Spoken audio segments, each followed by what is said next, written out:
of Board of Finance budget hearings with our town departments, other than the Board of Education, whom we met with last Thursday evening. Today is Tuesday, March the 12th, 2024. And if you would join me in the Pledge of Allegiance, followed by a moment of silence. I pledge allegiance to the flag of the United States of America and to the republic for which it stands, one nation, under God, indivisible, with liberty and justice for all. Okay, a couple of housekeeping things. We are on Zoom and streaming on YouTube again this year because we felt that the department meetings go a little bit smoother and faster that way. There will be a lot of people on this call. So if you could remember a little bit of Zoom etiquette, as we may be out of practice. One, pants are optional as long as you don't stand up. And two, you must announce yourself when you speak. So please remember to use the raise your hand feature and to announce your name when you begin speaking. We're going to begin our department meetings with members of the Board of Finance and our alternates, as well as the first selectman and members from her office. And you will also note that there are members of the Town Council Finance Committee on the call as well. Today, we start this morning with the Board of Assessment Appeals on page 61 in our big blue books. And Jeff Craw and Tony D'Aquila are here with us this morning. I would ask that you guys give us a brief 1-minute overview, and then we can ask questions about your budget as well. Okay, good morning. Good morning. Jeff Craw, Board of Assessment Appeal. And frankly, in what was put forth, the actuals you'll see are significantly below the projections. That was primarily a cost allocation matter, how the assessor's office was allocating the cost of taking inquiries, then processing those into formal appeals, and then posting notices, things of that nature. This year is not a very high demand year because the values in property have gone up significantly in the last couple of years. So we don't anticipate a flood of appeals this year. But next year we'll be doing revaluation. It'll be a different story. Okay. Does that mean that the numbers in here, you're comfortable with the numbers? Yes. Okay. Anybody have any questions of the Board of Assessment Appeals? Lainey, if I could, I'm sorry, Jeff, did you say next year we're doing revaluation? I believe that's until 2025 that it will start. I mean, right, there'll be revaluation, so people will start arguing about what they feel might be an unfair new assessment that's on their property. Yeah, but that won't happen until the following, not next year. Right? We'll start the actual, right. You're talking the actual tax increases they'll feel? Well, the reval is 10/1/25. That's when we're scheduled for the next reval.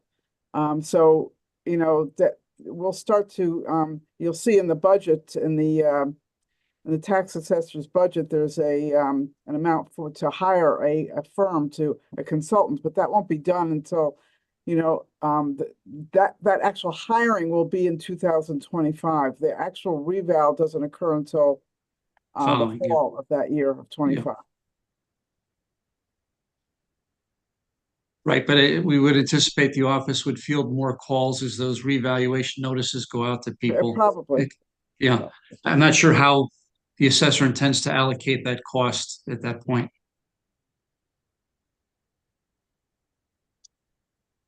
Okay, thanks. Thank you. Okay. Any other questions for Board of Assessment Appeals? If not, we'll move on. Thank you, gentlemen. Thank you.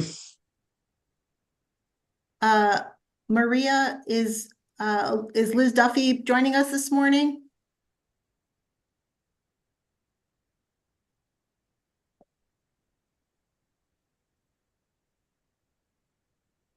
You're on mute, Maria. She is supposed to be on. I will text her. Okay. In the meantime, Richard Frost is on from the Conservation Commission, so we can skip over and go to page 155.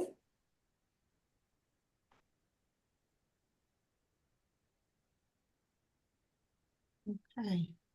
Mr. Hey, good Post, morning. good morning. I'm Richard Post. I'm the Chair of Conservation Commission.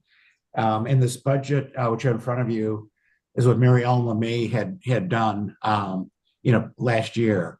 And so the first item is just primarily normal government things that, for example, our secretary. The biggest item is trees for Trumbull, and this is year 2 of those. That's our largest budget, as you can see.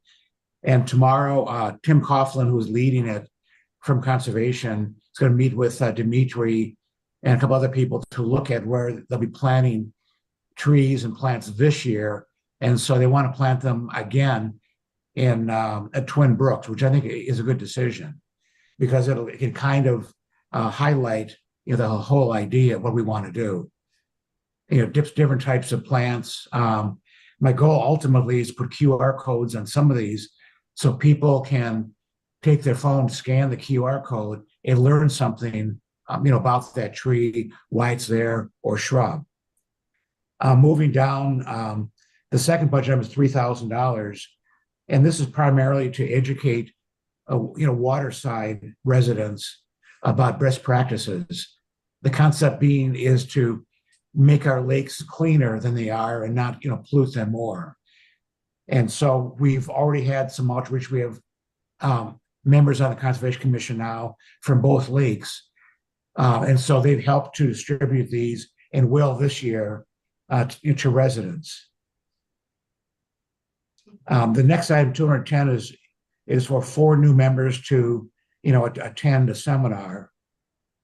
In past years, we probably haven't spent all of that, but there's only 3 of us who are left from last year, so we have 4 great new members. So it might be good for them to attend some seminars.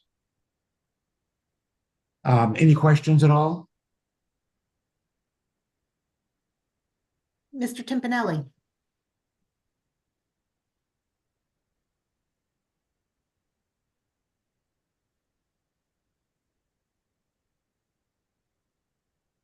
Paul? He was on camera. I'm going to guess he hit that by mistake when he turned off his camera for a minute. Oh, okay. Well, we can come back to Paul. Mr. Post, I just want to say that adding more trees at Twin Brooks will help also with drainage, and the root system will help with water management. So all good stuff. Yes. Yep. And our primary goal is to be a technical support. We have no regulatory authority, but we're open to doing things like this to try and make our town better as far as the environment goes. And I mean, these are assets we all know, great assets of Trumbull. So we hope to continue with that. Excellent. Any other questions for the Conservation Commission? All right. Thank you so much. Have a great day. Yeah, thank you. I'm going to step off. I'm actually with family in Virginia. Oh, So enjoy your time down there. Yeah, thanks very much for the opportunity. Bye-bye now. Bye-bye. Okay. Maria? Do we hear from Liz yet?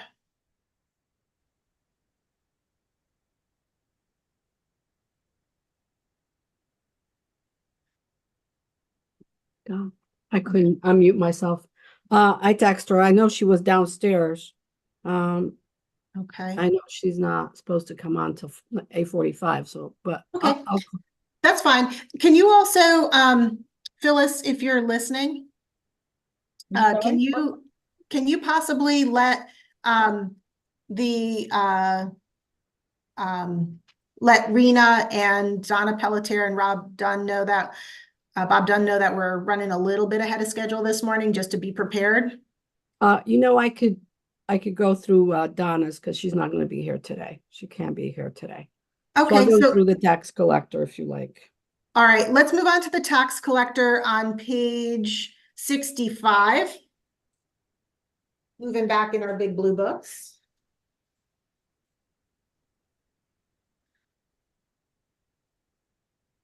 Go ahead, Maria.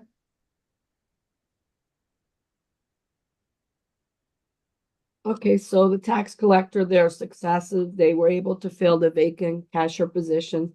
They keep their collection rates about 98.9%. She's recommending changing the quarterly to semi-annual collection of real estate. I think she talks about that every year.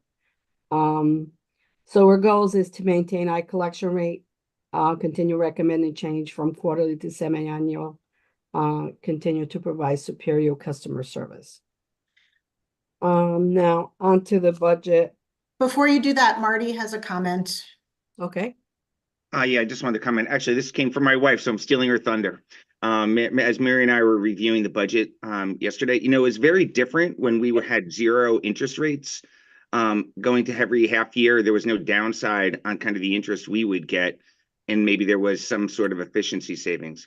Now that the interest rate is 5%, we should not delay getting funding because we're making over $3 million on interest. So the idea of collecting every half year instead of it quarterly is not a good idea. So I would recommend that we do not pursue that. There may be savings from an administrative perspective, but we will lose a lot on interest. So highly recommend we do not go after that. Okay, thank you, Marty. Scott? I was actually similar to Marty's, but I did want to know if we switched to biannual, what the savings would be. Right, 'cause from administrative, I just want to make sure we balance out everything. I will find out that question. We can research that. Thank you. Biannual versus quarterly. All right, thank you. Just of note, before you continue on, Mr. Timpanelli is having some technical issues this morning. He is on, but his camera and sound are not working, so he'll be chiming in by text as necessary. Christine, you have your hand up? Yes, thank you, Christina Laris. The other comment or thought to add to the notion of moving from quarterly to twice a year is just the impact on taxpayers, right? In terms of having to, write that check and come in or mail it in more, at a different cadence. It might have a challenge for some folks. Okay, thank you. Okay, Maria, back to the budget. Okay, so salaries are, the filling, all the positions are filled. The May contract is still pending. So the increases are in contingency. Seasonal, that's to cover the busy month of July and August, the collection months. So she has about 6 weeks at 35 hours per week. So that's 3780. Similarly with the overtime, that's to just cover the extra work that the staff will have to do either before or after hours so that they can process all transactions during the busy time. Longevity, ancillary has to do with, just the LexisNexis, that's internet search and the DMV online access. The largest one is 522204, which has to do with the service contracts for QDS annual support, printing and processing bills, the delinquent statements, and posting all the, the rate books based on statute. Office supplies, they're the same. Legal notices, postage actually, we reduced it to last year's level. If you look at last year, the last few years, I don't think we incur that large of expense. Therefore, we reduced it. It's been approximately 18,000, even though the postage went up. And then just professional services, they're going to seminars, county seminars, and any other CCM classes available. And then just professional dues, Connecticut tax dues and Fairfield County tax dues for the staff. Any questions? Yep, Scott? I have two, which are kind of pertaining to this, but more also general. Regarding the mate contracts, the ones that are expiring in 2023, where are we on those? And I also, and I'm asking generally for the entire budget book so that I don't ask every time. And there was also some that were make contract of 2022 that were still pending. I just want to see where we are on those, if we have an expectation that either of them will be wrapped up before we finish our budget. And then also, just as a point, I hate that we have to pay to post our meetings and everything else, the legal notices. I've reached out to our state reps. I would recommend everybody does, to try to modernize the CT requirements for how we have to handle things, because if we look through this budget, we spend thousands of dollars, if not hundreds of thousands, to put things in a newspaper because we are required to, not because it probably actually does anything. Sorry, now I'll be quiet and wait for an answer. Thank you. So on the May contract, I can't address it to an exact date, but I know that Mr. McCarthy is working on those, has been meeting with the union and the union reps. And I'm not sure if it will be done before the final of the budget, at least not until the voting of this Board of Finance budget. I know the other two contracts have to do with supervisors for public works and the regular public works. And I believe the police settled. And I think those are the only ones pending right now. Can I ask one follow-up on that? Sure. I'm assuming on the 2022, I know that's not regarding this line item, but the 2022 we would have put into contingency last year. Does that money just sit there and roll over for this, because that'll also have an impact? So what we do, we book a payable, so we'll pay that particular year out of last year. It's already been recorded in last year. Okay, perfect. But Thank you. the impact is, it's also in this year's because Right, now it the builds on each increases- other. Yeah, it doubles Yep. up because of the 2 years. Yep. Right. Okay. Anything else? Vin, Yeah, Vinny DeGennaro, Board of Finance, alternate. Two questions. In the book, I saw several sections that had the note reorganization. And I guess you're moving people or positions around. Would you be able to speak to that? And then the second question, there's a line item for OpenGov, and I was wondering if the tax assessor is going to participate in there or is participating on OpenGov. And I see Shane on there, so I'm sure he'll talk about that too. The tax assessor is working with OpenGov currently. Okay. As I believe we talked about it last month or a couple weeks ago, the initial installation or implementation of OpenGov was to include the tax assessor and engineering and P&Z and all the permitting softwares, but we were going to do it in stages. Wanted to make sure that the building department was working, and currently it is importing information from building to the other departments. And I know that on the assessor side, it is importing, and we're currently working on the exporting. Or I may have the, importing and exporting mixed up, but Okay. we're working on it. We already met with them several times, and we're in the process of implementing the information coming from the building department to the assessors. Okay. And to talk about the reorg, I think you were referring to finance. I don't think of the other departments. Right. Yeah, it's Of the mentioned award. a couple times. Yeah, currently we have a couple positions that potentially could be unfilled. And also we're looking at possibility of, instead of having a couple part-times, have a full-time position because of all the additional requirements with all the grants, everything else that we have to do. We may need an additional part-time staff or take it part-time and make it a full-time.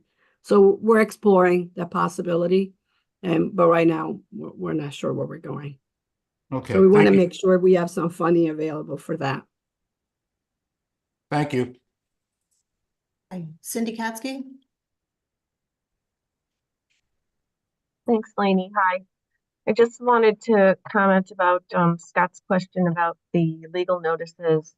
And our charter also requires publication of notice in the newspaper. And during the last charter revision, there were a lot of discussions about doing away with that requirement and simply posting on notice on the website.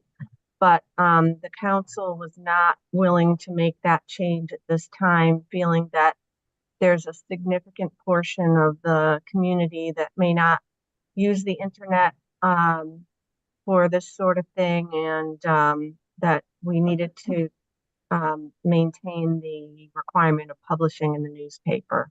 So it will also require a charter change if you wanted to make that change. But I wanted you to know it was discussed. Thank you. You're welcome. Okay. Any other questions for the tax collector department? Mary? Sorry, I couldn't get off mute. Maria, you may not know this at this point, but last year we were able to get a update on our collections, especially on real estate. So I didn't know if you had that at this time, or if you were able to share that. Yep, the collection rate just for real estate. Well, I know we had the three of them. I just didn't know, obviously real estate's the biggest piece, but I just didn't know if you would just happen to have that. I don't have it right now. According to Donna's write-up is 98.9%. And I think the last report I looked at was probably 99.3, but I will confirm the real estate. Okay, thank you. Oops. Okay, any other questions? All right, excellent. We can move on. Couple quick things that I forgot earlier. I do want to make sure that if Phyllis is all set with the roll and attendance. I lost Phyllis though. Where'd you go? There you are. Phyllis, are you all set with attendance and roll call? I'm good. Phyllis, excuse me, this is Marty Isaac calling. I just want to, just so you don't lose me, Phyllis, I'm going to be dropping off at 9:15. You coming back? No.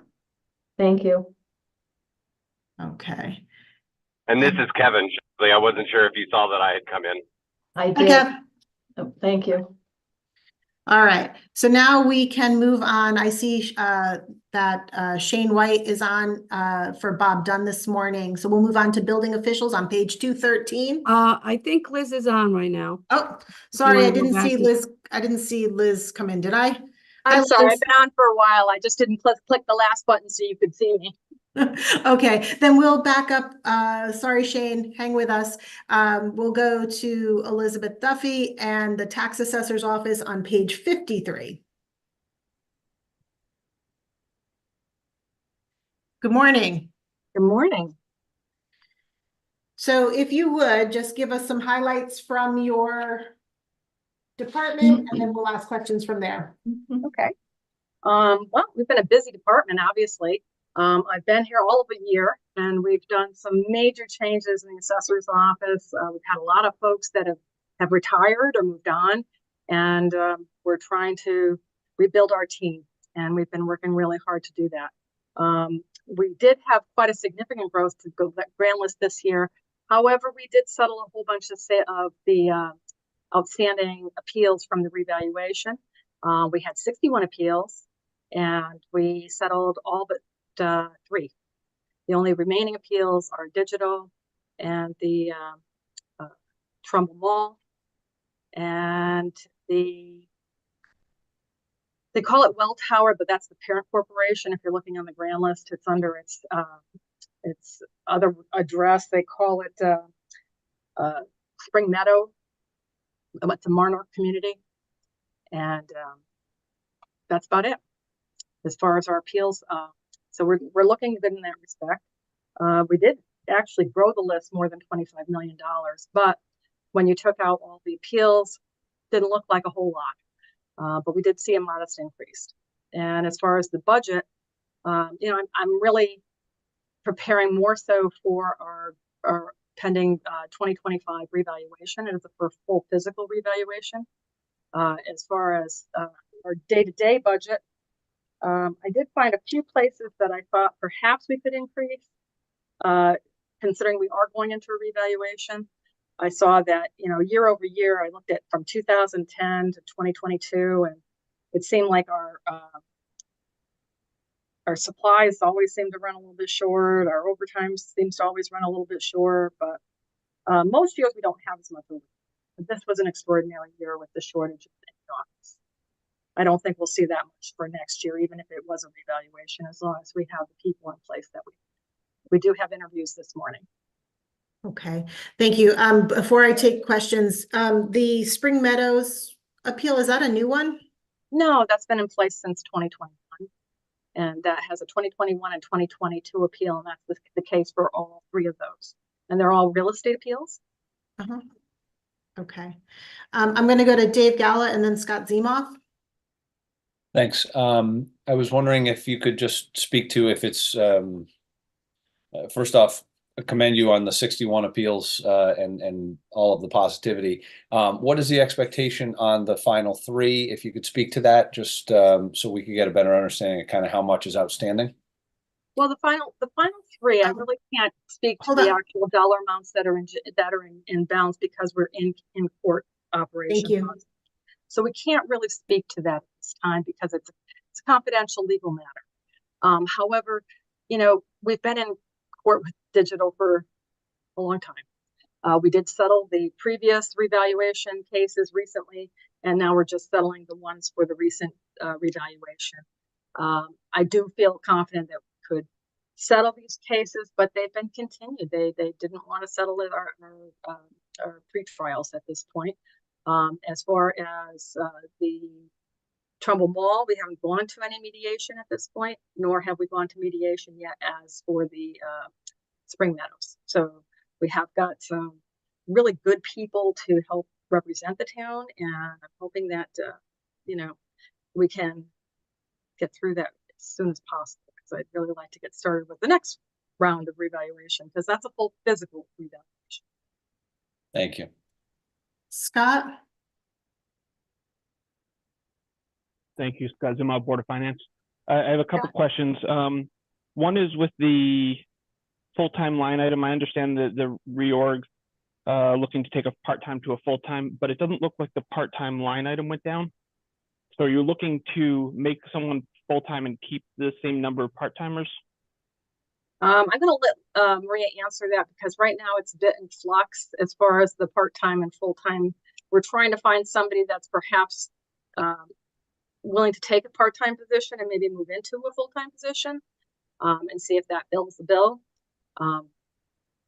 We're in a period of flux at this time, because we had some really experienced people that were in this office for a lengthy period of time that were all certified, and now we're in the rebuilding stage. Well, and I do understand that. It's just, right, like either way we go, either if we're going to increase full-time, we then should be decreasing part-time, but not both going up. Scott, can I address that? Please. Yeah, she should. As you can see, the 2 part-timers that we currently have, they're at 22,308 each.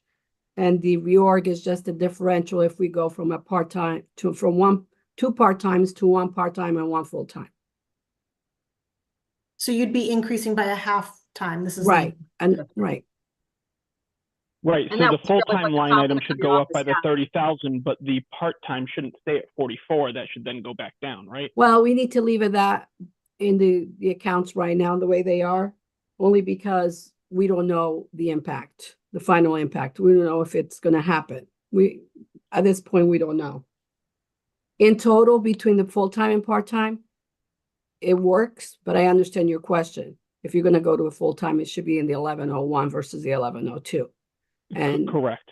The idea is to make a transfer later on when we determine if we're going to go to a full-time.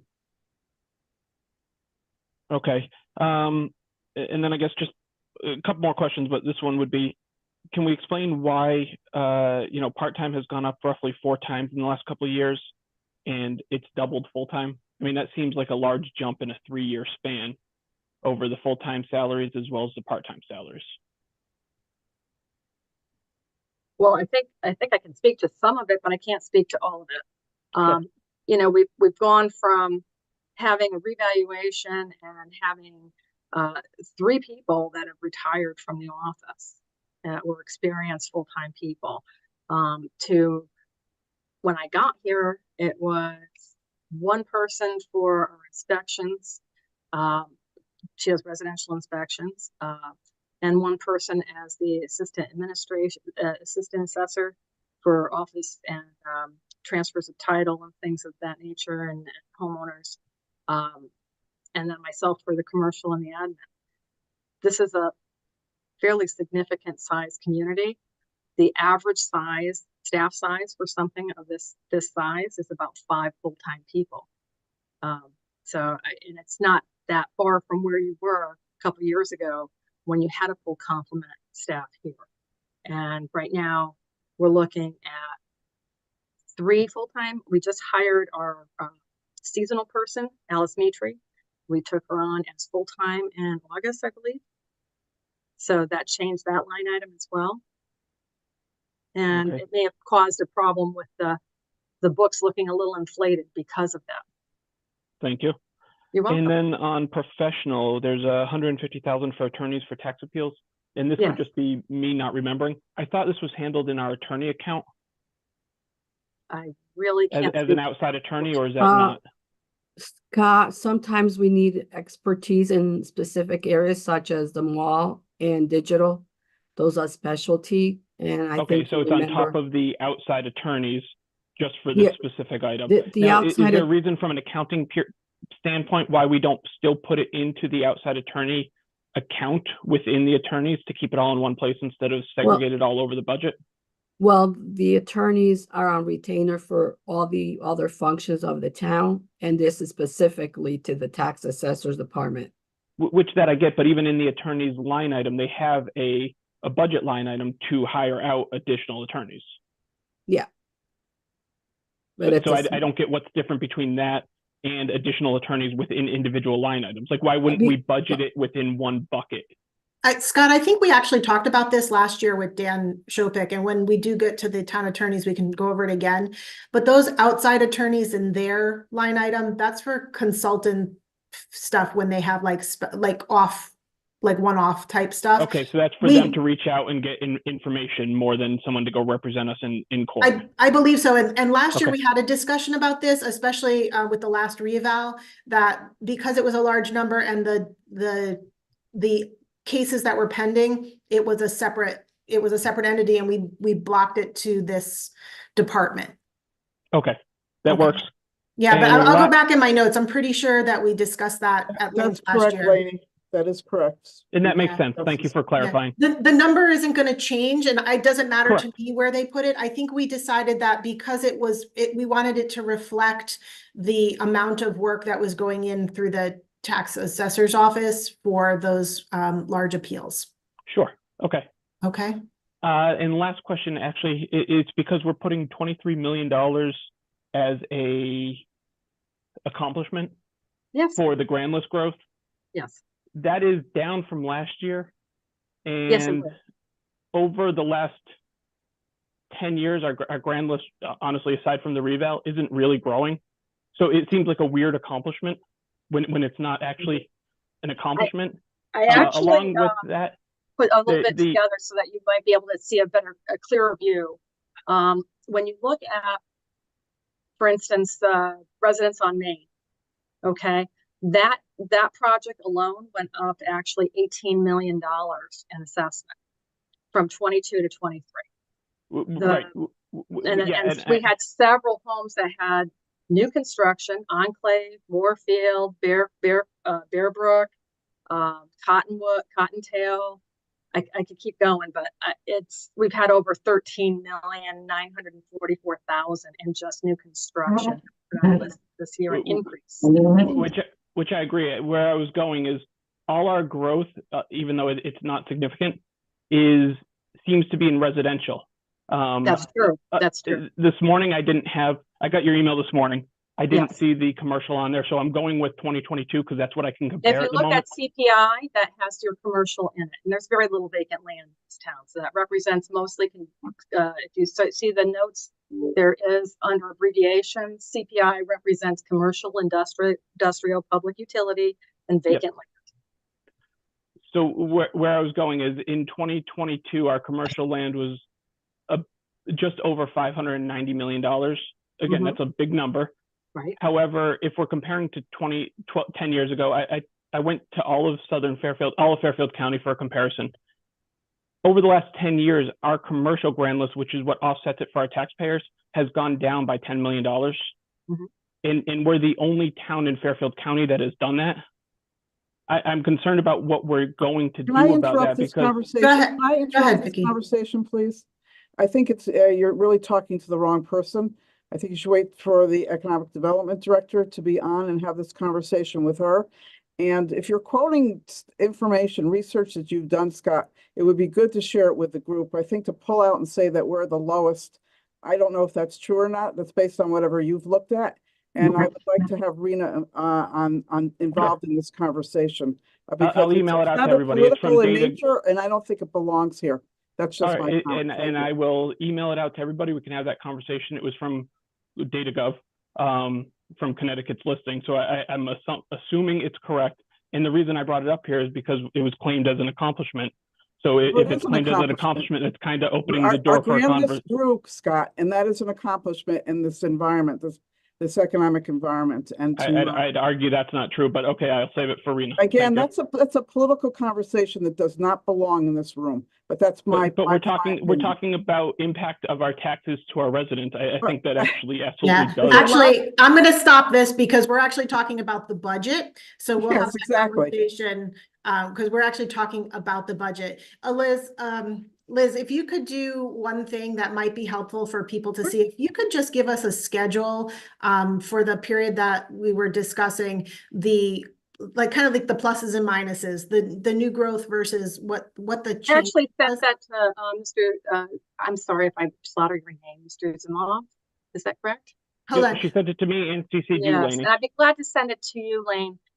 That's fine. I may have missed it. I've got a lot going on. I did not. He asked for it last night, and I sent it this You morning. sent it. She was on the email. It was sent this morning, though, Lainey. Yeah, like it's 8:30, Scott. I didn't get to my email yet this morning, but if we could do that, and I will share it with the whole group so that we're kind of understanding where that growth was.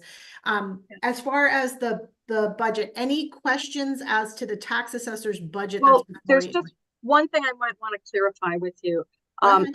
Just from an assessor's perspective, growth is looking at your real estate. When we're looking at growth, we're looking at real estate. We're looking at a growth in your real estate that's done because of either a revaluation or new construction or subdivisions, etc. Now, as you know, there was a shift between the balance of real estate and commercial and residential. There is market shift, but that has nothing to do with your growth. So I just want to clarify that it is indeed growth, and whether you're looking in the state of Massachusetts, which I'm certified in, or the state of Connecticut. So when we do add to the real estate, that is the growth, regardless of what other measure has reduced the grand list. I just want to make that clear because that is part of my purview. Okay, thank you. You're welcome, anytime. All right, so no other questions on the tax assessor's budget. And we can have other conversation about grand list when we talk to the Economic Development Department. Absolutely. All right, great. So we will move on to Shane White, who's been patiently waiting for us on page 213 with the building officials.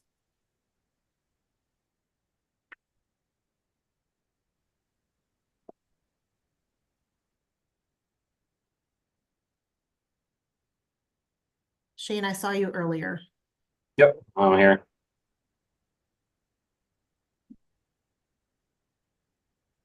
Okay, there you are. Excellent. So do you want to just walk us through real quick any highlights that you want us to look at?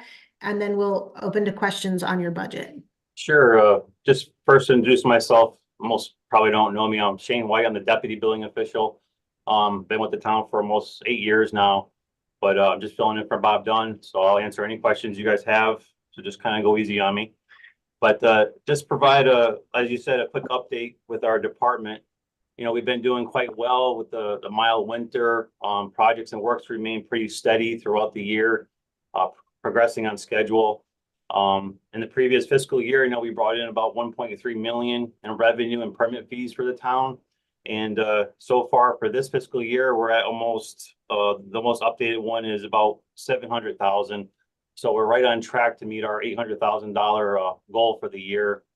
And just like with last year, with large projects such as as you mentioned here, the Residents on Main, there's CES on Oakview, which is a large school there. We already know of a few large projects too that are proposed for this coming year. So our projected goal kind of remains the same as previous years. And then as mentioned too about OpenGov, we did go live with our new permit software back in June of last year. The new software has been great. Customers, contractors have been giving us really good feedback, how easy it is to use the software. And as far as our budget, I believe there was 2 items Bob mentioned to me that we added to this year's. One was for the finances to have OpenGov migrate all the data and permit records from our other 4 databases. That way we've used in the past couple of decades. It was to make the information more streamlined and efficient at acquiring it, because having all our permit records in one location and searchable will help us with title searches. It'll make it quicker and more accurate, as well as, for us as inspectors, it'll help us define and look up, permit and work history of various properties. And then I think another item was the last line item there was concerning updating our vehicle for the billing official, as all 3 of our cars are pretty much the same year. We were proposing on making Bob Dunn's vehicle a pool car, and then the building department would be provided with a new car, and that way we could update our 3 cars gradually over the years versus updating them all at the same time. But I think that's pretty much what we had. Otherwise, our budget pretty much remained the same. Okay. I just have a question about the cars for your department. Are those cars handled by the fleet manager through Public Works as well? Maria? Yes, that's correct. Okay, so all our vehicles are maintained by Doug Bogan in the Fleet Maintenance Department. but in the budget, we put it in the department that uses the car? As far as purchasing new vehicles, yes. Okay, I just wanted to make sure I wasn't clear on that. I'm going to go to Vin DiGennaro and then Mary. Hi, Vinny DiGennaro, Board of Finance. Shane, great news that you're migrating the old stuff, but how much old stuff do you have to migrate, or how far have you gotten with the old stuff? I know you've put the new things on there, but I know there was a backlog of things that had to be migrated. Is that moving along pretty well, or is it a slow process? We haven't started the migration yet. We got a cost from OpenGov to actually put all our databases in their system, which would be great, because right now we have to go to 5 different databases in order to get information from, because we had InterGov at one point, we had InterGov cloud-based, we had VOC that didn't work out very well. We had version 1 and 2 of that. So there's permit numbers all over the place, permit records. So it'd be nice to have them in all one location. So that the line item there to migrate them, would be for this coming year, we would have all that information brought into our current software, so we could search it and we could even work off those old permits. Okay, great. Thank you. Okay, let's go to Mary. Mary Isaac, Town Council, and yes, thank you, Vinny. That was one of my questions. The other one, just minor, just checking on your overtime. I know with the last hire, and you may not be able to address this, but the last hire, the thought was that the overtime would go down, and we were kind of slammed all at the same time with a lot of building projects, and it still seems not as high as it was, but it's still kind of up there. I just didn't know if that money that's in the budget is going to cover that at this point with. Yeah, I know that we just previously hired a building clerk last year. But there were several months there that we didn't have anybody. So the admin was working a little extra. And then, like you said, that we had the big projects at the mall apartments that took a little bit more extensive plan reviews and inspections and so forth. So we had to spend a little bit more time there too. So, Bob I think is hopeful that we're going to be able to work with, the existing one that he submitted for us within that means. Thank you. I wasn't sure if there was a lag. Thanks very much. No problem. Any other questions for Shane? No other questions on the building department? Excellent. All right. Thank you, Shane. I appreciate your patience today. Okay, thank you. Take care. Bye-bye now. Can somebody send a message to Rena and see if she will be available earlier than 10? I mentioned it to Rob, but he said she's not in yet. So, Okay, couple housekeeping things while we're waiting, and then we'll take a short break before we move on to Rena's departments. I want to remind everybody that this Thursday evening at 7 p.m. we'll reconvene again for the Board of Finance public hearing. That will be on Zoom, open to the public, and links will be available on the website for people to be able to sign up to speak. And that will begin at 7 p.m. and will be immediately followed by our regular March Board of Finance meeting, which I hope will not run too late, but I anticipate there is at least one agenda item that may require executive session. So be prepared to flip from Zoom meeting to Zoom meeting. So if y'all can practice, that'd be fun, because I'm the one that usually gets lost. As far as that, then we'll have our second public hearing on the budget on Saturday, March 23rd at 10 a.m. That will be a hybrid meeting, I believe. I believe we have that capability now, and we'll be in Town Council chambers at Town Hall at 10 a.m. As well. Any questions on upcoming scheduling for meetings or anything like that? I just want to clarify, Lainey, if I could. Yeah. You mentioned on the 23rd a hybrid meeting, so we will have Zoom capabilities for that as well, or no? I am, as far as I'm aware, the equipment is up and running in council chambers. And if you haven't had a chance to check out the new equipment that's there, we all had a chance to test it out last week for our Board of Ed meeting, but that is the equipment that was purchased through ARPA money. And we now are hoping to have that capability for hybrid meeting where somebody can be on screen, similar to how the Board of Ed is able to do it now.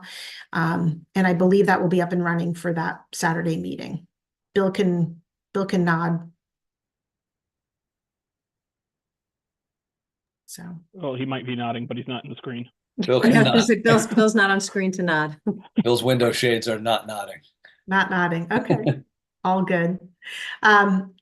Any other questions about scheduling next Tuesday? Again, we're on Zoom for our the rest of our department hearings.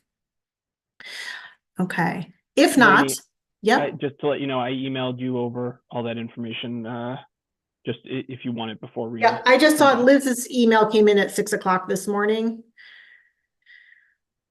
As far as the grand list growth, I will send that to the board and to Phyllis as well. And I attached onto that same one the Excel sheet with the rest of the data that I had.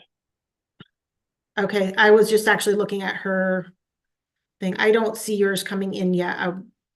I don't have the new email yet, but I will as soon as I find it. I will send that to everybody. It is currently 9:22. We're going to take let's take a 15-minute break, and then we'll come back, and hopefully Rena will be available and ready to move on. Unless if she's not, then we'll move on with a couple of the other departments that Maria can handle. Okay. So we'll take a 15-minute break and we'll come back.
All right.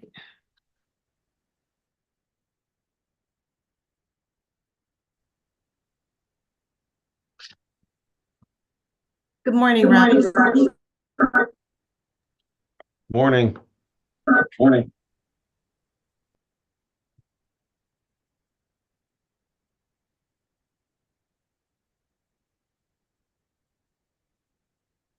All right.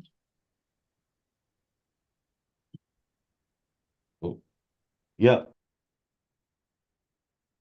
All right, everybody, when you come back on, if you could just turn your cameras on for a moment so I know everybody's back, except for Paul, who can't turn his camera back on.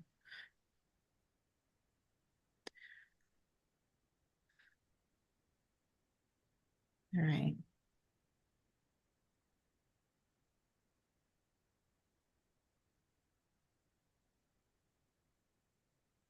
Lainey, just to touch on Thursday's meeting. Yeah. I will be there. I'm going to be starting it remotely, That's but I will okay. be there. I'll be on, and then I'll be back to my house probably 15, 20 minutes after it starts, but I will be on for all the public comments. Not a problem. Thank you.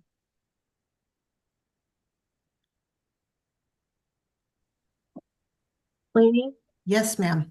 I just heard from Gia, and Rena is on another meeting. She can Okay. join us at 10, but she cannot be here any sooner. That's fine. What we can do is we can do one of two things. We can have Maria do some of the smaller departments, or Bill is here and we have a half hour. He's scheduled for a half hour and he's signaling that he's ready. So why don't we move down to technology, which is our 2 p.m. slot, and on page 87. Would that work for everyone? Okay. Bill, are we back recording and live? We never stopped. Awesome. Great. I hope everybody was on mute for those who had to visit restrooms and stuff like that. Okay. So here we go. We're resuming our budget discussion. We're using the flexibility of Zoom and scheduling to make sure that we're moving on in the schedule. We're going to move down to our 2 p.m. slot. Bill Chin, our director of IT, is with us, and we'll move to page 87. Vin DiGennaro will provide closed caption for the technologically challenged in case any of us get lost, but we should be good to go. And I'm sorry, it's page 87, not 67.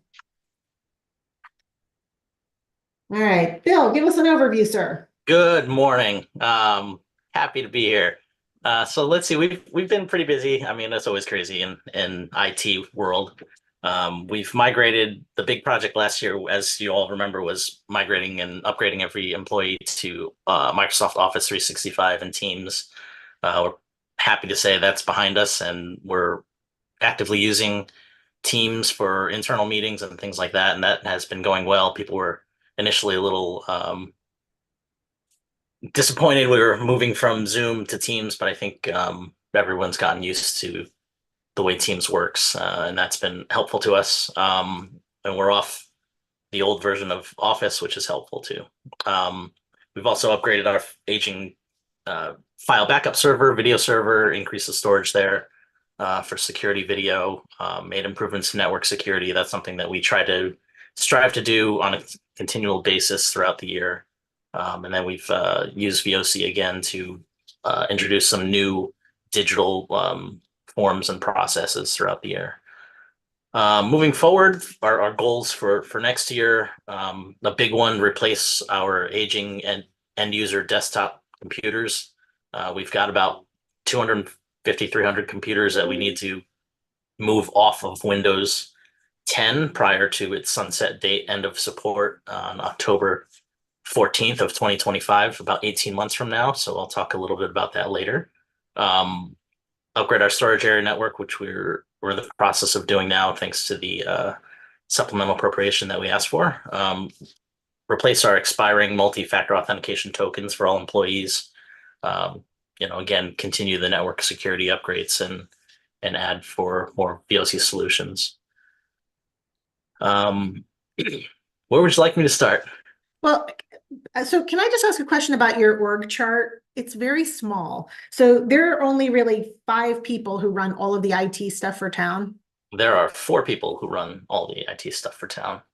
So it's myself and 3 employees. their IT administrators. So I'm sorry, you report to the chief administrator's office. And how does our IT department compare to other towns our size? Do we know?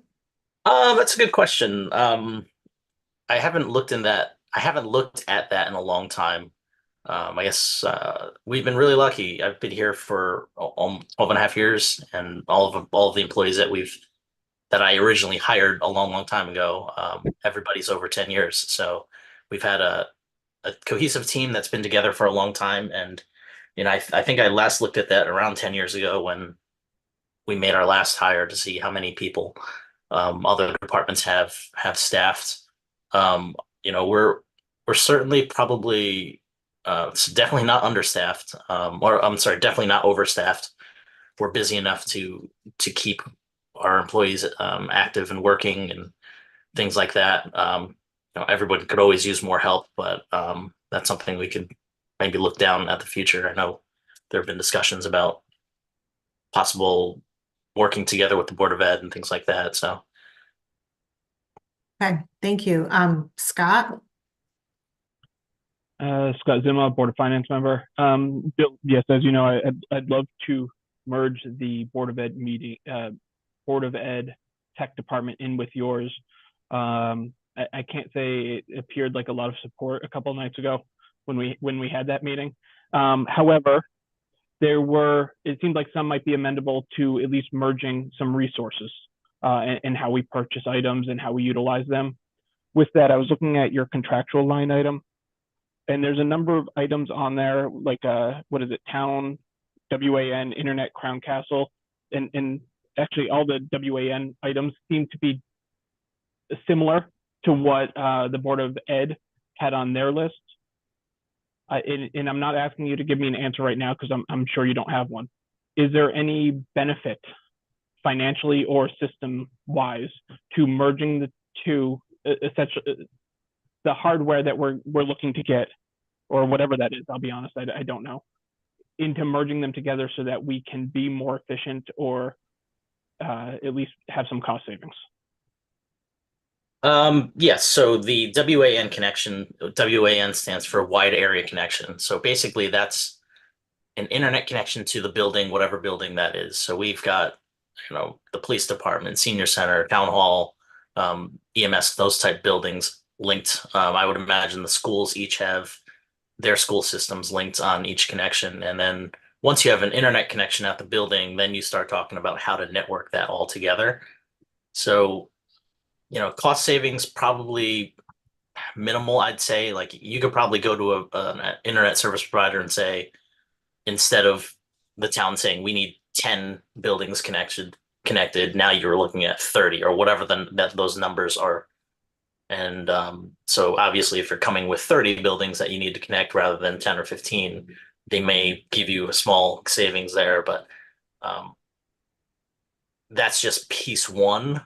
Obviously behind that is all networking, and that's where it gets way more complicated. And then when you talk about two different networks talking to each other, that's another ballgame too. At bare minimum, could you and I'm sorry, I forgot the gentleman's name over at the Board of Ed, Jeff, have a discussion because it's both in your budgets, looking to go out and secure those resources, at least have some kind of conversation about doing them together instead of separate? I can make myself a note here.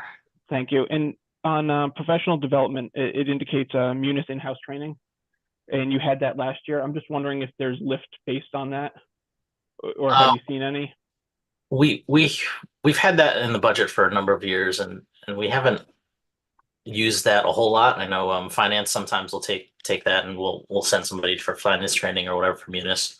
But largely, traditionally, over the last 10 years or so, we've not used that 1,000 all that often, but it's there in case we need it, I suppose. Okay. And then lastly, for the computers, obviously we have some workstations, we have some laptops. Laptops, if I'm reading it correctly, do cost more per. And I'm going to assume that there's some jobs that require a laptop, right? You have to be a little bit more mobile.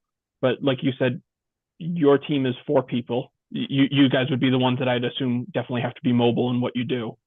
Who are the rest? Sure. That would require it. Yes, laptops are generally a little bit more expensive. We purchase a docking station for that. So the docking station plugs into your monitor, your keyboard, your mouse, and then you pop your laptop on, and you can use it as almost like a desktop. Yeah, I'm sitting here on one right now. So that's the extra piece. Yep, exactly. Hopefully now, moving forward, the USB docks hopefully now will become more generic. They're basically just generic USB docks. The previous ones that we had were physical, so they actually had to mount the laptop into that device, and every time they changed the pin setting or whatever, or moved it left a quarter inch, they made you buy a new one. So hopefully all of these USB docks now we'll be able to use them in the future and bring that cost of the next laptop down, because we don't have to purchase a dock. Certainly people that are mobile are using laptops. Department heads generally will have laptops to be able to bring them to meetings or bring them home or whatnot. Over the course of COVID, we did increase the number of laptops because we needed more people with the flexibility to work from home and remotely, or when we were shut down entirely, we purchased a bunch of laptops to have certain clerks or admin staff have the ability to work remotely in each department to help support. Some of that's come back, and we've transitioned back to desktops, and other people have found that it's really handy to have laptops, so those people have kept them. But generally, I think we've got about 40 or 50 laptops running and about 250 desktops. Can we do an evaluation of who needs them compared to who wants them? And I say that honestly from a work-life balance.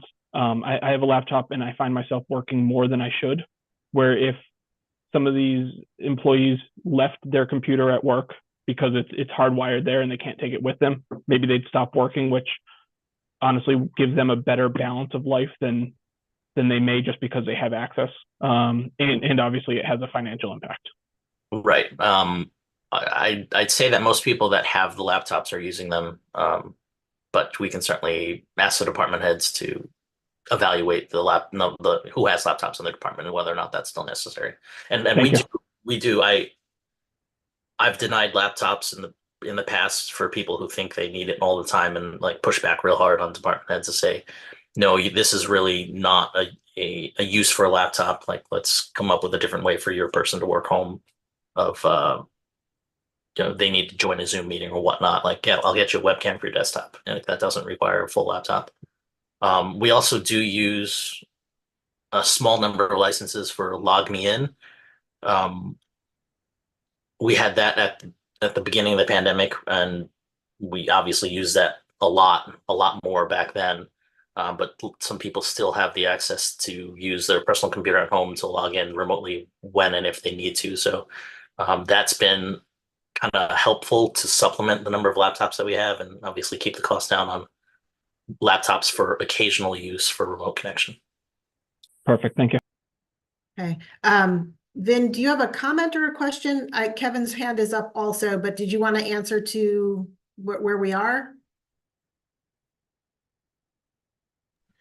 Let me just comment on a couple things. One, Scott, I'm happy to facilitate a meeting between Jeff over at Board of Ed and Bill to talk about any commonalities or any opportunities we have, especially at the facility level, meaning facilities, meaning the services like the wide area network circuits or anything like that, or even the purchase of equipment. I know Bill is going to, I think he will speak about our email exchange where we talked about potentially leasing some of the desktops.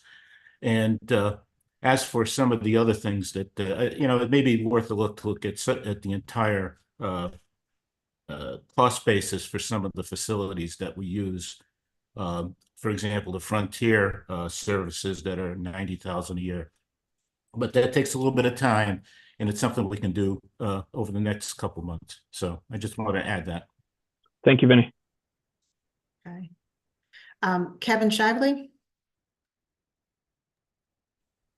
Thanks, Lainey. Bill, I just had a couple quick questions. One, I noticed that from 2003 to 2024, obviously we reduced the overtime in your budget. Now, that's $15,000 budgeted for overtime for this year. I wanted to know, first of all, do you think, are you pretty much staying in line with that, or do you think it's going to go over that? Because I'm trying to figure out how realistic that number is based on past experience. I know over the last several years we've had a lot more overtime because of COVID and everything else, but I was wondering if that's a reasonable number. I would say currently that's probably fairly reasonable. I think I looked at it the other day and we're at about 80% usage at this point. So, with a couple months left to go in the fiscal year, we might come close to that number or moving up. A lot of the meetings have gone back in person. So those meetings, obviously we don't have to support. And so I have some more free time on my hands in the evenings, which has been nice. It's almost like a bonus when I don't have a meeting at with night. your two boys there, yeah. Moving forward with the new project that we just recently completed last week in the town council chambers, we'll have to figure out how to support those meetings and have the ability for residents and board members to jump on Zoom and collaborate, in the meeting and then have a hybrid type meeting. I was supposed to meet with HR in the First Selectman's office last week to discuss how we were going to do that, but Mr. McCarthy was ill, so we've got to reschedule that meeting. So moving forward, I'm not sure what that looks like, because obviously if we're going to have to support the in-person meetings as well, then that puts more meetings on the schedule. Right. Well, I hope, with the new equipment, you'll have less need for supporting the technology there as far as trying to make sure it's working, right? So at least that'll hopefully will make things. I know there's still going to be a learning curve, with the new equipment, and I know that they're still learning how it all works. And as I was talking to them last week after the last meeting. The only other thing I wanted to ask you about was about the reduction that the First Selection made in terms of your capital outlay. I'm estimating, it looks like she reduced it by basically 35 workstations. Is that in line with, because it says 77 at $1,000 a piece? Is that she reduced it by 35,000 from your initial request, right? And That's correct. Is that delaying purchases, or is that just reducing the number that you're going to buy? That's a painful delay. So this is the one item that I will fight very hard for. All right, here's the background. Several years ago, we kind of came up with this roadmap to introduce our long-term plan on kind of what we wanted to do with laptops and desktops. The last purchase, the first purchases of this group of computers, workstations, desktops that are in use now, we purchased in 2017 and then again in 2019. So we purchased about 70, I would say, back in I think 77 back in 2017, and then like 160 something in 2019. That's the last time we purchased desktops. So that means those desktops are now 7 years old on the long scale and 5 years old on the shorter scale of the 2019 desktops. We're running past our useful lifespan on 2017 ones by design. So by design, we had planned to run these to the ground and then transition them to a virtual desktop environment, virtual desktop infrastructure, VDI, where we would purchase larger server space, more disk space on the back end, and then have everybody console into the server and be served a virtual desktop. So that was the plan several years ago when we did it.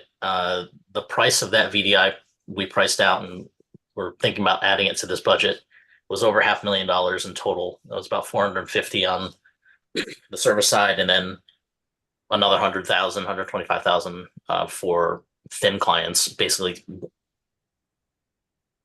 basic workstations, I guess, where they're smaller, they don't have any real processor. The way they would connect to the virtual system was just run one application on it. So it just needed enough storage and application processing power to run one program to then pull that virtual desktop from the server.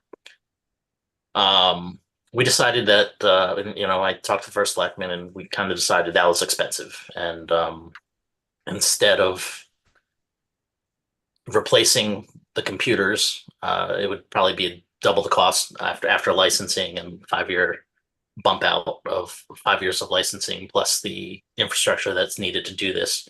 And the cost benefit analysis there was probably we wouldn't gain enough usage and enough of the benefits. This would have saved our hide back in 2020 because every employee would be able to just launch a web browser from anywhere they were to then desktop, remote to their computer in the office essentially and be on the network.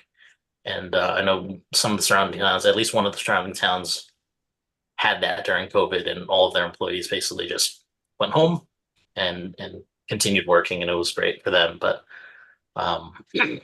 that puts us in now we need to replace 250 workstations plus laptops. We just purchased 10 laptops a few weeks ago. So we're in the process of getting those rolled out and replacing some of the older computers that we have. I think we'll probably have a little bit of money in our equipment budget to purchase a few more down the line, maybe 5 or maybe up to 10, probably more like 5. So that'll bring that number down a little bit more. The 10 that I requested for next year will bring it down some more, and then we'll see what happens with extra money in the equipment budget if there's any. We'll be close on the laptop side. On the desktop side, I asked for 125 desktops this year and 125 for next year. So reducing from 125 to 77 this year really puts us behind the ball because we'll have to replace those and add those to next year's budget. So instead of asking for 125, we'll need 150. 60, yeah. And 160, yeah. Right, 160. And the reason why we have to do this is because Windows 10 is end of life on October 14th of 2025. So that really pushes the 24-25 budget desktop replacement cycle from July 1 to October to replace the 150, 160 or so. So that'll be really a lot of work. And so we'd really like to have that $35,000 restored in order to purchase the desktops this year and spread that 125 over this year and then get them again next year. I spoke to Vin the other day and he asked about financing or leasing. I prefer financing because then you don't have to return them after their lease is over. So I've asked one of our vendors to try to get me a number. I haven't gotten it yet. He said he would get an estimate. I just checked my email. I haven't gotten it yet, but hopefully we'll have something soon this week to have something before you to see if that makes more sense to lease the computers or finance them rather. Right. Okay. Well, just to remind everybody, obviously that would have to be done by the Board of Finance. If it goes through as is and gets to us at the town council, we would not be able to add that back, obviously. No, that's not true. No, that's true. We can go back up to the original To request. the first selectman's amount. But the first selectman's amount reduced the 35,000. Kevin, so here's my question to Bill. Bill, before we vote at the end of the month, will you have some sort of number for us versus that, so we can see what the adjustment would need to be? And then that can do that. It was the first selectman's number though is the reduction of 35. So that would need to be increased by the Board of Finance. But that could be something that's done by the end of the month. So we should be okay with that. Right. Vin, did you want to make a comment on this? And then I'll go to Scott, who has his hand up. Well, I wanted to make one final comment that might involve Vinny as well. You want to let him go first? No, go ahead. Go ahead. Go ahead. Well, I was just going to say, just in general, I work with probably close to 50 towns throughout Connecticut, both on the Board of Ed side and town side with IT. And so I only know maybe just to let everybody know, I know maybe 2 or 3 in the state that I work with that actually do basically combine their IT services between the town and the Board of Ed. But those are both much smaller they're smaller than Trumbull and certainly smaller school districts. And so I don't know, but at the same time, because I have that experience, if you're going to set up a meeting like that, if you think any of my experience would be helpful, I'd be happy to join in with that and help you from my experience based on what other towns are doing, because I do know a lot about what other towns are doing on the IT side. So just wanted to offer that if it's helpful. Yeah, that's good, Kevin. Happy to have you join us when we do set this up. A couple comments is that, the Board of Ed is starting to lease some of the desktops. And to the point about combining services, I think you really have to look closely. I think it was said at the meeting the other night that people buy under, the organizations buy under different pricing programs, depending on what the state offers. And there's other government issues as well as to how to price things. So, you have to be careful of that. But the other point I was going to make about the leasing is, and then it's the financing, is that we might be able to buy more devices at the same amount of money. It depends really what costs come back and how long we plan to keep the devices. We seem to keep things a long time. And, we're trying to break that, I think, from the Board of Ed side. And then I think the last thing, to Scott's point about who has a laptop and who has a desktop, I think as Bill goes through the replacement effort, he can look again and see what the justification is and potentially change what type of equipment people have. So I think it kind of addresses that at the same time as he goes through and upgrades the equipment. So that's about all I have. Thanks, Scott. Thank you, Scott Zuma, Board of Finance. Bill touched on it quickly. I was thinking the same thing, that it looks like there's a little money left over in your year-to-date budget running, based that some of the accounts are at like 40% or 12%. So personally, I'm good if you were to use some of the accounts that are running at zero. If you weren't going to use those, then use them to start upgrading some of the hardware. Aside from that, if these, and I know this is an unknown, if these meetings need some resources from you or your team, instead of paying overtime, would you mind looking into if it would be worthwhile to hire a part-timer, especially because they're in the evenings, even a part-time high school individual to be able to facilitate the meetings instead of requiring our already small staff to add in overtime? Yeah, sure. No, that's part of the discussion with HR in the First Selectman's office that we'll need to have. All right, thank you. Any other questions on the IT budget? Lainey, if I could, I'm sorry. Go ahead. Just want everyone to be aware that we have had some of those discussions already, Scott, about how we're going to handle the overtime or part-time person possibly to help with those meetings. Thank you. Okay. All right.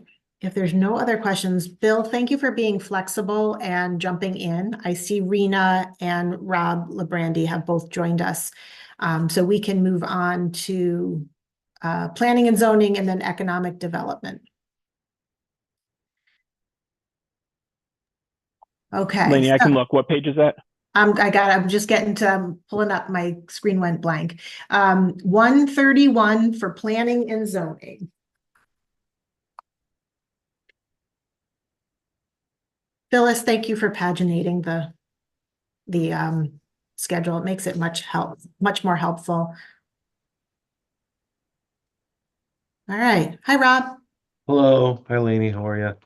Oh, we're hanging in there this morning. Do you have some good news for us? I hope so. Go ahead. Well, it was a busy year.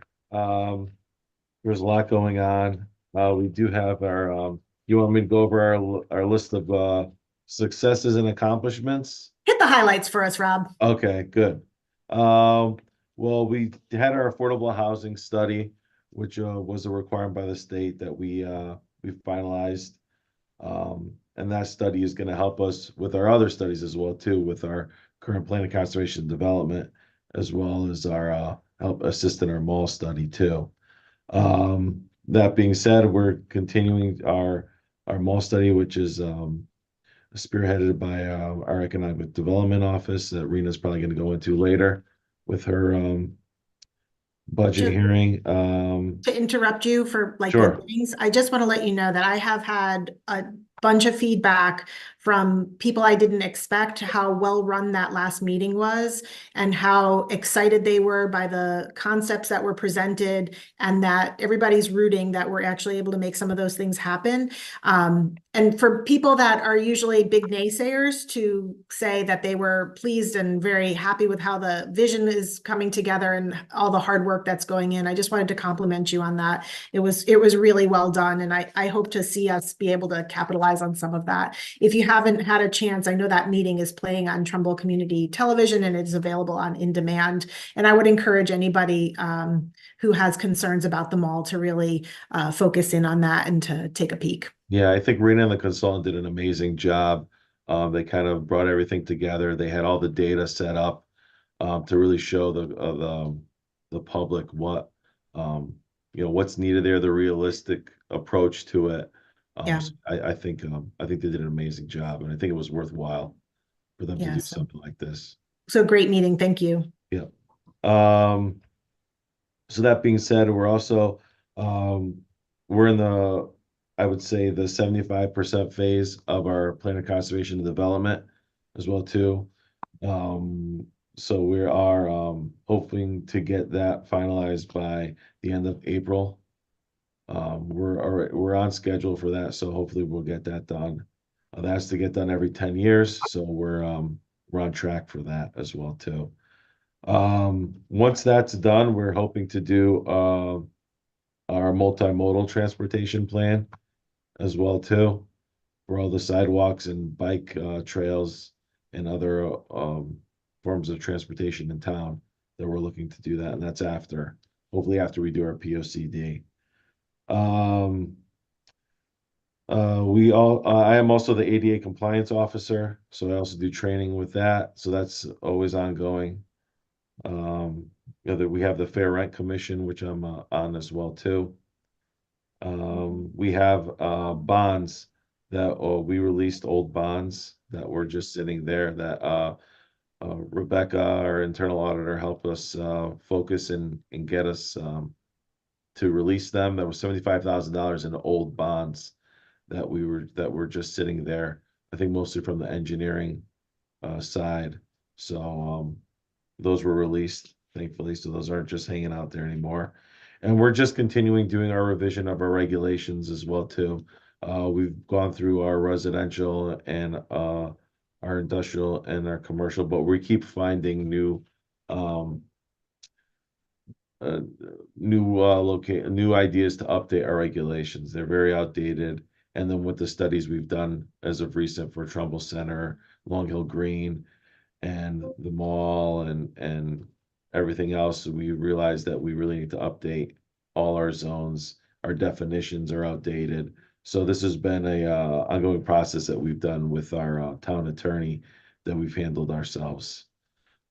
So we're getting there, but I think I'd say we're more than halfway through with that. So that's been very positive. We've updated our zoning maps. Our zoning map is in compliance. We also extended our moratoriums as well too for cannabis and for our multifamily housing as well too. We've also developed text amendment for our Trumbull Center for a mixed use overlay zone. This year, actually, we had 75 permits that were processed through our department, which included special permits, rezones, lot line revisions, subdivisions application, and zoning board of appeal variances. Let's see. We've approved 6 new accessory apartments that are part of our affordable housing stock. So at the time, we were at 5.44%. We've had 96 complaints through our blight and zoning enforcement officer. We try to always correct those and not charge any fines, but when that time comes, we have to fine. So there's been a levied punitive damages levied, resulting in $23,700 dollars that was collected. I believe this is mostly for a commercial development, our industrial zone on Cambridge Drive.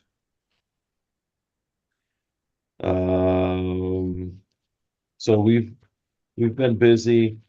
We have our new blight officer. He's been here for I believe a year and a half now. He's done a great job. Like I said, we've been trying to not charge or levy fines when needed. We try to get in compliance first for our commercial and residential areas. So I think he's done a great job. Other than that, our budget seems pretty similar to last year's, and I don't think there was that many changes done.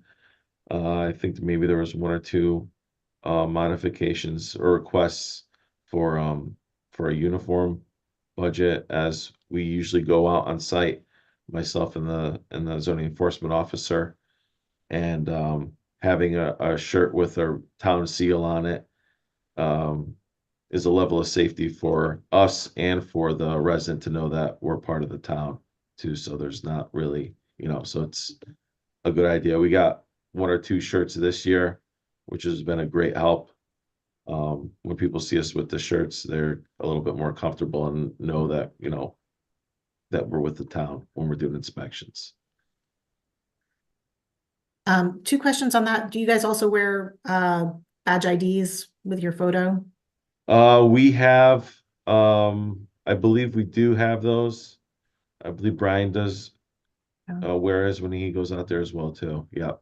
I know things like that are easily doctored and all, but I do feel like it's another level of legitimacy, especially with all the scams and stuff. Yeah, exactly. So I do agree that that is a safety issue for our employees as well as our residents to know that it's really you and why you're there. That makes me very happy. And the other thing is, just so everybody knows, along with the ADA stuff, one of the big things with our ARPA discussion was I was very much looking for loop technology and things to enhance for hearing impairment. So people with hearing aids and stuff. I found out the other night that the new equipment in town hall and council chambers actually has Bluetooth capabilities. So there are ambient microphones in the ceiling now that will help to pick things up. And people who have hearing aids that are Bluetooth compatible with their smartphone can actually click into the system so that they'll be able to hear in that room better and to hear the speakers.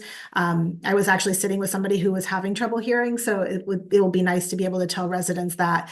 And that's a little bit thinking outside the box. That's better technology than what we had originally asked for and a good use of the ARPA money. So I'm very excited by that.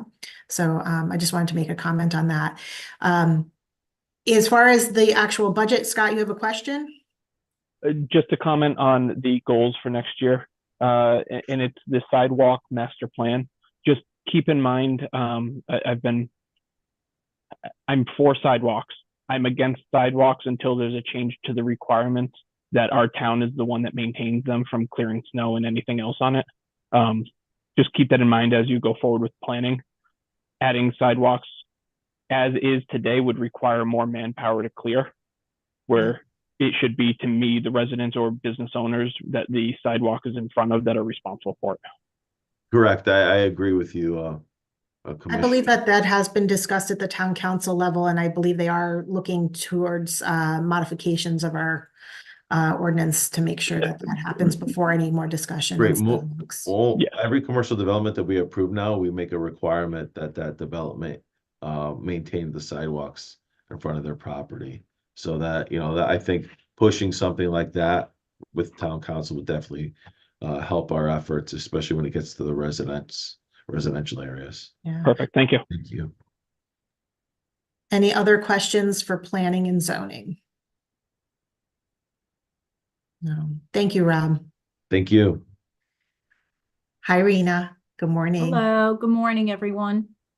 Rena, I just again want to tell you how well that meeting was run the other night, and specifically commenting on what a great job you're doing. I had a friend call last night to make sure that we let that be known. So it was really awesome. We appreciate that very much. Thank you. We're moving on to economic development, by the way, just so everybody knows, we are on page 141.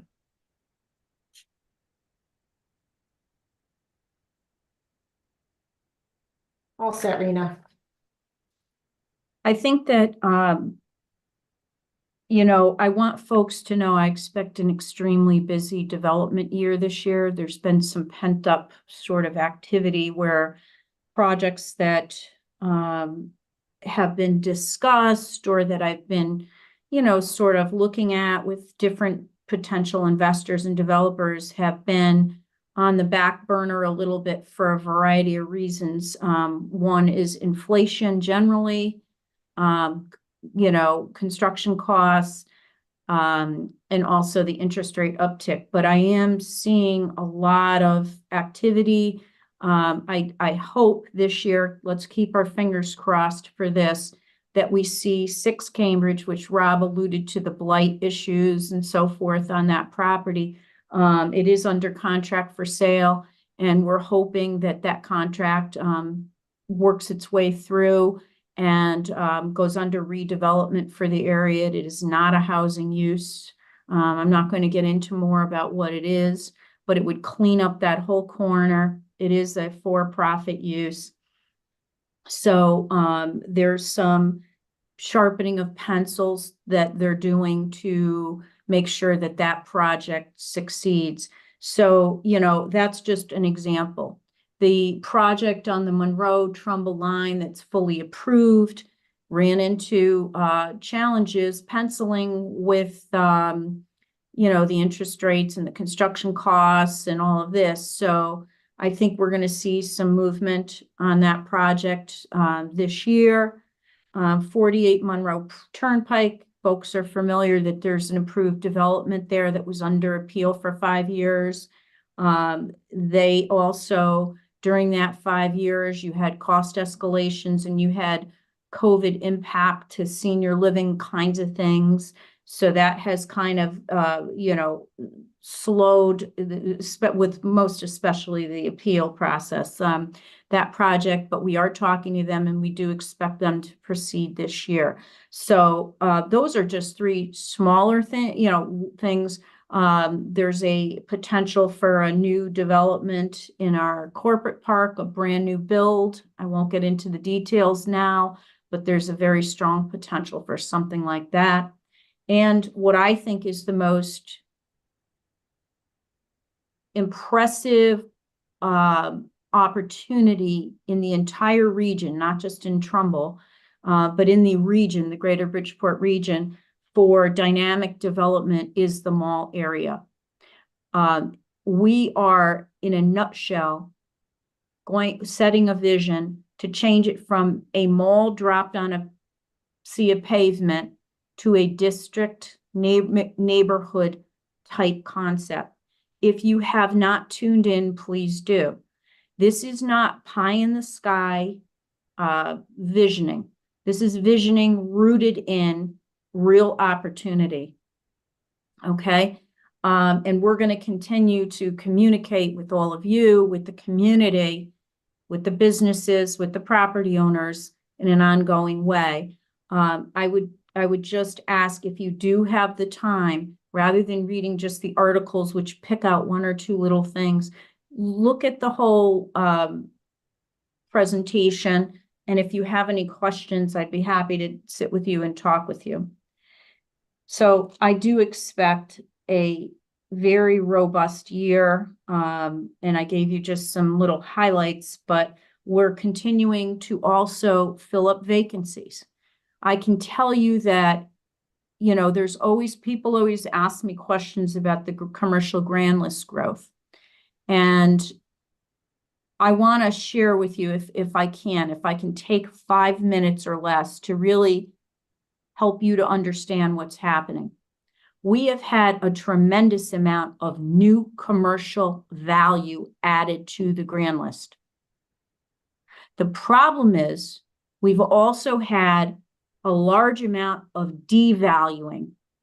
And I'm going to tell you where that devaluing came from. So when you're up here and then you have this, you have to make up. Okay. So if we were starting even and we didn't lose the kind of value that we did on our commercial grand list, we would have very impressive grand list growth. Now, let me tell you where that devaluing is coming from in my assessment. It's coming from a number of factors. It's coming from, I'm going to start straight talk with the 2015 reval. I was not here. I don't know how that went, but in my opinion, there were some very aggressive, and not just my opinion, the court's opinion on settling some of these tax appeals. I've spoken with very, very, very well-respected property owners that own property here and in other communities, and they shared this sentiment with me as well. We had some very aggressive commercial valuations in the 2015. Many of them resulted in appeals that went on for years and are just being settled.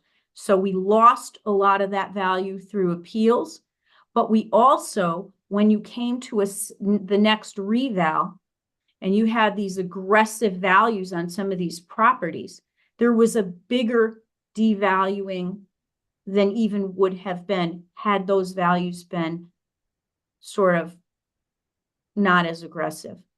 Okay, this is not the only issue, but I want people to understand what happens. We also have a large mall property. In 2015, I believe for that valuation, the mall was valued somewhere around, the mall with some of the sub property thing, $298 million. In a settlement, it was knocked down in 2019 when it finally got settled to 200, roughly, I think, 19 million. Look at that difference. You've got to replace that value. Then there was a reval and a sale, okay, that brought it down to somewhere around 153 million. So we're making up all that value with the new growth, right? Or the residential shift is part of where some of that had to be made up. We also had the impact of the 2000, I think it was 21 reval. Was it 21? I'm losing my years. Yes. Okay. Where I feel that some of our commercial properties were not aggressively valued enough. So we went from over aggressive to under. Why? COVID impact, temporary impact, although it did last year's. But if you look at the Marriott hotel property, for example, it lost millions in value in the reval. Was it overly aggressively valued in the past? Perhaps. Was it undervalued now? Perhaps. I don't, but they were closed. They derive 80% of their revenue from events. A lot of people don't know that. They couldn't hold events at all for a good period of time. So they didn't show income at the levels. Their income dropped drastically, which is one of the factors that goes into the valuation. It's not the only factor, but it's one of them. So we have dynamics where we've got a lot of new grand list growth on the commercial side. I'm only talking commercial. The residential, I don't get involved with. Then we had the devaluing of properties from multiple factors, not any one factor, and the office market and other conditions in the market and so forth. So we're still showing growth, but it's a slower level of growth. We've had to reoccupy in 2014, 2015. This town lost major tenants throughout town. The area by Reservoir Avenue, Lindeman Drive, Oakview Drive, when I came here, was 60% vacant. That has an equation that adds up to values when you go into your reval. A lot of that's been reoccupied now. So the income stream to the property is coming up, or it's been redeveloped. We have other areas of town similarly. The corporate park had 400 to 500,000 square feet of vacancy.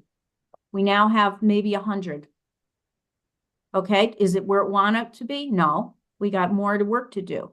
But to turn this around, the mall is our biggest challenge, our biggest opportunity. This is not going to turn around overnight. We're in a regional market that's sandwiched by other malls and retail. Okay, so we're not in Danbury, where they have the New York influx, the Connecticut influx, and not a lot of surrounding retail. Similarly to other properties. People look at the Norwalk Mall and they tell me, oh, yeah, they got great stores there. They're underwater, okay? The fact that that property is operating is perplexing to me. They're underwater with debt. They're underwater with, they're not, the mall is not performing from a sales perspective how they would like it to. Is it nice? Yes. Do I hope it survives? I actually do. I don't want to see something in any community. I'm not that kind of, person that wants them to fail so we can succeed. I want us all to succeed. So it's going to take time and transformation. We have another reval coming. I believe we will see progress on the commercial side from both new development, and again, when the annual grand list goes back to the previous October, right? So we don't even have all the value for the mall housing on the grand list yet. It just wasn't far enough along, and that's millions, okay? That's going to be at least a $60 to $65 million project, maybe higher when it's done. Okay, so you're adding that kind of value to the grand list, and you can do the calculation from there. I don't know how much of it hit in October. There's maybe 1 or 2 buildings fully and then partial, but if we're at half the value, I'd be surprised on that list. I don't know. I should have looked it up.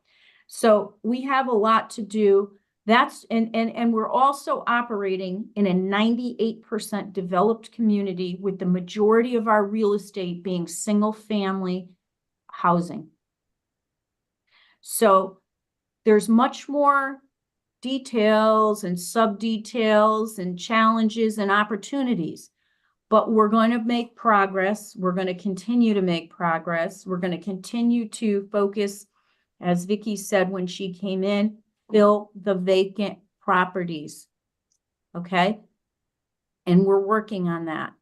And we're working multiple fronts. We're working from a regulatory perspective with Rob and the Planning and Zoning Commission and land use boards to look at regulations that can help with some of this. I mean, we just made some changes in the industrial zone where we had these major requirements for setbacks, which were wasting all kinds of real estate potential. Okay, we've reduced that. And guess what? As a result of that, this new bill that may come in our corporate park can be realized. So these are changes we're making from a policy direction.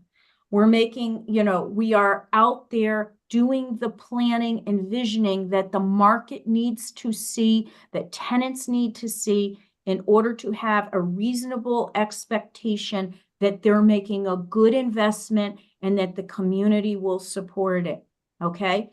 Everyone is calling.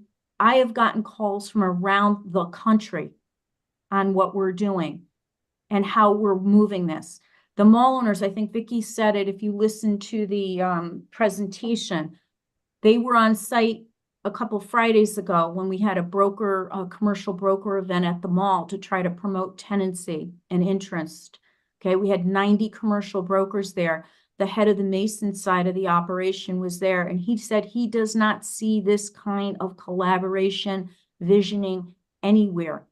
Okay, he said it makes them easier. Do we have challenges? We absolutely do. Okay, that mall has financing behind it. You're going to have all kinds of issues in every community with the financing debt that's coming due over the next 3 years on commercial properties across America. You've been reading about it in Bloomberg and other places, I'm sure. Okay. And there are properties that are going to struggle. So they have to add value or show the potential to add value so that they can reorganize their financing, get financing. You have increased interest rates, okay, increased construction costs, and a bunch of debt, not just in Trumbull, this is everywhere, coming due on commercial properties. That's a reality of what's happening. So this is not an easy equation. Many communities were way ahead of us in the apartment development. I know it's a sore subject, and I don't believe we should be doing too much more in the big scale projects at all. I think smaller scale infill projects that promote development and senior housing, we have some work to do definitely on the senior housing side. But some of these communities, okay, they've added thousands of units. Yeah. Rena, I'm gonna ask to kind of curtail the talk about the apartments and stuff, just because I see the police department's jumped on as well, and I want to keep us on schedule today. First of all, I just have to tell you, you are an absolute rock star, and we are so thankful to have you. But you are, and you make clear and concise arguments about the direction that you're trying to help move in, and it's very helpful to understand. So I'm encouraging everybody to please tune into that discussion. I have a couple of questions about your budget. One is a general question about grant writing. One of the things that has amazed me is the amount in grant money that you've been able to capture for Trumbull, and some of the great projects that you've been able to see to fruition, such as the Long Hill Green project, which is still coming into the last phase, and it just looks great. I had always championed the fact that we needed more grant writing time and help. And then somebody actually asked me more of what is our grant administration workload look like in your department. I know we had added a half-time grant writer, and that you didn't necessarily want to add more grant writing. But do we need help in grant administration to be able to? So I get where you're going. So here's the deal. I appreciated that the Board of Finance and the Town Council added grant consulting dollars to my budget, because we are very busy in this area. And I have used some of it with 2 different consultants who are good people. But here's the challenge, and I don't want to sound like egotistical about this, but I have a lot more writing experience than most people out there. I've been doing this 35 years. And so what happens is when I bring in a consultant, it doesn't save me time. It just shifts what my time is. So I have to bring them in, indoctrinate them to the project, help them understand who needs to be around the table, okay, for that project, give them context, kind of stay involved and help project manage them to the finish line. So I'm not being freed up. I'm just playing a different role in that respect. So in some instances, it's easier for me to do the writing, okay? And faster, easier, I have more context. What ends up happening is the more grants we have, Dan Martin, who's kind of my partner, my wingman, he's the financial reporting, financial managing, he reviews the budget. I'm on the project. And we have other people like Bill Maurer, who's very much a big help, and others, they do small grants, and the health department has a few little grants or whatever. They're always helping too. And then the senior center, these are small little things, but there's other people here doing some of this too. The problem is, once we get all these grants in, we have to report. The reporting is not for the faint of heart on some of these grants, okay? It is involved from a financial side and from a narrative administrative side. I take all of our grants through the contracting process, which some of these projects to get under contract is a lot of work. So the administration side is more work. It's easier to teach and indoctrinate somebody to. And I'm thinking that Dan and I really need the help there, because the writing and the project leadership is the writing is finite. It's you do the grant, it's due, it's in, it's off your table. The management of it goes over, the administrative reporting and stuff goes over the Well- entire stretch of the grant. So what would that actually look like? Because Dan is housed in the finance department, and there, I think that Maria could use more help in that department. That's another discussion when we get to the finance department. I think that your department is managing great, but like if this, where would that be housed, and what does that look like in relation to our budget? Do you need a full-time person in the economic development department? Do you need a half-time person? I want to make sure that we allocate the right help that really frees you up to do the stuff that you need to do. So I could see if we can find the right skill set. I think Dan and I work well together, and we could share a person, you know. But what we need is somebody that understands the grant financial reporting and the narrative stuff. So when we had Dawn Savo here, she was our, I think she was the deputy finance director for a good part of her time here. She had both. She worked for me in Bridgeport. She understood both. Does that position need to be housed in the economic development department? No, or does it doesn't. It doesn't, as long as we're collaborative. It could be in finance. But we would have to, they would probably have to come to me for some information on the project status, which would be no problem. Once they were indoctrinated about the reporting, the contracting could sit there too. Dan and I both, I handle the contracting now, but we can teach that and put that there. And I could be available for oversight. I don't care where it sits. It's a matter of finding the right skill set in a person, because it's very regulatory oriented. Every contract is completely different. There's a lot of stuff that can impact. Okay, I think that that's worthwhile for us to look at, to make sure that we have the right assistance that allows you to do that, and that it's housed in the right department. And I'll send you a follow-up so that I know what that looks like in relation to the current budget. Okay. All right. Scott, do you want to ask a question about the budget here?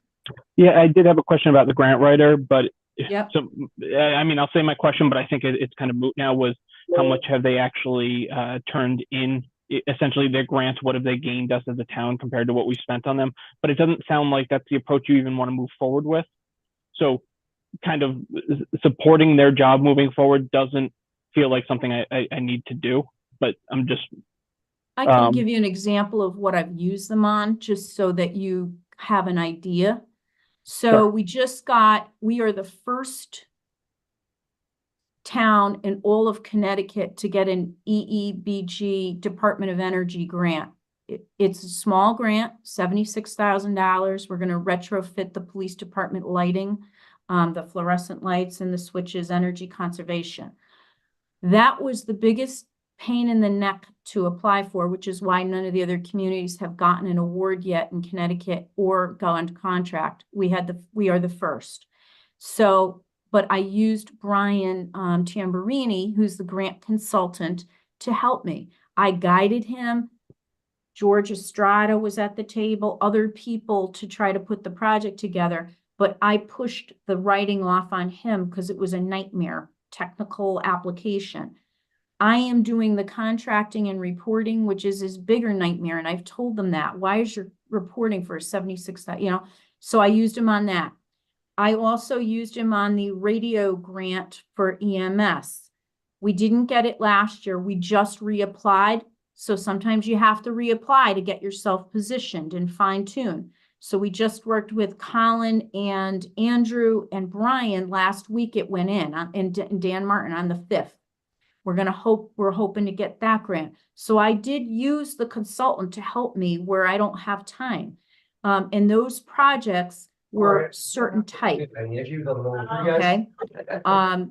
So now, but can I just ask again- on that? Would you have been able to have the time to do those and still gotten the grants had we had the other resource for the back end of the grants in place instead? I'd have so much more time. I don't think anybody knows how much reporting we have to do on these projects and so forth. I mean, I locked down a day and a half every 2 months or 3 months when the quarter's coming, and I've got to like just anchor in. The contracting process, I have a list this long of steps for contracting to complete contracting on all of these grants. So correct me if I'm wrong. You would be, if I'm hearing you correctly, you'd be good without the money for the grant writer, assuming we had a replacement, whatever that is, right? That discussion still has to happen. Someone to help us. To yeah. help with the back end finances. Then you wouldn't be losing out on these grants that you're talking about that they helped with. You would just be able to utilize your own time better to obtain them. Yes, and not just on the finances. I want to be clear. We have to, if we hire somebody, whether in the they have to be able to do the administrative side, Yeah. which is Well, what I do, and then the financial reporting. I think that's definitely what we would have to do in the job description if we created that. Scott, I would challenge that we might not need to get rid of all of that money for the grant writer. I think we might want to leave her some money for consulting for the more technical writing that she hasn't had time or needs a little bit of different perspective. So we might want to leave a small amount for that. And maybe just to do that, but we can talk about that afterwards, how we wanted to design that. I think the question that we'll have to follow up with that person, where do they get housed? And is it if we make it a grant administration support position, and how we do that. So that would be the follow-up to that, I think. My one question with that is that a position that could be done on a contract? Like, are there outside resources that we could contract for things like that? Or is that somebody that would have to be in-house? My opinion is it should be in-house. I'll let Rena answer that, but here's the thing, we more than make up what that position would cost us and the amount that we could capture in grants if we give Rena that ability to free up our time a little bit. And we need somebody indoctrinated into what's happening here. A consultant can come in and out, but then you're spending all your time getting them up to speed on each project. So it's almost like if somebody's here, part of the team, they're invited to key meetings. They know what's going on with the project. They're going to be on the startup calls for all the grants. They're going to know what reporting they have to do, all this from the beginning. These consultants come in and out, and it's hard. It ends up, and there's not a lot of people out there. Everybody's busy right now. I mean, because there's so much work, and there's never been a lot of grant capacity out there. So I don't know of anybody who would come in and do it. On the HUD side, there's a team of specialists that are trained in HUD administration. We have used them for Stern Village. And there's some on that side. Okay, and I'm going to ask one more question. I'm not going to belabor the point, but I do have to just ask. You indicated that the apartments over at the mall would add X number of dollars. I don't care about the dollars. The point is where I'm going. That counts as residential or commercial, even though it's commercial. That's on the commercial grant list. Okay. Even though it's residential property? Yeah, anything over 3 units is considered commercial. And it'll show up on the commercial side of the grant list. Okay. That's still concerning for me is looking at our 10-year growth of grand list. I know what you went into in your explanation. It's just we've added a lot of large apartment properties in that time too. And Thank God. Or else we would be in a much bigger hole. Which again is sad because debate for another time. Debate whether opinions on apartments are a debate for another time. But it's fair, and I'm always available to everybody. I mean, you're all volunteers. I get that you have other stuff to do, but anybody that wants to talk, I'm always here. Okay, I'm going to move on to Mary for a question. Yeah, very quickly. Mary Isaac, Town Council. Rena, I just wanted to say the fencing was down yesterday when we drove by. The pavers look fabulous at Long Hill, so thank you. The project looks so much better, so complete. And since Marty had to run to a meeting, I have to advocate for his outdoor ping pong table. Just so you have it in your head for the Long Hill Green when we get there. And just a question separately, I was asking about the consultant, so thank you for all that information. But I know the newsletter, which hasn't been done in a while because you have 18 million balls in the air constantly. And there's a small amount of money that's in the marketing and advertising efforts. That was a fabulous document that I know, as I said, took a lot of time to put together, but we see a lot of, especially on social media, questions that seem to be asked over and over and over again, some of which are being asked here as to development and projects and what's coming up. And people don't typically, of course, go to read your economic minutes. I do. But I was wondering if maybe even an intern or someone like that, even a quarterly newsletter, if we could get back into that. But it was so well done and was like just chock full of information. So I don't know if that's something that, we could work into, again, not to put on your plate because it's extreme. And you may say offloading it to someone is going to cause you more work because you're the one that has all of that in your head anyway. So I was just No. curious about that. No, not at all. On that note, one, the newsletter was never more than quarterly. Two, it didn't answer any questions really from the public, and they still answered a bazillion questions. It is a nice thing. I like it. Bill Chin was helpful when we were doing it as well from a technical side and a distribution side. I did have a contractor help me lay it out because we wanted it branded and so forth. We started doing it completely in-house, then we went to a branded one. And it was great. And I'd like to bring it back. It's just, we've been doing news alerts through the website. So we're communicating more on resources and information that the business community needs. And we've been really more not doing the newsletter, but I have it as a goal to reinvigorate it. And I have a person that I think I might want to talk to about doing that.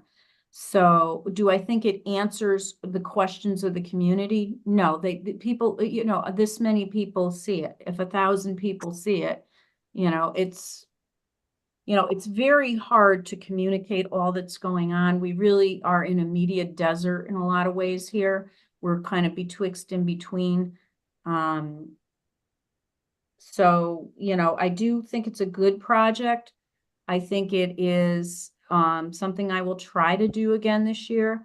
But do I think it answers I think it's a nicety. I just pulled Newtown's newsletter last week to take a look at what they were doing and to see if we could do something similar. So, I have it on my radar screen. Thank you. And you're right. I'm thinking it answers so much, but you're right. You could put that out there and 2 people later are going to say what's going on with X, Y, and Z. So I get it. Exactly. Thank you. Christine? Thank you, Christina Laris, Board of Finance alternate. Just for the record, for anyone who's watching or will be watching this recording later, I want it noted that, Rena, your list of accomplishments is 2 full pages, which is exponent for last year or this current year, which is exponentially larger than what other folks have put within their budget presentation. So I want to congratulate you on that. And to Mary's point about reading the Economic and Community Development Commission meetings, I might be also in the minority or small group of people who read them, but I think maybe that's partial because my husband's name is in those meeting minutes.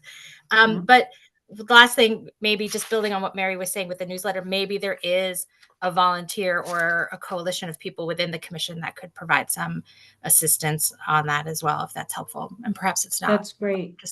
I'd love that. And one thing I'd really like to do that I think would potentially reach more people if the community, because we get the community television link, do like a monthly or quarterly show on economic development updates for the community on like an interview format with Lara. We've talked about it. We just never got it there. And then you take that link and you post it on social media, or you put, or even monthly, what's the update? What are some new things? People want sound bites, video, I think you're right. Social media is video now. It's not written word. No one wants to read things anymore. Yeah. So I think doing a newsletter type format on a show or that kind of a format and getting that out will reach more people, in my opinion. I don't know. That sounds I like think I think that's a good brainstorming idea. And honestly, I feel as though you could tap into some of the people that are on that commission or Chamber of Commerce people to help out as well. And then you can maybe do some highlights of new businesses, right? If you have 415 new businesses that were started in town, 421, excuse me, maybe there's a way that you could somehow highlight some of those folks or whatever, or they could do like a video testimonial, like, business owner Mary got assistance from your office with XYZ or whatever it may have been. I think that would be really cool and engaging. Yeah, there's all kinds of things we can do in those updates. I mean, we can talk about development, new businesses, the kind of support. Do you have the things we're staffing offering. necessary to get that done? What? Do you have the staffing necessary to get that done? Well, that would be a work with, I'd have to talk to the community television. Okay. So we It's would really about her anything. workload. That's easy for me. I mean, that's just me showing up and we did for Restaurant Week, Laura and I went over to Freiburg and we did the promotion there on site and they loved it. The business owner was featured. A lot of people saw that. But again, she's a busy lady too. I don't know what kind of, so for me, I would love it. I think those are just fantastic ideas. I think that any connection that we can make, especially ones that help to highlight the good work that's being done around town, are pretty amazing. Does anybody else have a question about the budget for economic development or any changes in that budget? Awesome. Rena, thank you so much. All right. As Thank always. you all. I appreciate it. You know where to find me. Thank you. Thank you. Okay, moving on in our agenda to Lynn Della Bianca, our Animal Control Officer. I appreciate your patience. We're just a couple minutes off schedule. That's okay. It's hard to follow Rita though. I know. I'm sorry. And I always feel so bad when I'm like, oh, that's really interesting stuff, but we're good. Yeah, that's just my camera a little bit here. I think animals are much more interesting. Animal control is in your book on page 183. Just a shout out to the great work that goes on there. I had adopted a new family member from Lynn back in the spring, and it was just a great experience and very happy to be able to do that. And I was shocked at how well run things are down there. It was awesome. So thank you. So all right, so my budget, not too many things. I did try and up a couple things on the budget just because of the economy right now. On my professional expenses, the veterinary fees, obviously those are going up. But the first selectman didn't honor that. And then the second one was my program supplies, which is obviously our food and our office supplies and stuff like that. As everybody knows that those things are going up as well. Otherwise, my budget was pretty much intact the way we presented it. Excellent. Scott, you have a question for Lynn? Yeah, so on the program supplies, I noticed obviously that it went down based on historical usage, which, if the cost of the goods goes up, that doesn't fully translate. So Right. if I'm looking, if you can supply us with historical usage of the actual goods and services, whatever those are, and the costs that they were last year compared to what they are this year, so we can do the math to compare apples to apples. Right. And obviously I'm making up things like if a bag of dog food cost $10 last year and it costs 15 now, the usage is the same, but the cost will be higher. So I just want to make sure I understand that before we finish this out. Right. Obviously it's dependent on animals we have here, but we're pretty full, and now summer is coming, and so we're already starting to see more dogs come in, and kennels almost full. Cats we always have a bunch of cats. Yeah, as far as the costs on the food, I do believe that it went up a good $10 a bag. And I'm sorry, I don't know how much it cost originally, so $10 doesn't equate for me. Right? I can give you. I can give you. 10, okay, or 10 to 10, then that's a different conversation. Scott, the 40-pound bag that I buy for Eddie went from $23. It's now like $39 or something ridiculous. So the cost was exponential. The bag has actually got 5 pounds smaller and the price went up. Okay, so I guess that supports the case that unfortunately the increased amount, even based on usage of historical, would still need to be increased for a dollar figure. But usage doesn't change the cost. Right. Right. Okay, thank you.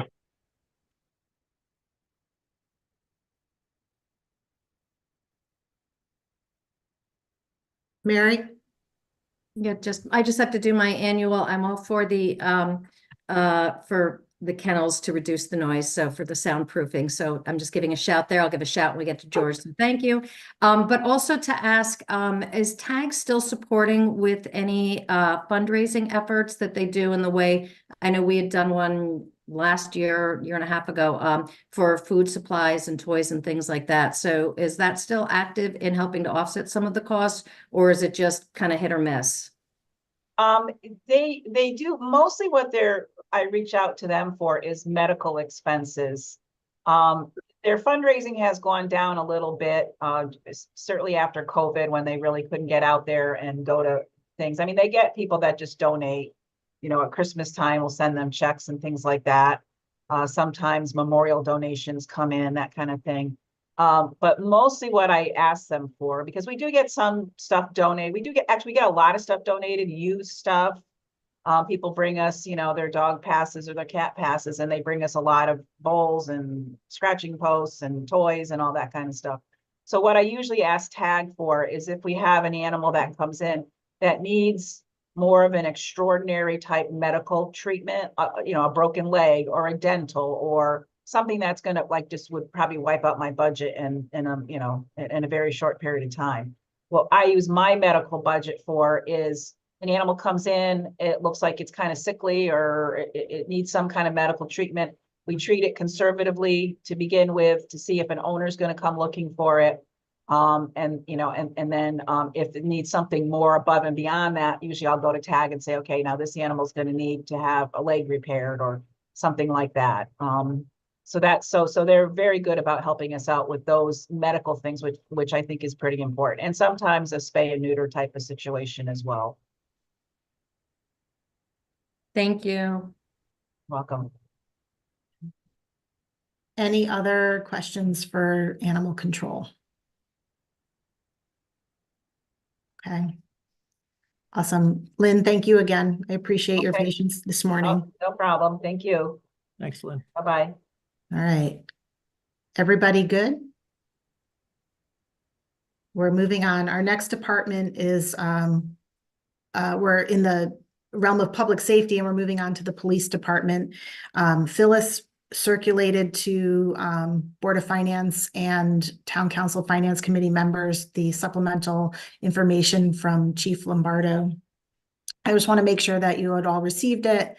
And I want to welcome Chief Lombardo, Assistant Chief Burns, and Brian Falkenstein, who's also with us this morning as well. Thank you. Good morning, everybody. Good morning. You want to run through a quick overview? Let us know how we're doing and Sure. We'll go from there. Sure. So we have still remain at 72 police officers on the department, which is where we were in December. We have a breakout of a variety of reasons why some of them are unable to work at this point. I have been notified of it looks like a minimum 2 retirements in July and August, 1 in July, 1 in August. So we're functioning at 72 officers right now. 2 are in the police academy, and we are interviewing actually 2 more tomorrow night. Hopefully we'll be passed and can start with us in the next few months to go to the police academy. We do not have, well, we have 1 lateral that's applied recently, so we're working on looking at that to determine if it's somebody that we are going to hire or not. Obviously, overtime continues to be a big concern of ours as the expenses continue to go up when we're short, as you can imagine, and as you've seen in the last couple of years. So that's really, that's been the big thing for the last several years is trying to get people on the department. I know, Lainey, I share with you the personnel headcount usually monthly and where we are and the breakdown of the people within the department. Yep, I do. I make sure to share it with the board as well. Yeah. Yep. Do you have any sense on how the change back to pension has affected recruitment? Well, we did have a slight increase in the last test we gave. We're giving another test which is what we're working off of right now. Unfortunately, we've gotten out of the, I think, 21 people who took the test, 2 that remain eligible to be hired. And we lose some people because they get hired by other departments because they're a little bit ahead in the process with them than they might be with us. And then we lose people who are disqualified for a variety of reasons. So of the 21 that took the test, we're at 2 that are at the hiring stage. And then next test we're giving is in May. And, we hope that that number continues to climb, that more people take our test and are attracted to the department. I know Lieutenant Falkenstein, who's on the call with us right now, has done a lot of work with Steve Labrandy in Human Resources to do a lot of marketing, a lot of direct marketing. He communicates on a regular basis with people who've applied to our department and possibly haven't even taken the test yet, but just to work with them and explain to them what the department is about, how we function, and what we do, that if they're looking at other departments that maybe the other departments might not do, or how the benefit structure that we now have with the pension at some point being signed off on, reestablishing that. I know that hurt us with retention and with people taking tests in the past for Trumbull. So he works directly with them. I was at a meeting last week with the Connecticut Police Chiefs Association members, which I'm a member of the board of directors, and everybody's facing the same thing. In fact, our recruitment company that most of the departments in the state use, which is called policeapp.com, the owner of that company was present during the meeting, and he explained to us we're all really suffering the same problem, where it's very difficult to recruit. There are less people that want to come into law enforcement now than there were 10 years ago, 7 years ago. There were many more people that took the test than they do right now.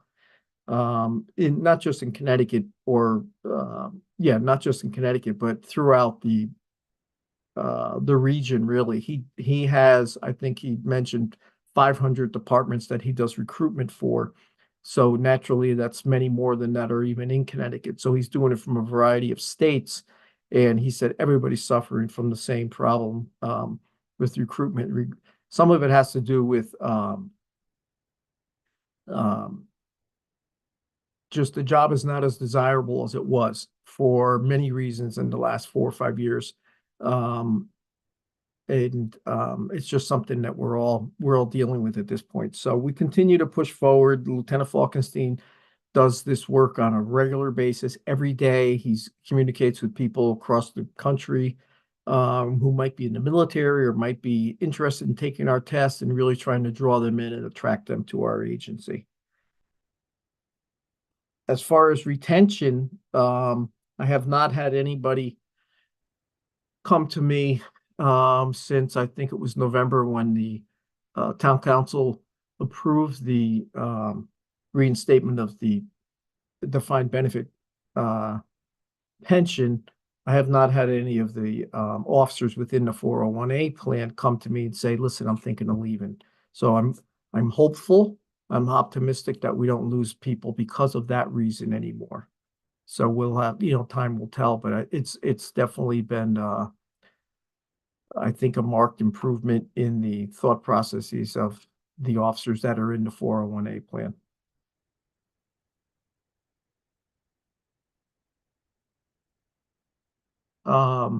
Is there anything in particular you'd like me to start with naturally, in the budget itself? Just before we get going, Scott had his hand up and I was on mute when I asked if he had any questions. Good morning, Chief. Scott Zuma, Board of Finance. Morning. On the full-time line item, it looks like the first selectman reduced down to a quarter a year. I think we've had these conversations most every year that most of the people on the Board of Finance are good. And by the way, I don't mean to sound like I'm speaking for them. If you can hire. So my question is, do you think it's possible to hire these people for a half year, or is a quarter kind of really where it's at, or is that a good place to start? And then if we have to supplement or readjust, the overtime budget or something later in the year, that we can do that. Point being, I want to make sure we aren't missing out on officers because we're waiting to fund them at the end of the year. And I don't think that was our first selectman's intent. I'm just making sure that it falls in that you at least follow the thought process so that we're still marching to the same end game. Before you answer that, can I just make a clarification for those following along? In the budget, all of the officers in town are listed, in their positions are listed as part of the salaries. In order to hire an officer, there has to be a salary that goes with that position. We are not taking any positions away. If you hired somebody today, by the time they're able to sign on and to do that, we're accounting for the fact that they may not be employed by the department for a full year. And there have been adjustments to the salary line so that we're not taxing on the full amount of that position that may not be hired. But that means that if somebody were hired for that position, that we would make sure that it was funded, that if they were ready to go tomorrow, that the intent is that those positions are available. I just wanted to be clear on that. I think Scott is concerned that we took too much out and that we may hire them too fast, but in any way that they would come on board, we would make sure that they were funded. And don't get me wrong, I based on what the chief said, I'm going to guess that's not the case, but I just want to make sure that we're at least in the mindset that that's where we're still marching, we're still aiming. Right. I just don't want anybody to think we're looking to reduce numbers, we're looking to do anything. Those numbers are in the budget and there. I just wanted to make sure that we were clear on that. Go ahead, Chief. I apologize for interrupting. Yes, no. One comment to that, please, if I could. And yes, Scott, you're right. That's not my intention at all to underfund the police staffing budget. We just have to make sure that we're not, as Lainey said, overtaxing our taxpayers. There was a very large surplus in the police budget last year, just the way things worked out. So we try to minimize a little bit of that surplus so that we're not overtaxing people. That's not, it wasn't necessarily a surplus. It was in the salary account and it was offset by some of the overtime. So those are some of the mechanics that happen in the budget. Technically, there was a surplus in that account. So anyways, okay, just said, thank you. I'm sorry. Oh, so to answer your question, yes, we are moving and forging forward with trying to hire as many people as we can. And if they come on before next April, as Lainey just said and the first selectman said, we will hire. I will communicate, which I do on a regular basis with Vicky, and just, to let her know that, listen, we've been able to hire some people because we don't want to miss any opportunity. Perfect. Thank you. And then there was just two other questions. One was the holiday pay, only because I don't understand the adjustment. I mean, the holidays are what they are. I'm assuming that's a contractual item. And it just says adjust holiday pay. And it was decreased by $26,424. Is that something that can be done? I think the purpose of that is it falls in line with if we stay at 72 officers until next April, there'll be that many less holidays that will have to be paid to individual officers. Okay, that works perfectly. Thank you. And then the last one is program supplies. It was reduced based on levels of last year, but you have listed out specific items. so my question is, without $5,500, what is it that you would be taking out of your planned expenses? Okay, I'm gonna have the assistant chief answer that because I know there's some things here that he's more in tune with than I am because of some of his responsibilities. Sure, thank you. Yeah, Brian, go ahead. He drafted this, and he has a good explanation for that. Sure. So obviously with the advancement of technology in our world, a lot of the stuff that would fall under here are supplies and batteries for a lot of this new equipment that we're utilizing. Obviously these body cameras are in use, 24/7. They're out on special details and traffic assignments. Tasers now also require batteries and cartridges and things of that nature. So a lot of the stuff that's within there too helps supplement all the equipment that we use now on a daily basis, along with a lot of our other special assignments that are out there as far as traffic, the dive team, and also now with the handgun transition that we recently made too, there's going to be some supplies that come up that kind of all come from this account. So just to boil it down, what would you not be able to get if we didn't fund you to the $5,500? Are there radios that would not be able to work? Are there body cams that would not be able to work? I'm trying to understand if you guys can absorb that change or not. I just want to make sure I do it right. It's going to be one of those things, the best way to probably compare it is to like your cell phone. All of a sudden, it kind of lapses with that time. And all of a sudden, that need to replace. And obviously the radios are another big one with the cost of the batteries that are associated with them. Another great example is with a lot of these uniform changes that were implemented at the state level, as far as having to have the body camera on the outer garment. There's certain clips that go with them and they come at an expense too. So what we're finding is a lot of the mounts that work with these, we need 2 of them at this point to have it always on that outer garment to be able to record appropriately according to state statute. So it's kind of this feeling out process with a lot of this stuff, because a lot of the equipment is new to us and we're kind of experiencing some of those growing pains that are associated with that. Okay, so we aren't on a regular routine to do it, so we aren't quite sure. So at this point, the reduction may be okay. It may be, yes. Okay. Lieutenant, question on those mounts and the stuff. I know there was an $11,000 amount that for equipment that we were looking at whether or not it was only part of the equipment. Is this what we're talking about with that section with the 5,500? I don't know the 11,000, but maybe that's a number that I just wasn't privy to. No, that's in a different account, a different department account here. The 11,000 is in capital, Laney. Okay, all right, so we'll talk about that afterwards. I know there was something that I needed to watch for. I'm going to go to Vicky and then to Mary. Vicky, you get pumped. She's more important today. Just to point out, in the budget book, there's a reason why we include the historical data in there. And we just don't just take money away from a different, program or whatever without some kind of evidence to do so. So just that program supply account, if you look at the historical over the last 4 years or 3 years or so, it has never gone above 40,000. In fact, it's been substantially lower every year.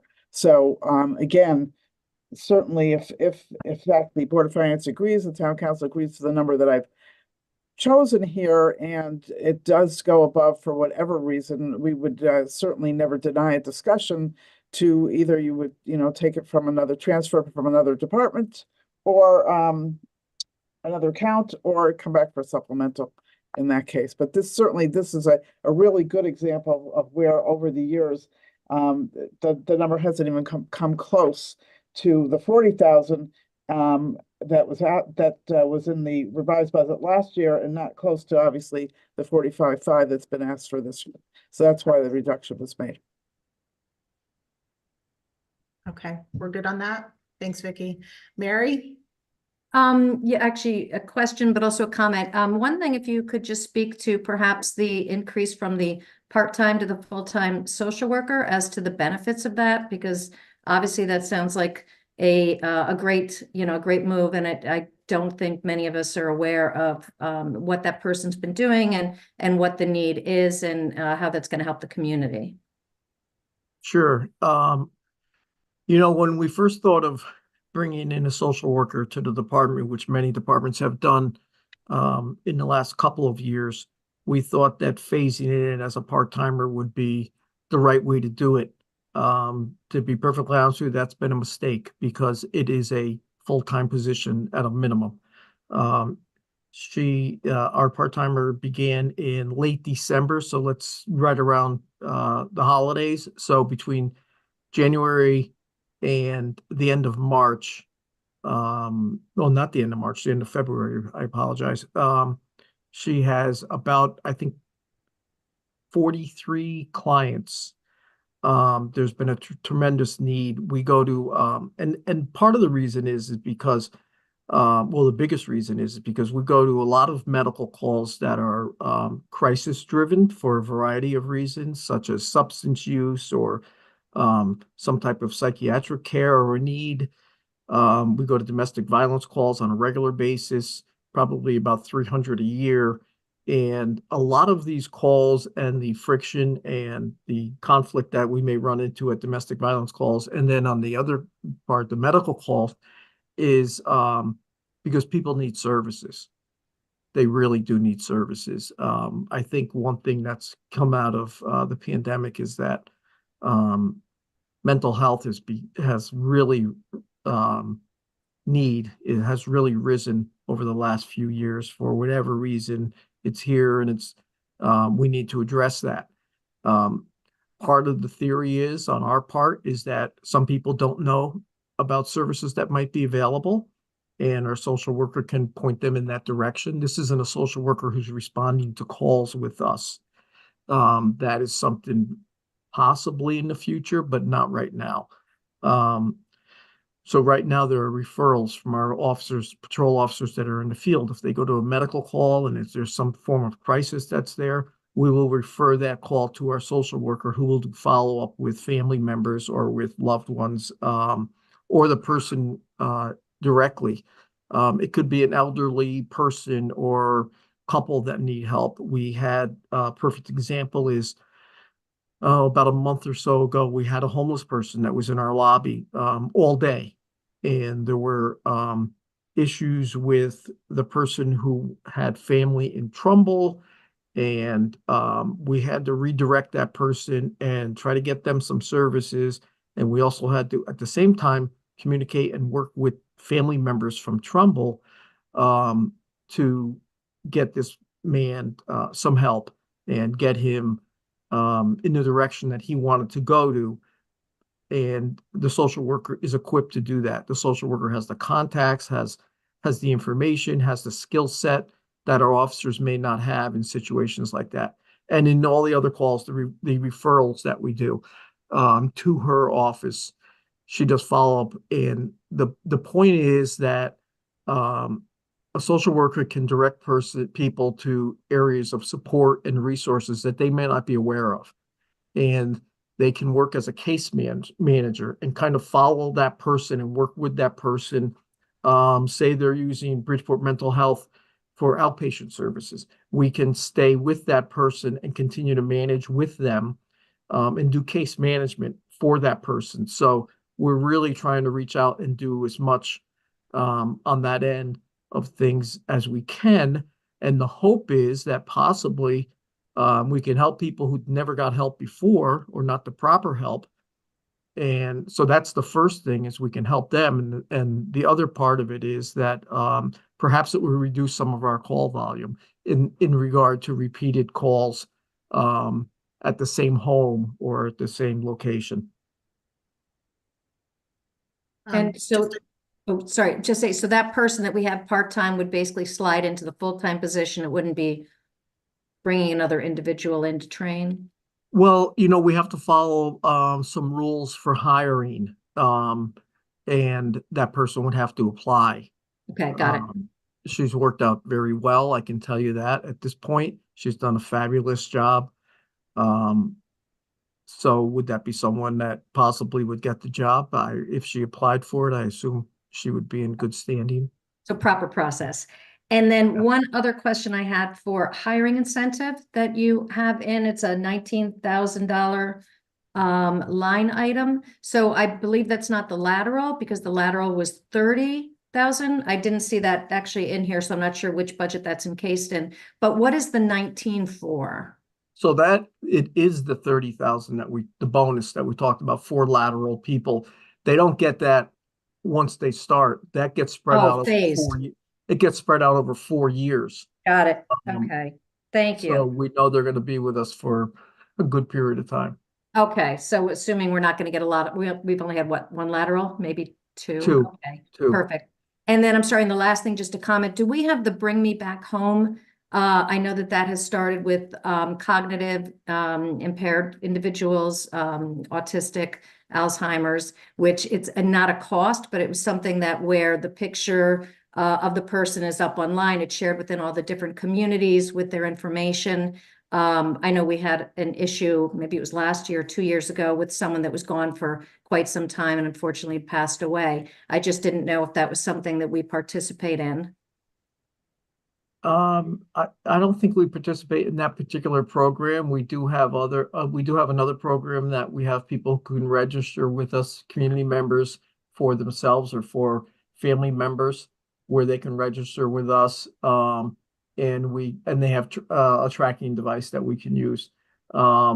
We have to take that a step further, just so everybody's aware, in our CAD system.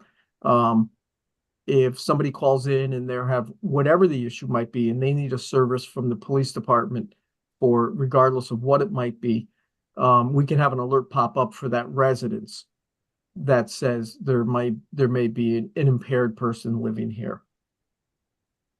Great. Thank you very much. Brian, did you have anything you wanted to add to that? Because I know you were part of that program.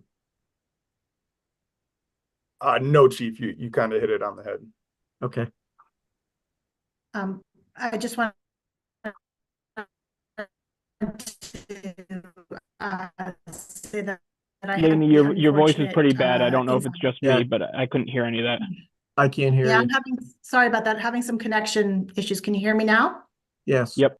Okay. I had the unfortunate experience of engaging in the system and having follow-up with Rosa. And I just wanted to say how amazing that support was and the follow-through from that department. And I realized that she is already working a full-time job, despite the fact being a half-time position. And I would wholeheartedly support that role as a full-time position. So I just wanted to comment, say thank you, and to acknowledge that.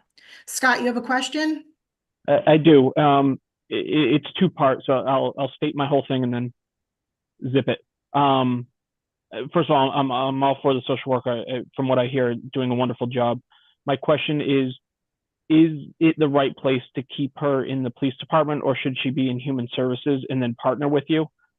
On the flip side of that, within human services, one of their goals is to establish a working relationship with her.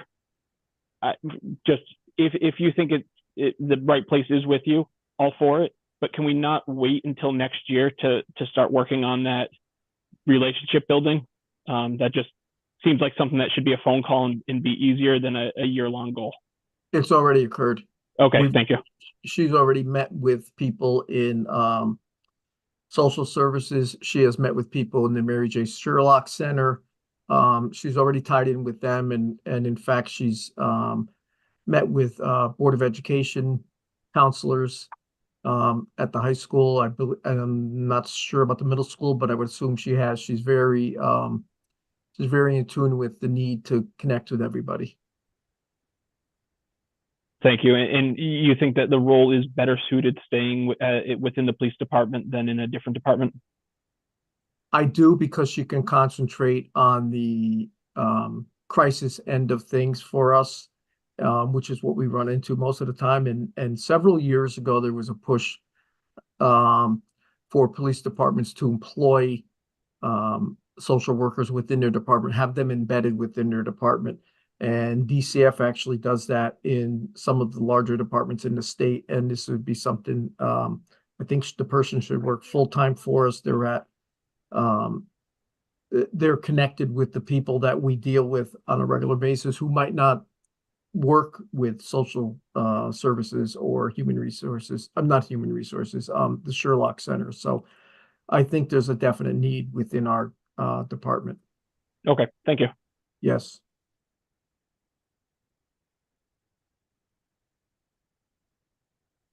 Okay. Is there any more discussion on that? Any I'd be happy other? I don't see any other hands at this time as far as that. Any other areas of the budget that you want to highlight? Chief? I couldn't understand what you said. I'm sorry, I'm having some connectivity issues. Can you hear me okay now? Yes. Are there any other areas in your budget that you want to highlight? Sure. I did want to touch briefly on the overtime account. I do know that what we asked for was reduced by the first selectman, and I would love to see it come down to that because of we were able to hire good qualified people. And this year we will probably come in at about that 1.5, depending on hiring abilities and illnesses and so forth with officers and retirements that I discussed earlier. Sometimes we have, like we're at 72 officers right now, but we have I think 64 that are actually working in the field because we had a few people that got injured and two people on maternity leave. So and then we have several in the police academy. So it's a moving target sometimes. So I just wanted to explain that.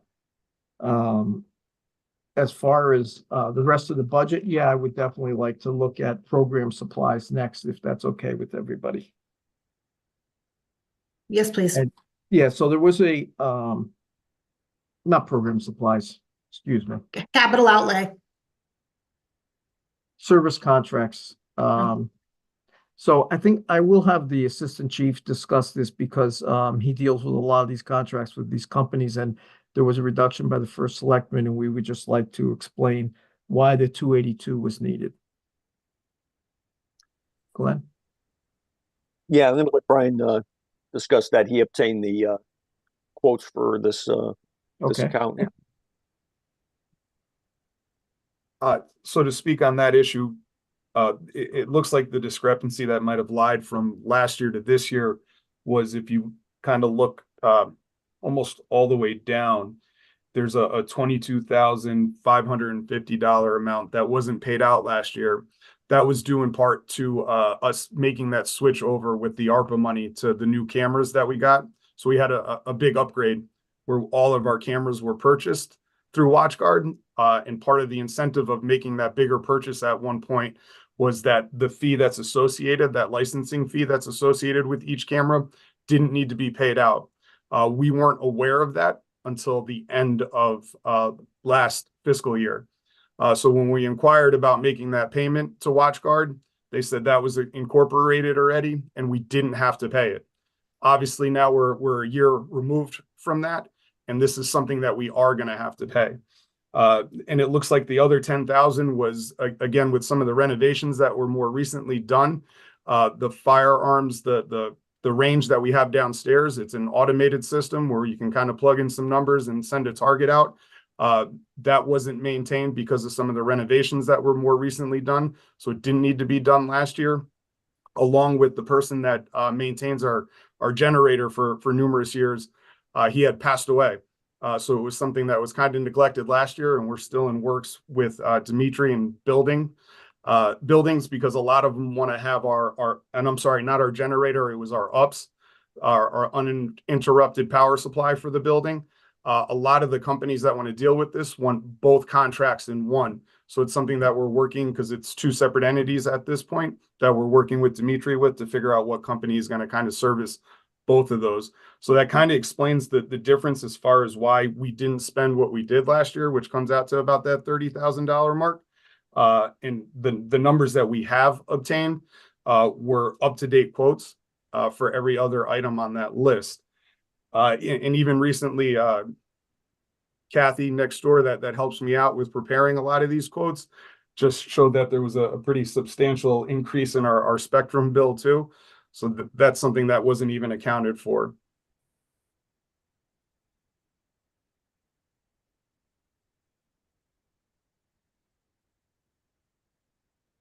Okay. Any questions or comments on this?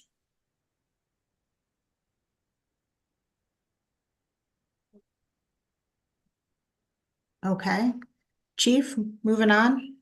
Okay. Capital, I think we should talk a little bit about that. As you can see, the 5 vehicles we asked for were reduced to 4. And we do have a mechanic that works for us full-time. Just to let the boards know, I just actually learned this morning that one of the vehicles we were looking to replace in the near future, actually, the engine is seized on it now, so the vehicle's no good to us at all. So we'll have to replace that a little bit sooner than we expected. And we look at vehicle mileage is definitely one thing, but also Ford contributes idle time to the mileage on your car. And Lieutenant Falkenstein's done some research on that and worked with some of the vendors on how much that really does accumulate to a vehicle and how much wear and tear that actually does put on a vehicle. So I think I want to have him talk about that because he knows quite a bit about what idle time does to a car. And our cars, as you know, do idle when they're in the field, whether they're with patrol officers working in the field, or you see them at a lot of the construction sites on the road where they idle pretty much all day. So that does definitely wear on the car. Go ahead, Brian. And by no means I'm a mechanic or I've learned a lot of this, with us fortunately enough having Rich Rotzel, who is our mechanic, our full-time mechanic. He's been an invaluable resource when it comes to a lot of this and is very well versed in it. And he's kind of opened my eyes to a lot of the wear and tear that these vehicles take. So the best way to put it into perspective is 2 of our newest patrol vehicles that we have out on the road currently. We've probably had them for less than a year. They're 2022 Ford Explorers, the police interceptors that they make. Currently, they have probably each of them about 16,000 miles. Where the big discrepancy kind of lies is that there's over 2,000 idle hours on those. So that's an addition. There's a national formula that they use out there. So every 33 miles is attributed to one idle hour. So to put that in comparison, both of those vehicles have in excess of 65,000 miles in less than a year. The cars are used all the time, like the chief had mentioned. Currently, a lot of the vendors that we do a lot of that special duty work for, they require a car, they pay that additional fee, and they're out on the road for that time too. So the more vehicles we do have, obviously that's going to help with our main function as far as being able to provide for public safety and having a reliable car out there.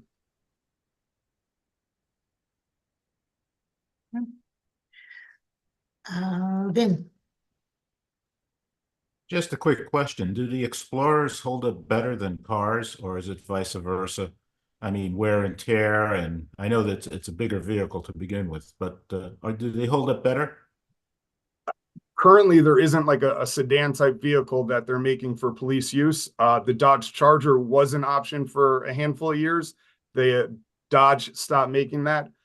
We are taking a turn with the 4 cars that we did purchase for this year, and we did purchase Dodge Durangos.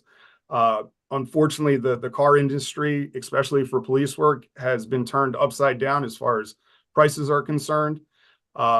So again, I think it's a lot of things that a lot of departments throughout the state and probably the country are trying to navigate through to see what's going to be the best function. Obviously, the 4-wheel drive, I can speak from personal experience. When we had the Crown Victorias out there, they were a hassle as soon as it started raining. So going to that 4-wheel drive option, especially here in Connecticut, has been invaluable.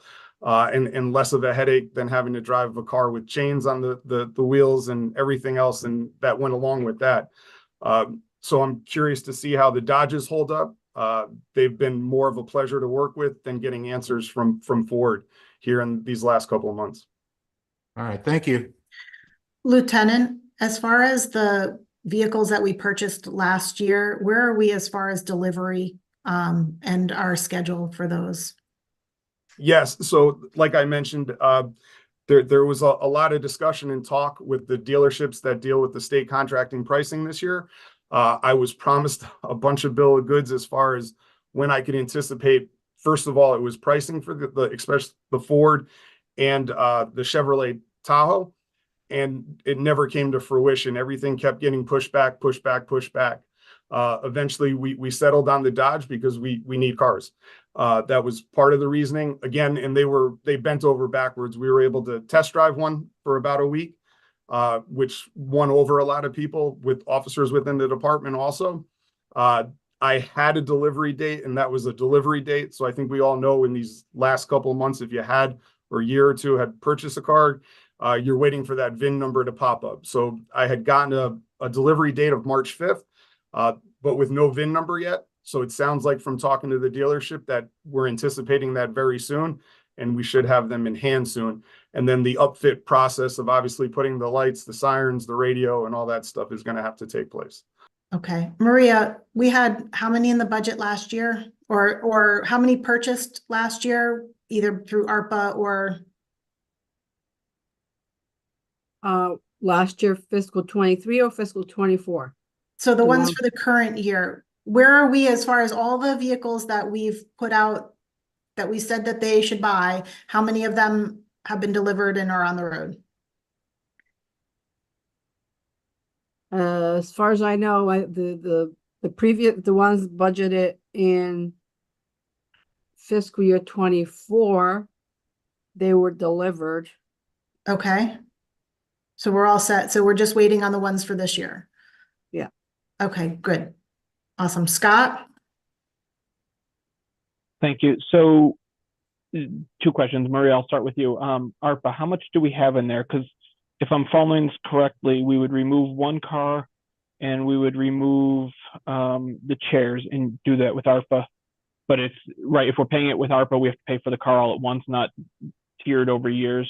So that would be 82,000 plus the 6, so 88,000 on this line item is indicated for ARPA. I just want to see how much we have because I know that's somewhere else in the budget too. I believe it was like 400 and some thousand. I don't have it in front of you. I can look it up.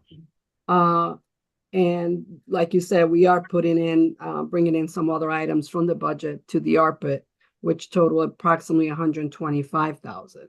Okay, and my assumption is correct, right? We have to pay for the car all at once, not spread out over years like we normally Yes, if we're going to pay it through COVID, through ARPA. Yes. And then the other question is the seized property funds. It looks like we have 45,000 in it. What would we normally do with those funds and is taking from that? I think it's appropriate. I just want to make sure that it doesn't hinder some other plan that was out there. So we use the seized property, the asset forfeiture funding for several reasons. Last year, we needed to buy a new server for the department, which was about $20,000. Well, it was not expected for the server to be replaced, and we hadn't budgeted for it because we didn't expect it, and I don't believe IT did either. So we took the money out of the asset forfeiture account to pay for a server. That's correct, right, Glenn? Yes, he's shaking his head.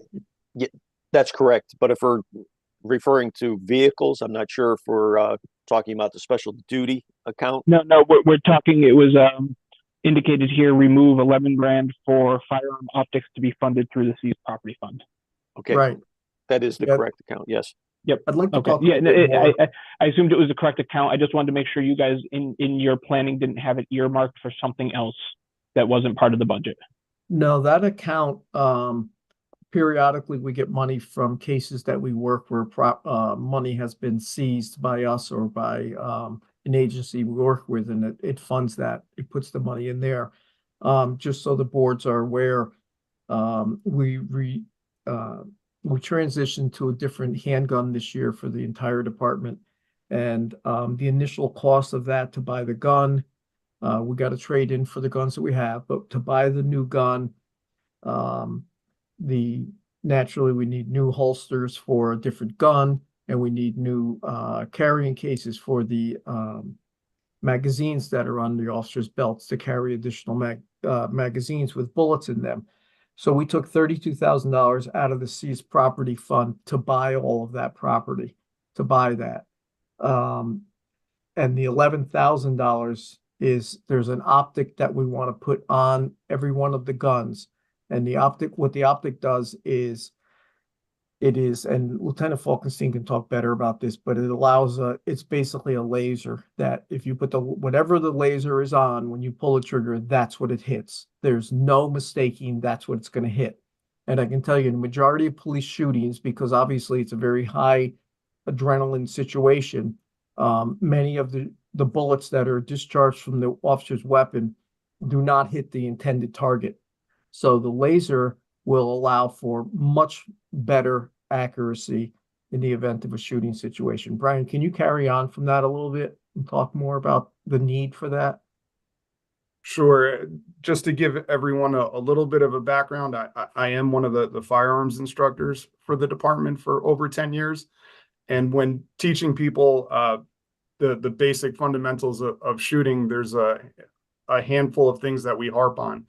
One of them is it's called sight alignment and sight picture. And essentially all that is lining up your sights. As a former Marine of 9 years, we call them our iron sights. So what's affixed to most of your handguns. And what this optic does is it's a prism of light that puts on a little dot, kind of like the chief had mentioned. It looks like a laser, but it's a little dot. And it takes away that entire fundamental of shooting. The other big advantage of this optic, this sighting system, is that it allows you to keep both eyes open. So a lot of people, when they're taught these fundamentals, are taught to use their strong eye, their dominant eye for shooting. It eliminates that need. So not only now do you have a one reference point of shooting, and you can worry about some of the other fundamentals, it opens up your entire peripheral to what's going on around you for an incident. So you'll hear in the news a lot of the times as far as officers, not being able to maybe see something, or they think they see something. Well, this site allows that option. As far as being able to see the entire scene in front of you, obviously in very high stress type situations. Another great example is several years ago, we made that transition from having these iron sights on our rifles that we carry, our patrol rifles, to going to this red dot type system. And I can tell you firsthand, for someone that has learned the fundamentals of shooting and been around this now for quite some time, that our scores substantially went up, where we would have probably a percentage of probably close to 30% of the department fail without that sighting system on the rifle, where it went through the roof now, where we don't have anyone that fails. So it dramatically increases accuracy, because again, you're taking away one of those fundamentals of shooting and something that's running through someone's head. And this is typically when we're just doing more of a static type shooting and qualifying. That's perfect. I appreciate the additional information. I will say, I don't think I had an issue with buying the items. I wanted to just make sure how it was funded, and that it was funded from the appropriate account, and that you guys had the money to do it if we didn't do it in the budget item. I have a question about that. So there's $11,000. That's not all of the sites that you need. What would the total cost to do all of them at once be? About $40,000. Okay, is that something that would be able to be funded through ARPA? Yes, as a matter of fact, I was going to bring that up in a little while. I had a meeting with the first selectman and we discussed this, and I asked about that, and she said, yeah, that's something that can be funded through ARPA. And one other thing is it will not be an ongoing expense where we have to replace these every 2-3 years or replace parts on them. Yeah, invariably some of them may break. There might be a repair that might be needed, but not to the point of that kind of money. And what we were trying to do was phase some of the purchases in for the department. And we thought that because in the past, just like I mentioned with the server, we had to come up with money this year. We didn't have to come in and ask for an appropriation. We took that money out of the asset forfeiture account and bought the server. So if we deplete that for any reason, handguns or these optics we're talking about, we won't have that option available to us when things come up that are not budgeted for. I feel like that's a great backup plan, but I don't think that if there was a need that came up such as this, that anybody would say no if you needed a supplemental, but I'm glad that you have a plan for that. I personally would like to see you get that equipment in place. If it's a one-time expense, we have to use our ARPA money by a certain date. I would explore going that route. I don't know how anybody else on the board feels about that. So I would actually like to pull that out completely, but with the understanding that it would be funded differently. Vicky, and then Scott, did you have another question? Or are you back? All right. We'll go to It's Vicky just first. to come back around to this, but I'll wait till after Vicky. Okay, thank you. Yeah, just to follow up, because Chief and I did have a conversation about the $11,000 yesterday, and yes, ARPA has to be fully allocated by the end of this year. So we have approximately $456,000 that has not been allocated, was never allocated. We had left that as an amount to make sure that our other projects, not knowing whether we have enough money to fully fund them, we wanted to leave a cushion in there. But, at this point, we're now getting close to, we still have several months to the end of the year, but that will come upon us very quickly. And we're going to have to allocate those monies before the end of the year, in addition to others, surplus monies that we did allocate, and there's now a surplus in some of those projects.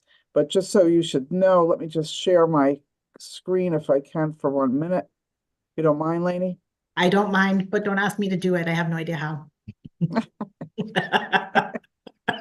Okay, so everybody can see that? Can you see my screen? Yes. Yes. All right, so presently, in the budget that I put forward, these are the following, the items listed here are those that I've designated that should be funded through ARPA up until this point. Does not include this $11,000 because we just had this discussion. So based on that discussion, I would probably like to increase that to $40,000 to cover all of those that equipment, Chief. But of course, I'm not going to be pulling out an additional 30 some odd thousand from my budget. I'd only be pulling 11 because that's all that was in here. The rest we would just fund, that balance would be funded through ARPA. So these are again, the amounts that I've pulled out of my budget to date. What you decide to do going forward is up to the Board of Finance, of course, and that amount could increase, decrease, whatever you want to do. But again, we do have a balance in ARPA that needs to be allocated of $456,000 plus. So, and we need to do that before the end of the year. So, anybody have a question about that? Can you just remind me, we have to allocate by the end of this year, but spend it by the end of next, correct? By 2026, Scott. 2026. Okay, I have an extra year in there. Okay, because I had a question regarding would we have the cars and also whether or not we'd have these optics. I just don't know if there's any delivery, but 2 years should be more than enough. So thank you. Yeah, I would hope so. One never knows, but I would hope so too. Exactly. I do have one additional question, if you don't mind, Lainey. Yeah, go ahead, Scott. And Chief, you indicated, you'd love to not basically take down all of these property funds. And we do have some ARPA funds. I'm good with funding the optics. I think it's a worthwhile investment for all of them at once to, kind of take that one hit item off the table instead of talking about it every year. However, I also don't like just leaving funds out there for whenever. With that, how much would you feel comfortable using from the seized property? Because even if we said like 11,000, then we'd only be increasing the ARPA by 29,000 for usage wise. But would you be comfortable with, is 11,000 comfortable? Is 20,000 comfortable? Where are we at? What if the 11,000 came from the budget and then the same amount from the seized property, and then the rest from ARPA, that would be a comfortable point. Yeah. So 11,000 from the seized. I'll be honest, I would love to not leave that number in the budget. Okay. So whether or not it's ARPA or seized property is really where I'm trying to figure out the right mix. Yeah, either way, it would just be a removal from the operating budget, and then we would decide where it would come from after that.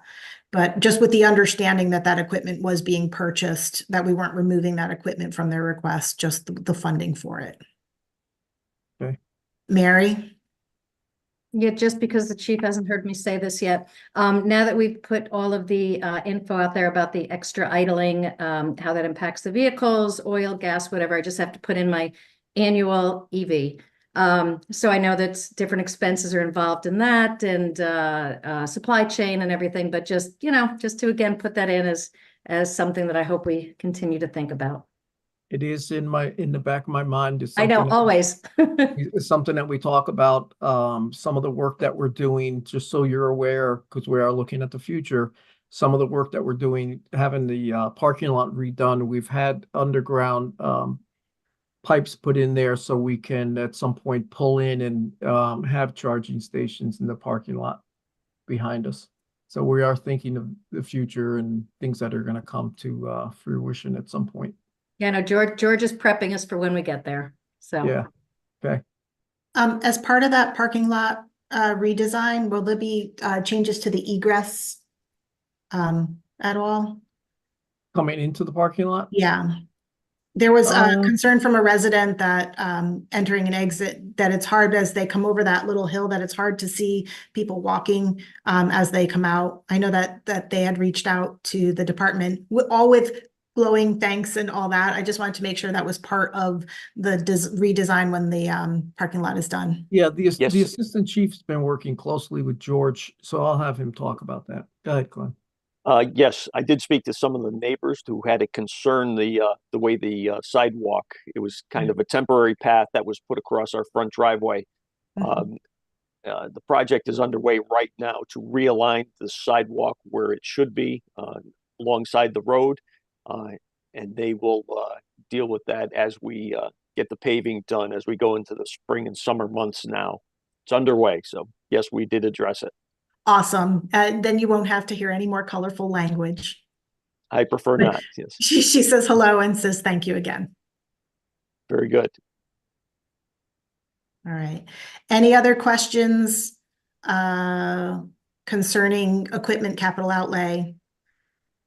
Any other questions as far as police department salaries, overtime, anything like that? Awesome. Okay. Gentlemen, thank you. As always, I appreciate it. The material that you send is thoroughly prepared and very thoughtful, and I appreciate that. Okay. Thank you. Next on our agenda is emergency management, and we're not scheduled to see emergency management until 1 o'clock. I would like to suggest that we take a break at this time. Do we feel like we need an hour break? Do we want to come back at 1? Do we want to ask them to come back a little bit earlier than that? How do you feel about that? Don't everybody jump at once. I'll leave it to think- the group. I don't care either way. An hour for lunch and break is good. Okay, then we will plan to resume at 1 o'clock. If you come back on a few minutes early so we can be ready to go. My hope is that we will be done by 4 p.m. today. Okay. Also, I'm requesting any follow-up questions for Board of Education. If you could email them to me, any open items from our meeting with them on Thursday night. If you could send me a quick note so I can compile those and send them to them by Thursday is my goal.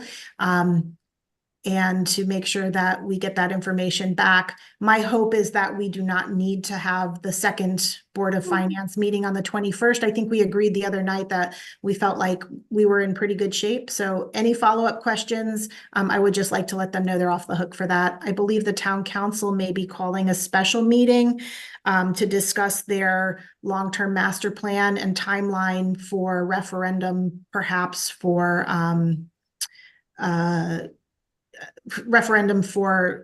possible build on the master plan. So I don't have details on that yet. I'm hoping to hear from Councilman Mazzaro later today, so that I can alert members of the Board of Finance as well. Laney, he did reply to you. I don't know if you saw it, and I copied on it. The meeting is March 19th, and he Okay. wants you to take some action. So Okay. when you chance, you can. I will check my email in just a bit. Obviously, we've been occupied this morning, so let me do check that, and we'll have some information about that when we come back at 1 o'clock. Enjoy your break, and I appreciate your attention this morning, and thanks to everybody who's joined us so far. Thank you. Okay. Just remember to set your cameras off and your things to mute until we come back at 1 o'clock.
All right, looks like everybody's coming back.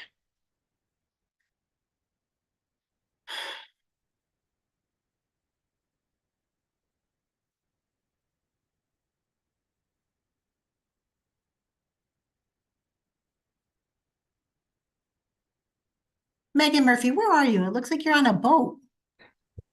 We are at Grace Farms in New Canaan, doing training today. Oh, that's actually a really cool place. It's awesome. It's absolute. The views we have right now are gorgeous. I'm going to tell everybody you're on a cruise ship. Like you're on a cruise ship. I wish I was on a cruise ship. Mm.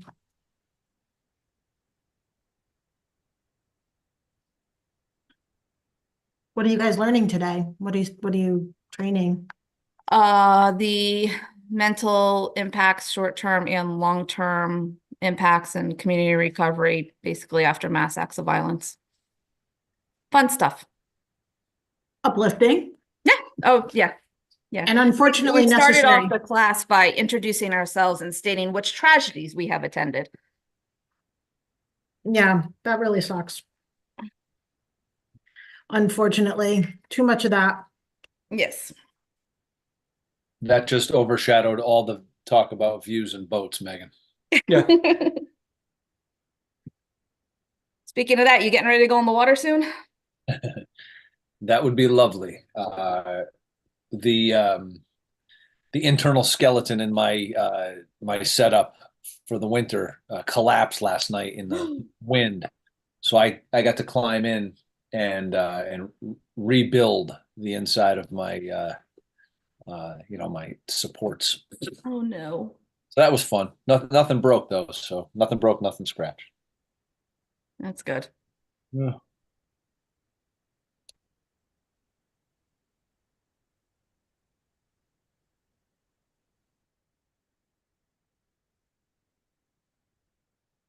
Okay.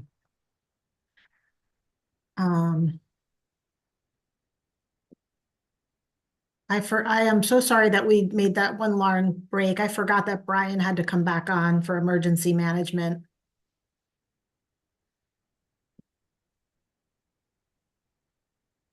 He gets to spend all day with us today.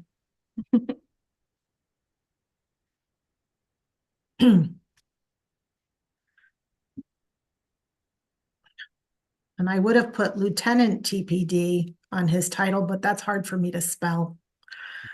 I wasn't going to try that. And too many initials to just do LT, right? All right. If you could just indicate that you're back on before we get started, just by turning your camera on briefly or waving. I know that Mr. Timpanelli is not able to do that, but he is waving. And that we're pretty good. All right. Lainey, I'm here, your clerk. Thanks. I'm glad to see you back.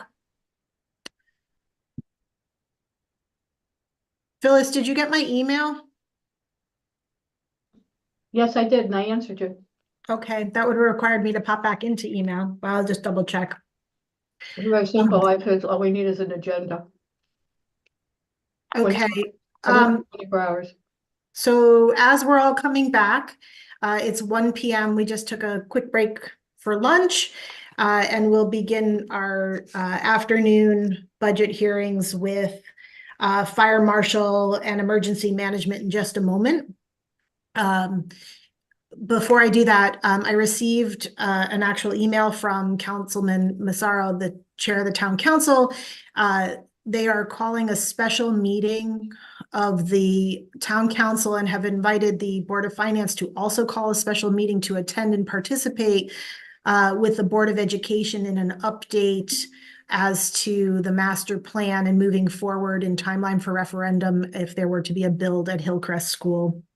I am going to notice the special meeting. I understand it is short notice. If board members could let me know as to your availability and who might be able to attend. And I appreciate the chance to participate so that we're all able to hear that update. I believe that the meeting is being set for Tuesday, the 19th at 7 p.m. in council chambers, realizing that it will be after a full day of Zoom, looking at each other on screen.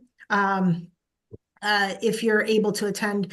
I believe there's an issue with the timeline and they're in a window on the calendar that they need to get it done as soon as possible. So I offer that participation to our board members. And Phyllis, I believe in that vein, if you could touch base with Margaret to mimic the agenda for that special meeting, if that works. No worries, I can handle that. I appreciate it. Thank you. You need a clerk that night? I don't believe we will need a clerk. I can take our role in minutes and then we can tag along with the council clerk if necessary. If there's a rule that says we have to, then let me know, but I don't believe we do. Okay. I believe we've handled it that way for other joint meetings. I've got hands raised already, so I'll start with Scott. Go ahead. I'll say I'd like to try to be there. 7 o'clock is tough for me on a Tuesday because I have other commitments. Mm-hmm. Can we do that one remotely? Or if we're doing all these other things kind of dual? Yeah. Bill, will we have a hybrid capability for Tuesday night? I don't see Bill at his chair at the moment, so. I can wait for the answer. If not, I can try to adjust my schedule, but I'd like to try to be there. Okay, I know that it will be live streamed so that if you want to do that and text in questions, we could do that if they can't do the hybrid at this time. Dave, also? The question was answered. I was scrambling to look at my calendar and missed what the time was, so. I believe it's 7 p.m. Got it. I will confirm. I was looking quickly. I had some things to catch up on during lunchtime. Thank you. Perfect. And Mr. Tempinelli, that's going to be a live special meeting, I believe. I'm double checking unless I read that wrong. Hold on. Lainey, I have 7 o'clock, excuse me, I have 7 o'clock in my calendar, so I believe it is a 7 o'clock meeting. Yep, and it does say, it does not say that it's remote, so I would assume it is live in council chambers. Yeah, that's what I have in my calendar. Okay. Great, thank you. I appreciate your flexibility in the short notice on this. And anybody who can attend is encouraged to. Okay, moving on in our agenda. Oh, Bill, there you are. Do you know if the meeting on Tuesday night, if a special meeting would be able to be attended hybrid, or are you not quite ready with that capability yet? Sure, we can make it. I'll figure it out. All right, Scott's going to try to touch base with you and we'll figure that out if it's possible. Awesome. Thank you. Moving on in our agenda, we have Megan Murphy and Andrew Kingsbury, who are going to be here for emergency management. So we'll start with that. Hi, Megan. Hi. Can we just get a page? We are on page 221.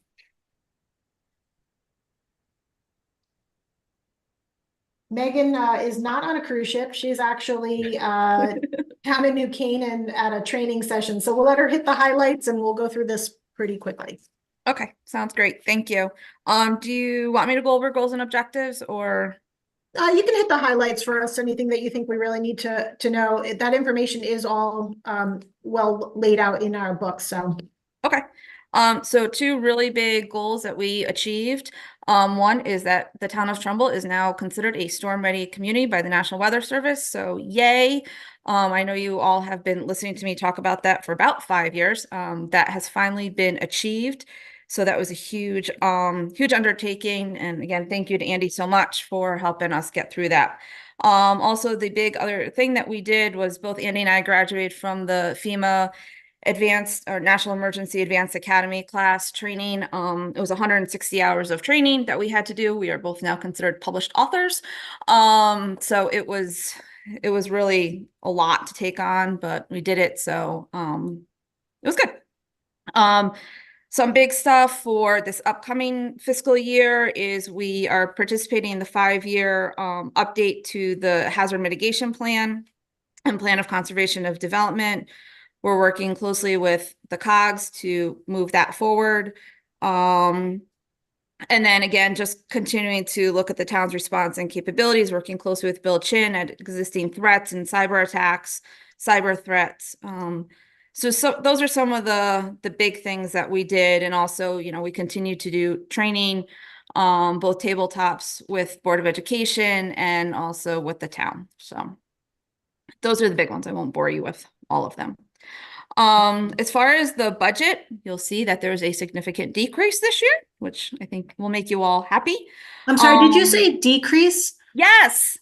Just remember Wow. that I said that though, so that then when I talk about fire marshal budget, you can remember I said decrease for fire for emergency management. All right. So anyways, there's pretty much everything either stayed the same or went down. Just trying to see here, the big stuff. Maintenance, you're gonna see is a big drop for, we still have our typical bills that we have to pay, the Everbridge, which is our reverse 911 calling system, if you will. Our UASI sustainment, that's for our radios. So pretty much everything here. And then, the big thing would be capital outlay. That was the first selectman recommended be funded through ARPA funding, which is fine. That is to purchase 2 radios, 1 radio to go into the command post for the highway so that we can communicate with the highway department because they're on a new frequency now. And then the other one is a tri-band portable. Instead of having this very expensive radio just sitting in a command post that only gets used when the command post is being used, we're deciding to go with a portable versus a stationary mobile radio so that Andy can take the mobile radio with him during the day, unless we have the command post activated. And then when we do have the command post activated, we'll put that that portable radio in the command post. And that is used to talk with fire, EMS. It's a tri-band, so it can also talk to multi-towns. So we just figure get more bang for the buck with that one. But otherwise, pretty much everything else has stayed the same. Excellent. Scott? How quickly can you get those items? Obviously, they were in the request as a capital outlay for this next upcoming budget, but if we're using ARPA funds, that's something that could probably be done sooner. Are these something that's back order, or are you able to get them as soon as you can? That's a tough question to answer. The answer is yes, they are in stock where we can get them. However, because it is talking on, and please correct me if I'm speaking here, Andy, because it is on the state frequency, they have to wait for firmware upgrades. So usually it gets held up by the state not approving the latest and greatest firmware. But they did just approve the latest batch of firmware upgrades. So as long as I can purchase them before the next firmware upgrade comes out, then I would be able to get them pretty fast. Otherwise, it could be a 6 to 9 month wait. Maria, I'm assuming that you're going to tell us that if it's ARPA, that it will be expended prior to 2026 and we should be good? Well, not only that, you need to wait to get approval from the boards to add this item to it because it was not part of the original request. Correct. I was going to say that next, but I didn't want to say, let's move it forward as soon as possible with everything else. If, Megan came back and said, well, I can't get them for a year anyways, there's no rush. Yeah, I think timeline wise, we'll be fine as long as we make sure that anything that's pulled out of the budget, that we put them on the agendas and get those moved through. They'll have to be approved before the end of the fiscal year for expenditure. Absolutely. And can I just add that any of these things that are pulled out for ARPA, I'd love to just move those forward sooner than later. Yeah, they can be put on one of our agendas and then sent to the town council. I believe last time we did it as a joint meeting, but I don't think that needs to be done that way. But I will confirm with Chairman Mazzaro and Dan Shopik as well. Thank you. As far as that, any other questions about equipment or emergency management? Sorry, can I add one more thing? Yeah, go ahead. If possible, I'd love to vote on the ARPA funds before we even finalize the budget. So that way it's not a back and forth of well, it should have been in the budget. It isn't in the budget. It could be ARPA. It isn't ARPA. I'd rather just have it done, and if possible. I know that timelines might not allow it. I will have to get back to you on that. I'll have to talk to town council because we don't have the final stop on the budget, so it may be just because we vote to move it forward for ARPA, they may restore it in the budget, or they may look to eliminate I'm it. sure. So let's hold on that, and we can have that discussion afterwards. Okay.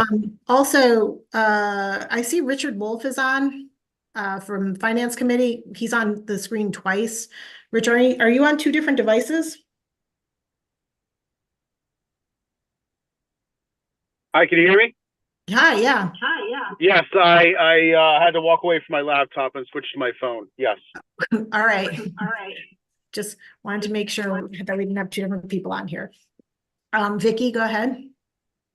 Just as far as the ARPA process is concerned, we did establish a process that was voted on by both the council and the Board of Finance back when we started this in 2022.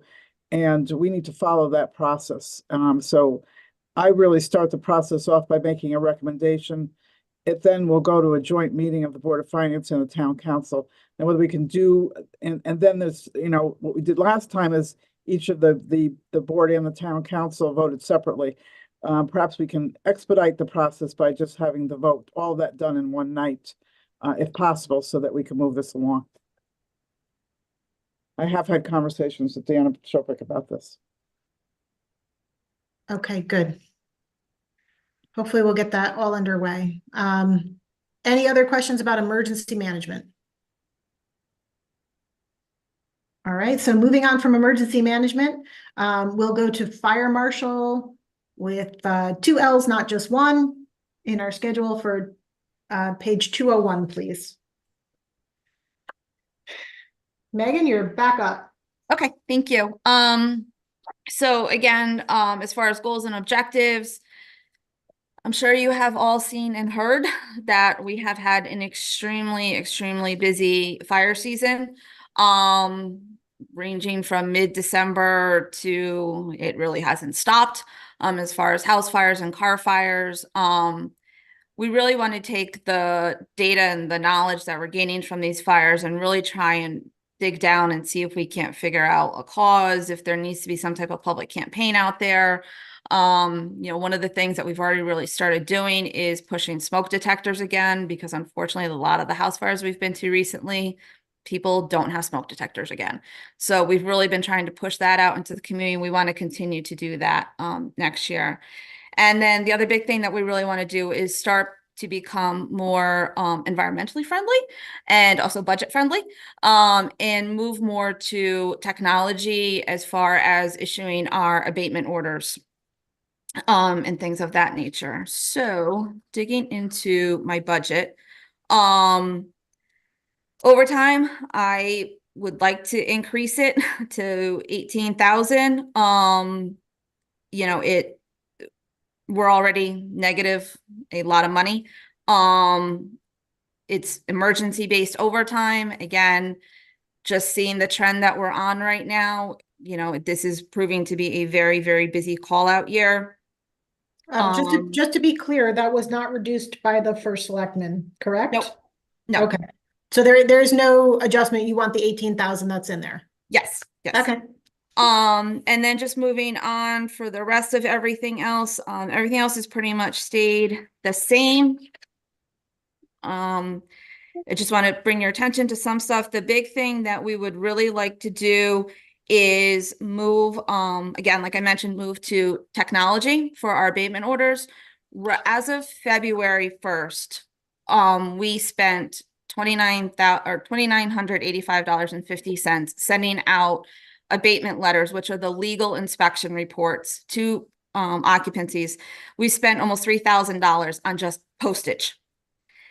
We would rather take that money and purchase a software. It's called First Due. The quote we got for it was $2,700, which would be an annual reoccurring licensing fee, and be able to electronically type up our inspection reports.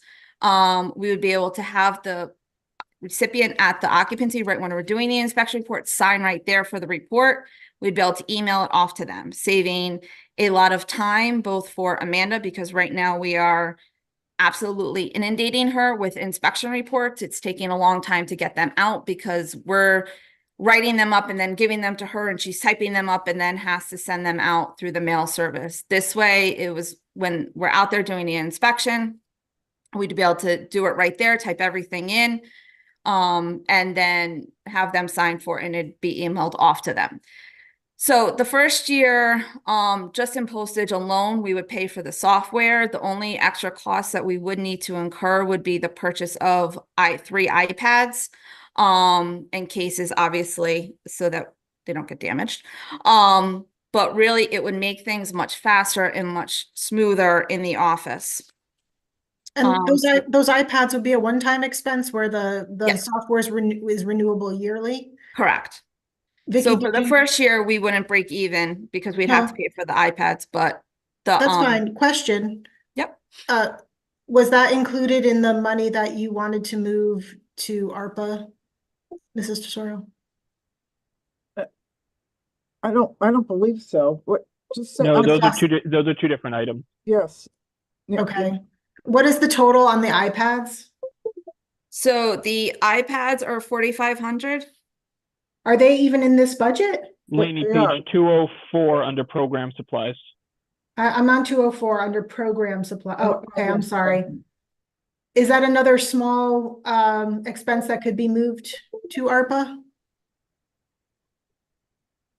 I mean, it could be, it's really up to you guys if you want to move it out of there for that. I mean, in a $200 million budget, does $4,500 make that much of a difference? But is that something that we would want to spend it on as far as ARPA?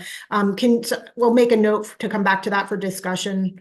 I do encourage that those reports are done. We talked about the migration to electronic stuff last year, and could you make it easier? So I'm in favor of that. I just want to make sure that if it's an expense that we can. Yeah, we do have to be careful too with ARPA because we still have large projects that aren't done. And I'm hoping that they've been covered through ARPA and the capital plan, and that we're not going to come back and need additional monies. But, with things the way they are, we just are never absolutely 100% positive that's the case. So That's fine. Just wanted to throw that out there. Megan, anything else that you want us to look at? The only other thing I would ask you to reconsider, I understand that the first selectman, removed it. I'm going to still make the plea to you all for it, would be just to consider purchasing another vehicle for my office. Again, these vehicles just continue to escalate in price. So if I could get one sooner, to try and keep the pricing down. Again, we have a 2007, all 3 vehicles besides mine, that the other full-timers are driving are all over 100,000 miles. Somebody always seems to be in for repair work. But that's my plea. If you would just take a look at and possibly consider restoring that. Right. We can also discuss that with the fleet manager when they come next Tuesday. Doug Bogan had indicated that it wasn't a necessary expense at this time, that the 2007 Explorer is still in good condition. So we can definitely look at that. Okay. And then that's all that I really have. All right. Any other question? Mary, there you go. Sorry, just That's Mary okay. Isaac, Town Council. Just quickly, I know we had the part-time person put in last budget season, and part of it was for the apartment compliance and checks. And I just wanted to see how you're doing with all that. Are things kind of streamlined at this point and everything's going along smoothly? Yes, we are. I have to say, my office is killing it. They're out there, the apartments are getting inspected, everything that is a high hazard, high life safety occupancy, they're all getting inspected annually. Again, Amanda, my secretary, would like to strangle all of us because we walk in and just keep throwing reports on her desk. So the technology benefit would really streamline everything. But otherwise, yeah, it's going very, very well. Our numbers are drastically up, like double percentage increased as far as the amount of inspections. And also we're getting a lot more compliance, which is It's really, really good. Excellent. So this technology would help with this as well, not just infractions. Absolutely. Okay. Absolutely. Vin? Hi, Megan, Vinny DeGennaro, Board of Finance. I think a couple of years ago, you put in some online permitting software. Is that working out for you? Yes, so that is the online software that people can apply for their permits online. It's definitely making things easier. We're seeing a lot less foot traffic in both our office and in the building department. Because it makes it easier. They're sitting at home at 10 o'clock at night and they need to apply for a permit. They can log in and do it. Most people seem to be really happy with the way that it's going. So it's definitely a benefit. That system, the online permitting software, does not have a component where we can do inspections on it. And the other benefit to the First Due software that we're looking at is for the fire departments is we will be able to go on and do what's called pre-planning. So when we go out to the building, we're doing inspections, we can write down unique features about the buildings that would be important for the fire department to know, and we will be able to electronically send it to them so that they can incorporate it into their information. Something as simple as a key holder. When the fire department may be out at a building at 2 o'clock in the morning, they don't know who to call to come out and take responsibility for the building. Well, if we've just been there doing an inspection, we gather all that information and now they'll be able to have access to it. Okay, yeah, that was my next question. If that old software or that software could be used, anything that you're doing, the new request or any connections and so forth. Thank you. You're welcome. Awesome. Any other questions for Fire Marshal? Just as we move on to page 209, I just want to say hi to Elaine in case you're watching. We're on your favorite subject now. We're on to fire hydrants. Elaine's favorite topic. Absolutely. Not in streetlights, but that's next week. All right. Anything that we need to know about in fire hydrants? It's a bill. We have to pay it. All right. We don't get to say on it. That's the fire marshal. Hold on, I'm on the wrong one. And it doesn't look like it's changed at all. No, Maria gets the projections. I don't even see the bill. It's actually $30,000 less than the prior year. All right. Yeah. See, look, I saved you more money. Thanks, Megan. See that? All right. Enjoy the rest of your day. Go learn something fun. Thanks. All Have a right. good day, everyone. Bye-bye. Moving on in our agenda, we have Lucy Bango here for the Health Department. Hi, Lucy. Hi, how are you? I'm good, thank you. We're on page 293 in the big blue books. All right, so I think mine will be pretty simple for you guys this year. I will just go over some of the successes, accomplishments. We continue to receive grant funding this year through the CDC. We use that money to support staff, to buy equipment for the health department. We increase the number of our flu clinics.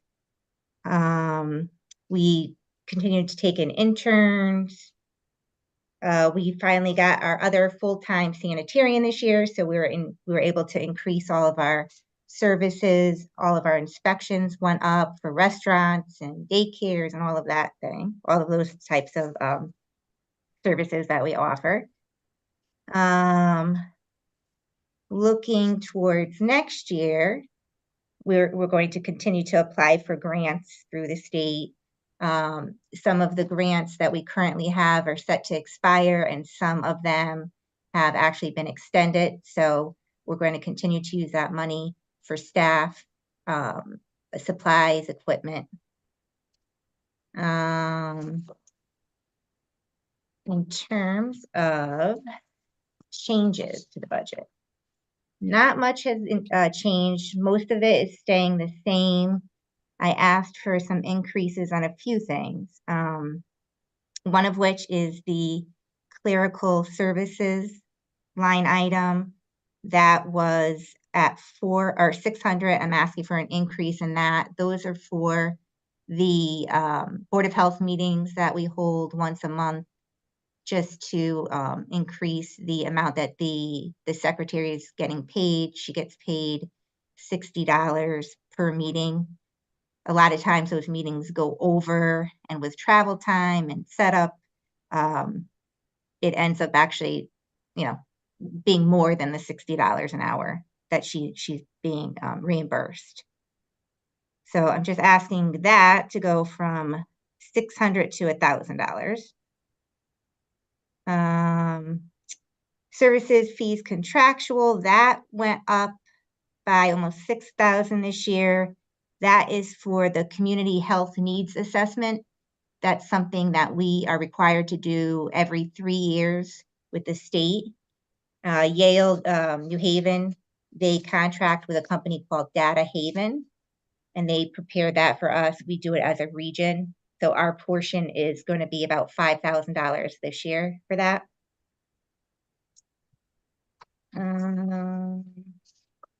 Other increases, other changes. Scott, you had your hands up and put it down. Did you have your question answered? I didn't, but I figured I'd wait till she got there. But okay. I can ask it if you're looking for something to talk about. No, go ahead and ask your question. All right. The cost of vaccines. It was reduced based on historical usage. Obviously, I think you indicated here that the cost of them went up.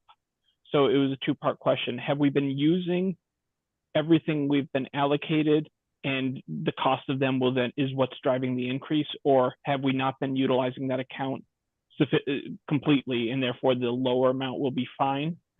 And also, is that something that then turns into a revenue line on that we talk about at a different day? So the way it works, usually every year we either break even on vaccines. And I'm talking specifically flu, because as you know, the COVID vaccine was free through the government. So anything that we build out for that the last couple years was all profit.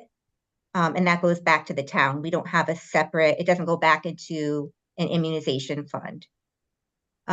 This year, for whatever reason, and it wasn't just our department, it was throughout the state, we saw a big decrease in our vaccine rates, particularly the flu. So we didn't offer COVID because of the cost. It's about $130 a dose. So for us to purchase that, we just don't have the funds to do so. And even if we were to put all that money in, at the time, since it was so new, we didn't know what we would be getting back from the insurance companies, if anything at all. So we think a big reason that we saw a decrease in the flu vaccine rates is because a lot of people were going to the pharmacies to get their COVID shot. And when they were doing that, they were getting their flu shot at the same time. That's one theory. Another theory is just that people had vaccine exhaustion, if you will.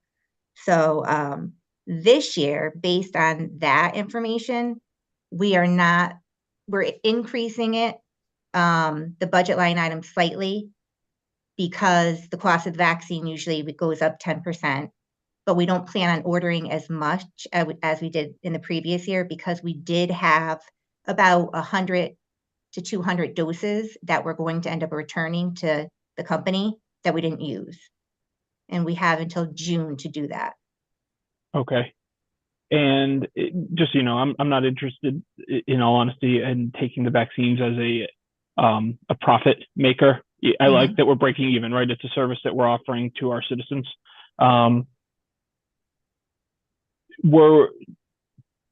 Being that it appears like our town residents were taken care of with the COVID and the flu vaccines by going to all the other pharmacies that we have in the area, were we missing anyone, kind of letting anyone down by not carrying it, or is adding value to the town? I'm really unsure. That's what I'm trying to understand. Right. So I believe that we should at least, I put into the budget to purchase a small amount, just sort of as a test run to see how it goes. I think that it's in our best interest to offer at least some of it this year. Even if it's only, 100 doses, just to see the turnout that we get. And see if that was a factor in our lower flu rates, vaccination rates. Okay. And I know Ms. Tesoro has one thing, and I'll ask one question, then I'll be done. On a separate line item for maintenance, it doesn't appear like we had anything in other years, but now you're asking for 1,055, and it just says contracted rate. What is it that we need that we haven't needed before? I'm sorry, where's that under maintenance?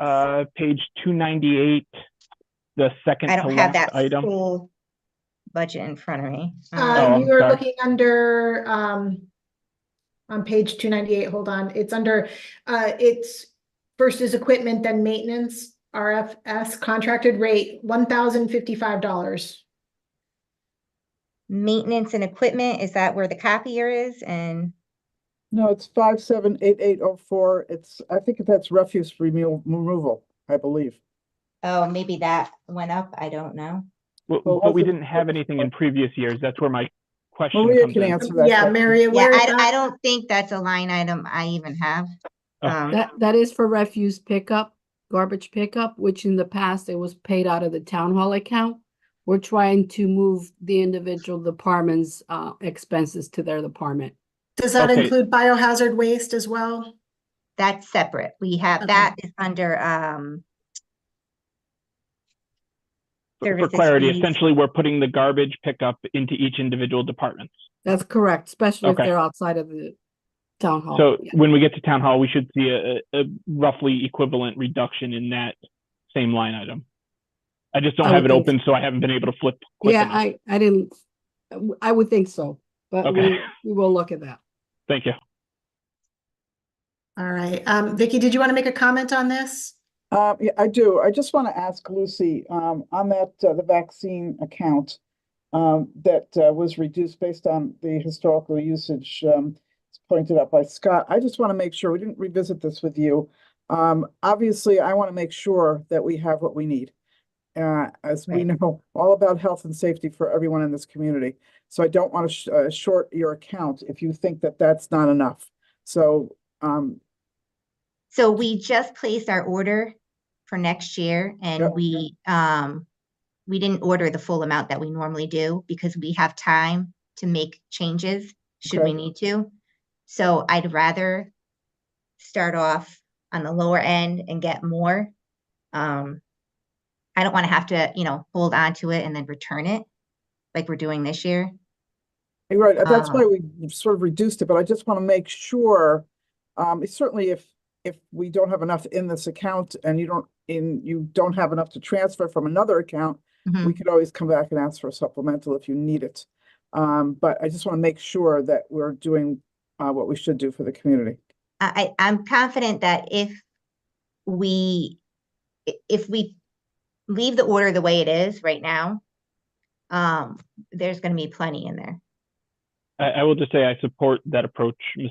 Tesoro, that essentially they come back for supplemental, especially because it has an offsetting revenue line item where it's really a short-term supplemental that'll be replaced later. Yeah, the supplementals, while we like to hold them for emergency purposes, this is a different scenario for this. And you believe that the number in there is adequate. So we are not under budgeting on purpose. We're budgeting for what we think you will use. And it's not,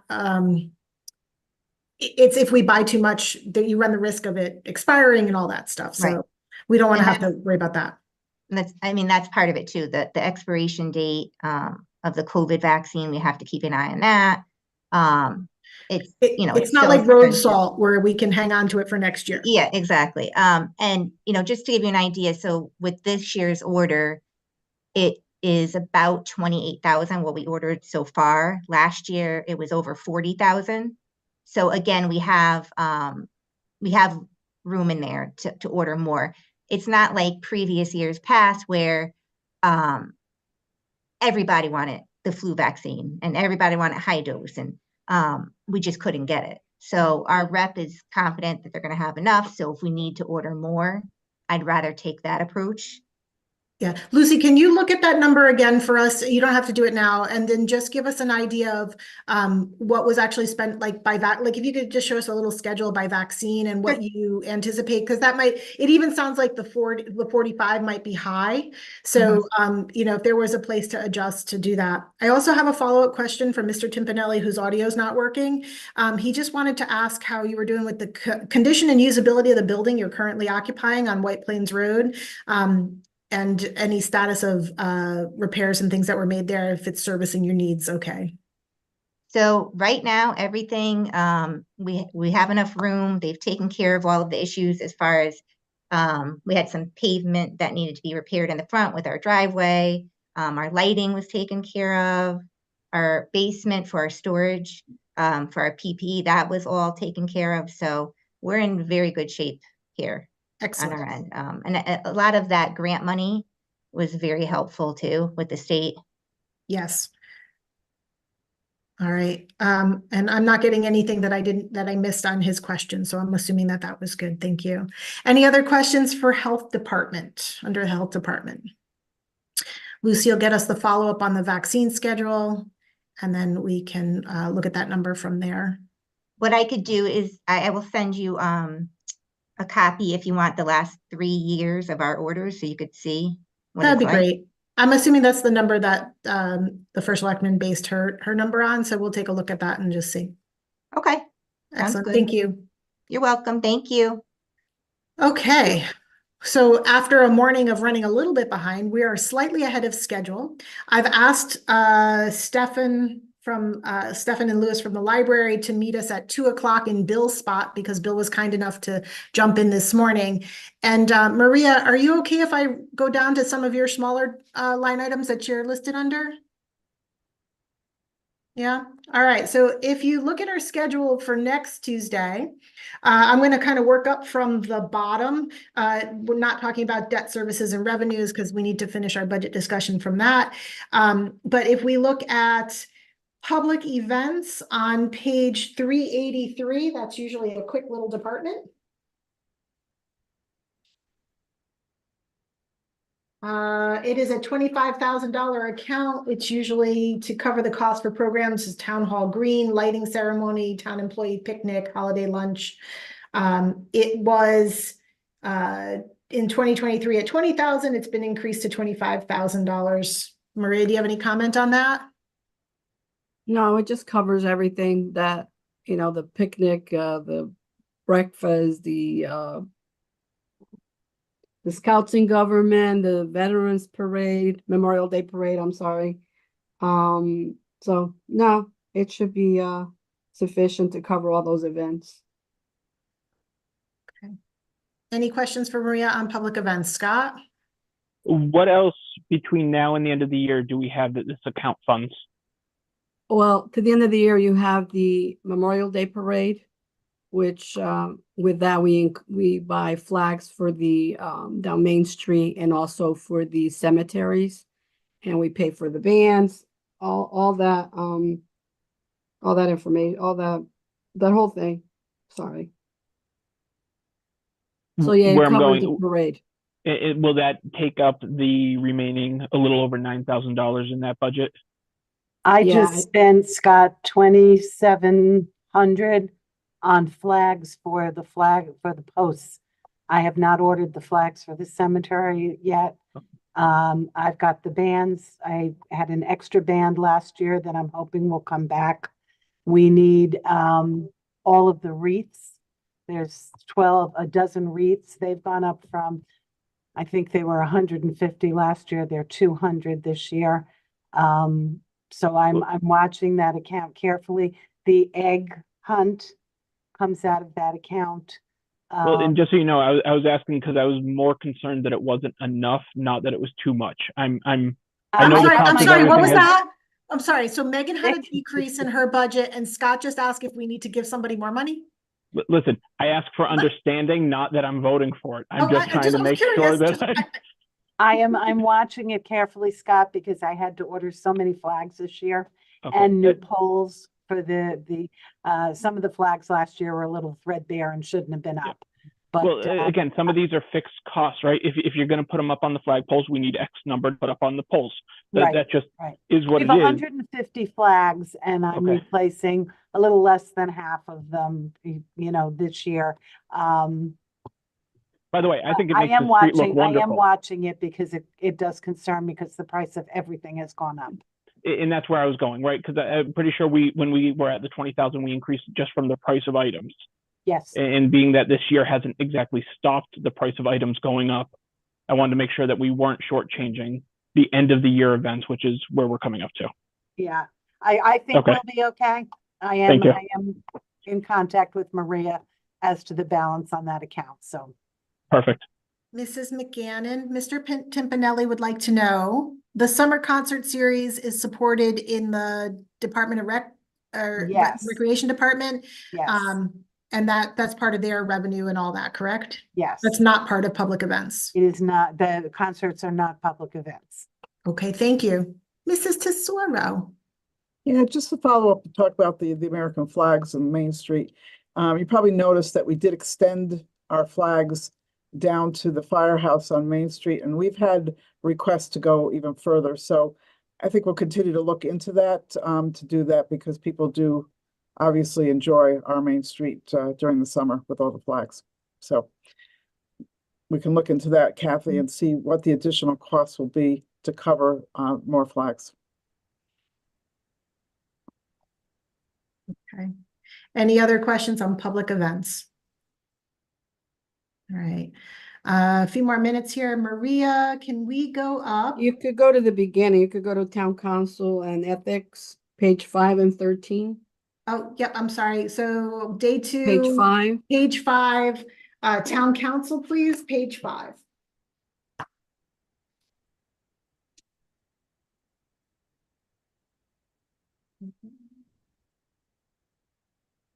So this account is basically for the clerical fees for Margaret for the meetings of the town council and all the finance committees. Second account for professional service, that's for outside auditors or independent auditors. Their contract is up and we're going out to bid. And right now, I'm not sure what the bid will come out to be, but so this is an estimate since I don't have a bid out yet. And then legal notices, that's Margaret for the local newspaper as well, for the town council. And again, And we reduced that a little bit because it hasn't been that high. Okay. Any other questions on town council? Ethics Commission, page 13.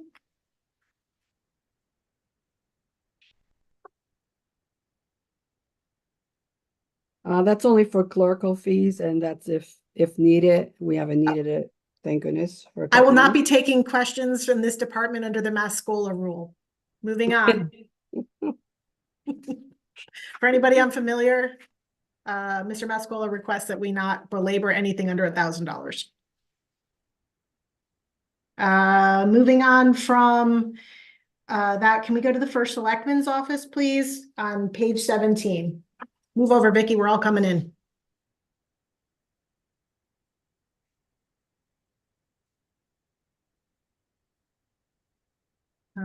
It's only 4 chairs in my office, so. We run on a tight budget in this office, so. I would like to recognize that in the book, your successes, accomplishments, goals, and objectives is multiple pages, so congratulations.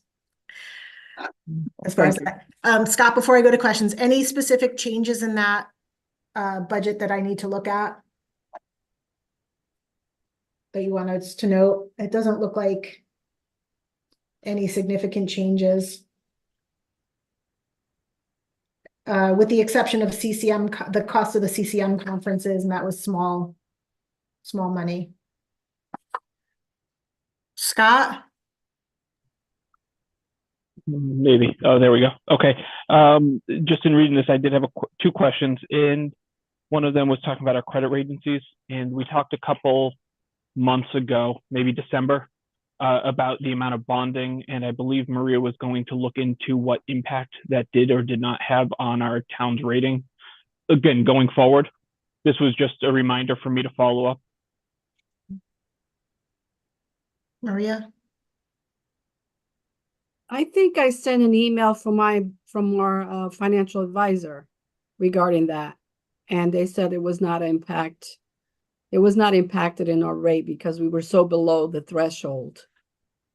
Right, but we were looking at what that threshold was, just with a lot more coming forward. Yeah, it was like Just- 999, I think, million or billion. It was a large amount. I don't have it in front of me right now. I actually have that email. From the financial advisor, it addressed the following questions: how much debt is being retired? And it was between 12 and 13 million. The impact of amount of debt service to the bond rating. And there is an explanation from Matt, I can never say his name, Matt S. And I'm not even gonna attempt that name. I'll make sure that it goes back out to the board, but you're only allowed to bond a certain multiple of your base, and of course, with the ceiling at 999 million, we're nowhere near the ceiling. So well, I'll so do that's that. a ceiling, but it's a multiple of the base, which I'm sure there is some kind of equation to. Yeah, he does. There is a fairly lengthy explanation here. The email is dated 12/22. Okay, I might have missed that or forgot about it. I apologize. I'll go back and look. I'm sending it to you right now, Scott, and then Okay. if anybody else on the board is missing it, I will send it back, but it does look like it went out to everybody. Okay, good. And then I was asked, so therefore I will ask, I'll be honest, I'm going to say this in a nice way. I don't care, but I'm asking because somebody asked me and I don't have an answer. And it was what the update was, because one of the accomplishments was continue to work with town's property owners to bring another grocery store. And the reason I say I don't care is because we've got I feel like 15 within a 5-mile radius of my house, but I've been asked to ask, so therefore I ask. But I'm just confused. Does that have something to do with the other question you just asked, or just asking? No, I think grocery store in general. Well, it was one of the accomplishments, so it was just in general. Oh, well, I have not yet accomplished that, Scott. So that's why No, it's no, still it on says my continue list to of work. non-accomplishments. And they wanted to know, continue towards Yep, it's a question that and something we look into daily about getting another grocery store in our town. Now, I don't get it, but well, yeah, well, there's people that would like another option other than the one we have, but I'm just going to say that it does continue to be something that I would like to see happen. And if you watch I don't know if you were at the mall meeting last week. I couldn't make it. There was discussion in that presentation that was made of having a grocer somewhere on the property of the mall. So that is another place that obviously will be looked at for that. But as I said, we continue to research and meet with brokers, and I've done it for years, but we have very few spaces in this town that we could put another grocery store. So that's part of our problem with that. Thank you. All right. Any other questions in the first selectman's office? Okay. Maria, looking down the list, Transit District, page 159.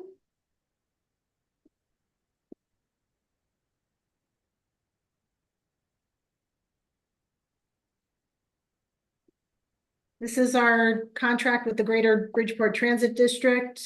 Yeah, that's just a stipend for them to stop here in Trumbull. Yeah, it has not hasn't changed in price. No, hasn't changed. All right.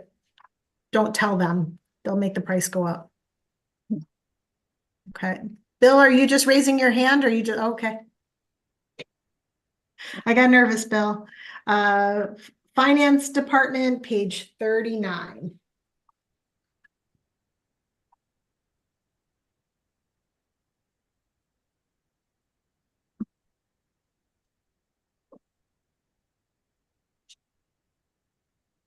I want to congratulate our finance department again for once again being recognized with the GFOA budget award standards.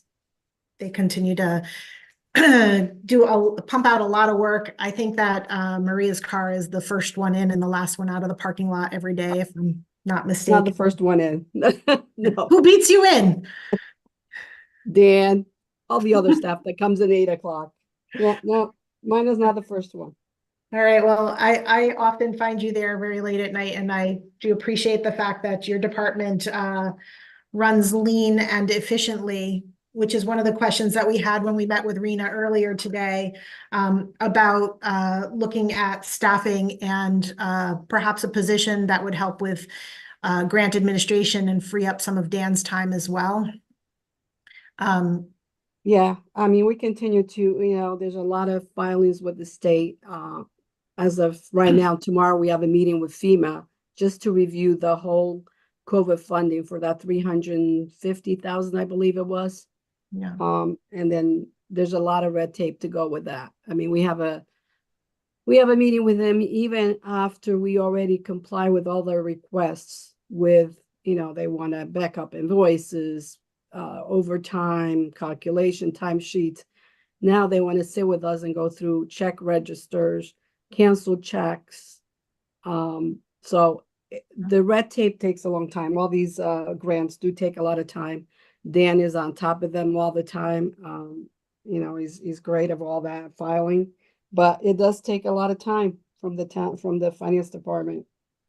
But when we talk about other departments, there's, things that we have asked about lack of redundancy and what would happen if somebody were unfortunately out sick or anything like that. I know that one of the things that Rebecca Lopez has been able to help with is in between audits. She's helping with some of the cataloging of invoices and stuff for ARPA and things, which has been great. I don't speak for Rebecca whether she's enjoying that part of her job, but I know that she's spending some time doing that, and that she finds that it's helping her learn that those different processes.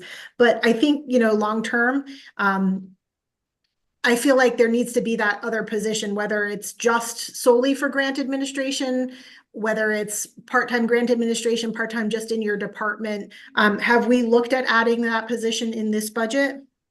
currently, I have an additional amount in salaries for a reorg in the department. And as I mentioned earlier today, the plan is to possibly hire one of the part-timers as a full-timer instead, or possibly bring another part-time just to help with some of the reporting, not necessarily just grants, but other reporting.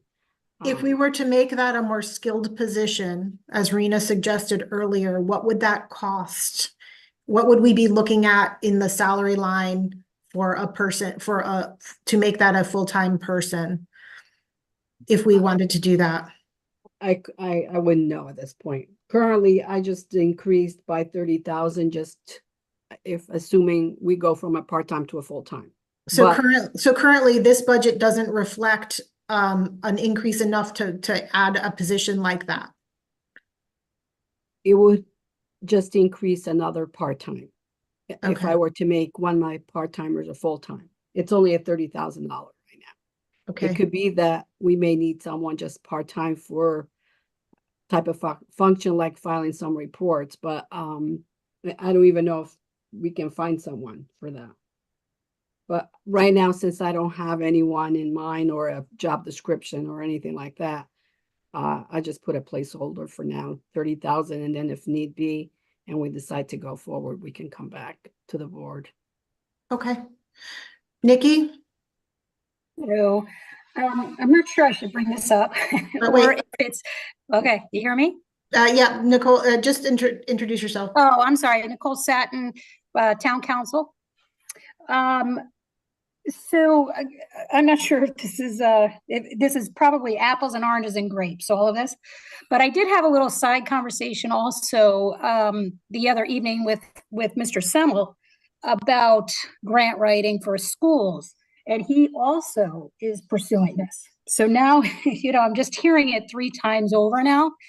And he wasn't convinced that this was even something that he was going to end up he's just kind of dabbling in this right now, apparently. So I just wanted to bring that up as well. I mean, maybe, I don't know if they all cross over or if these are all completely different wheelhouses for a grant writer. But I just. So Nikki, last time in the budget, we had added a half-time position for grant writing, and Rena was utilizing that for the consultants. Instead of hiring that position, we used it as consultant fees. So she talked a little bit about that this morning. We had talked about shared service with that with Board of Education, and historically, I believe Rosemary Seaman can correct me if I'm wrong, but I know that in the past, there had been some town support in looking at those grants. I had always championed that we should have a full-time grant writer. And the thing that I learned this year that in the education is that the more of the work goes into administering the grant once we receive it. So I think that's part of this discussion and how the Board of Ed utilizes their grant writing as well. Some of their grants are things that are more inherent to special education that, but I'll let Rosemary answer that if she can add to that. Thank you. Many years ago in 1980, in the early 80s, we had a grant writer that was on board. This was under Dr. Merritt, and her name was Jean Tate. But the grant writing, you're right, Lainey, it became not just the writing of, it's the administration, who's following through on it, who's making sure that the grant is being followed to the letter of what it was written for. So it's a larger position than just writing the grant. We haven't had one in a very, very, very long time. And when there is a grant writer, if you can answer this, do they specialize in specific areas of grant writing typically, or can a grant writer manage, 3 or 4 different areas? In those days, the grant writer was just educational grants.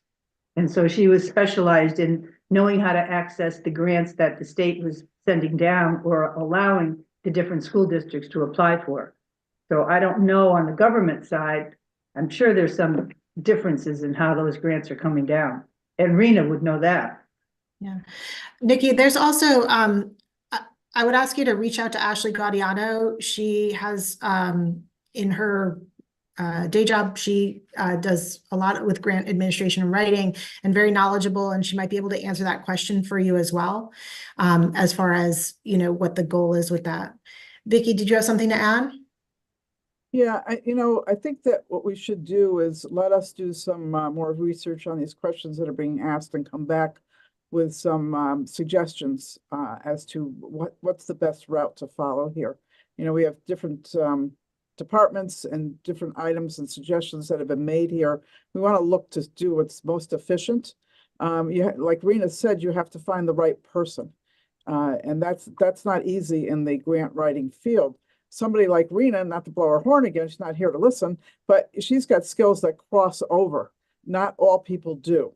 So I would ask that you let us do a little bit more work, and we'll come back with what we think might be a viable working solution to some of this. Because as you remember too, when the ARPA money was granted to every town and city in this country, within the guidelines of ARPA, they suggested that you get someone within your finance department or somewhere in your town government to help administer that grant. And that was denied by I believe, in the end by the town council, or maybe the Board of Finance, I don't remember. But I would suggest that we, again, maybe look to our ARPA money for that section or that portion of the administration of that grant, because it is overwhelming the amount of work that the finance department has to do. And we don't even know what that is, right? Yeah. This time, Maria. So that discussion did happen, Maria, during the ARPA discussion. And I think that the consensus of the group at that time was we didn't want to spend the ARPA funds on somebody to tell us how we were spending the ARPA funds. There was a discussion around that. Well, it's the whole process. Yeah. We still don't know when it comes down to auditing the final grant, how much information they're going to require. Right now, Rebecca does help us file the quarterly reports. and we fall under that $10 million threshold. But when they come back, they may ask for more information than they initially said we needed. And then we have to go back to our files and, gather all that information. I'm okay with that, which is why I'm asking if that extra halftime is enough. I feel like there might be a need for a full-time position in addition to the halftime you already have. Yeah, but again, like Vicky said, we quite don't know what kind of position we need right now. There's the writing side with the RENA, and ours is the financial reporting and the final audit by the state or the federal government. We don't know exactly what the needs are right now. Right. So we'll have to get back. That final audit of the ARPA, I mean, that's not done, of course, until 2026. So that could be a long-term position as well, because they keep just changing their minds, right, as you go along. What is it that we need? Well, today they may need X, Y, and Z, and next year, it's A, B, and C that they didn't tell us about, right? That happens all the time. So it's a very fluid position, I think, ongoing, that probably should be funded to some extent. For me, what would be helpful before we vote on this budget is if you could provide us with some of that, just even the thumbnail sketch of what that would look like time-wise, and if the salary line item in the finance department, if we would house it there, is sufficient or it needs to be adjusted, then we can make a decision kind of from there. Right. You should remember, though, any money that we put in the budget for a position to administer any of the ARPA funds would have to be spent by 12/31/26. But if it was, so there where you would need some of the clarification, if it wasn't just, I'm not talking about just for the ARPA funds, we're talking about the other pieces as well. Yep. So let's look at that a little bit more closely. Does anybody else have any questions, Mary? And then also I have the library director with us as well to move on when we're ready. Mary? I'd just like to say Stefan instead of Stefan. Mary Isaac, Town Council. Maria, quickie for you. You have in the intern to scan the documents, and I know building department was talking about that. Town clerk obviously has an inordinate amount that also needs to be scanned. Is this, I don't want to say just the finance department, but is this for the finance department only, or does this cross multiple sections? And then as a follow-up, do we still get money for the historical preservation grant that helps offset any of this? No, this money is strictly for the finance department. During the summer months, we were dealing with the audit, which we have to make copies or scan documents to them and just assist in the overall, summer months where it's busy as far as our department goes. So that was not intended to cover any other department. The other grant that you're referring to, I'm not sure. I think it's used strictly by the town clerk's office. That's what I thought. I wasn't sure. So, okay, so this doesn't cover, so the other departments are still trying to. Yeah, this just have gotten. covers our Okay. department. Thank you. Any other questions in this department, in the finance department? Anything we missed, Maria? No, just a couple of goals for us is to hopefully finally link the QDS to Munis. So currently, QDS is the tax software, and all the batches are recorded as a journal entry, so manually entering. We wanted to be able to link that QDS to Munis, which we tried several years ago, and then we were like 97% done, and we had to upgrade Munis and upgrade QDS, and so now that's my goal for this year. And then another goal is to look into the Tyler forms for accounts payable and purchasing. So those are two goals for this year coming up. Any other questions? Thank you for your flexibility in moving that stuff up. We clicked off quite a few departments from next week already. Moving on to library. On page 373. Stefan Line Nielsen is with us. Hello. Hello there. Do you want to give us a quick overview and then we'll ask you questions? Yes, yeah. For those of you who are new to the board, I'm the library director. We've been having a great year so far. We have increased our library registrations by actually over 11% for the year, which was one of our goals. We were looking for 10. We exceeded that number.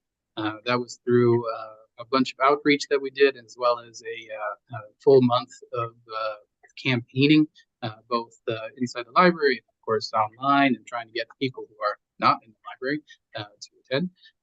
We're moving ahead with adding modular study rooms. This is through the ARPA funds in order to increase the private and meeting room capacity that we have.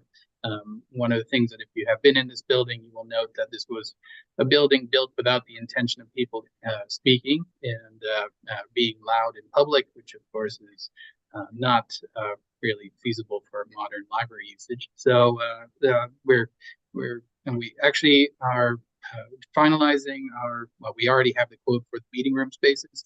We're actually trying to figure out just the final furniture to go along with those meeting rooms, and then we will be purchasing them. We already have gotten approval from all the other requisite departments in order to move forward with the project, so I'm very happy. We also, this was not on the content list, but we also, if you weren't aware, we also use the ARPA funds in order to put brand new flooring into the library. It's carpet squares all around, as well as new surface for the community room, and refinishing the stage, which was really nice as well. We've been having a lot of programs in there. We had most recently it was a St. Patrick's Day Irish Step Tent program, where we drew in attendance that was perhaps slightly over the capacity, which I say on live feed, but it was very successful, and we're looking forward to doing many more things like that. Things to look forward to in the future. We're looking at working with the IT department in order to upgrade the audiovisual system in the community room. Also looking at increasing our digital offerings for collections and programming. This has a lot to do with finding places where we can improve access to certain types of materials that may no longer, it might be that physical format is not necessarily the best venue anymore. For instance, I don't know how many of you have DVD players or perhaps CD players in your cars anymore, but that is something that, of course, is transitioning to digital content instead. That is what we're looking forward for in the future. We're also researching, how to improve things for the physical aspect of the library. Obviously, modular study rooms was part of that, but we're also looking at other enhancements to make it more appealing to use and functional for the public. Does anybody have any questions about any of that? I don't see any hands with that at this time. Any questions about changes in the budget? Do you want to give us the highlights in your budget? Yes. So as far as the changes in the budget, I am asking for an increase to the part-time staff, which is budget line 501-102. We are currently down below the average hourly rate that is paid by other libraries within our region. That includes everything from Fairfield, Bridgeport, Stratford, Shelton, all these surrounding libraries around us. They have an average hourly rate of $19.52 per hour. This is data that is compiled by the Connecticut Library Association. Our current hourly rate for part-time staff is $16.25 per hour.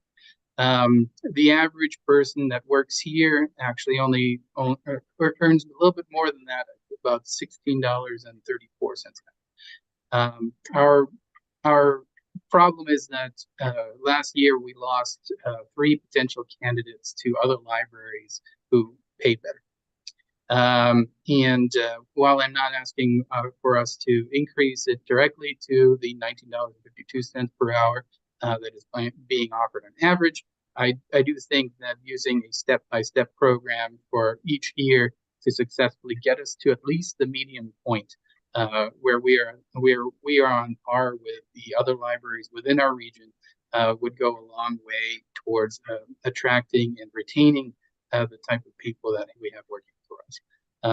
We do have some excellent staff members, and one of the things that I tell the staff is that we're in the business of kindness. So and I think that we hire people to successfully deliver on that, and retaining that talent, retaining those people is important if we want to continue having that experience for our Trumbull residents.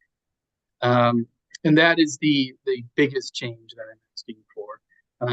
The other change that I'm asking for is for our programming budget, which is 522,205.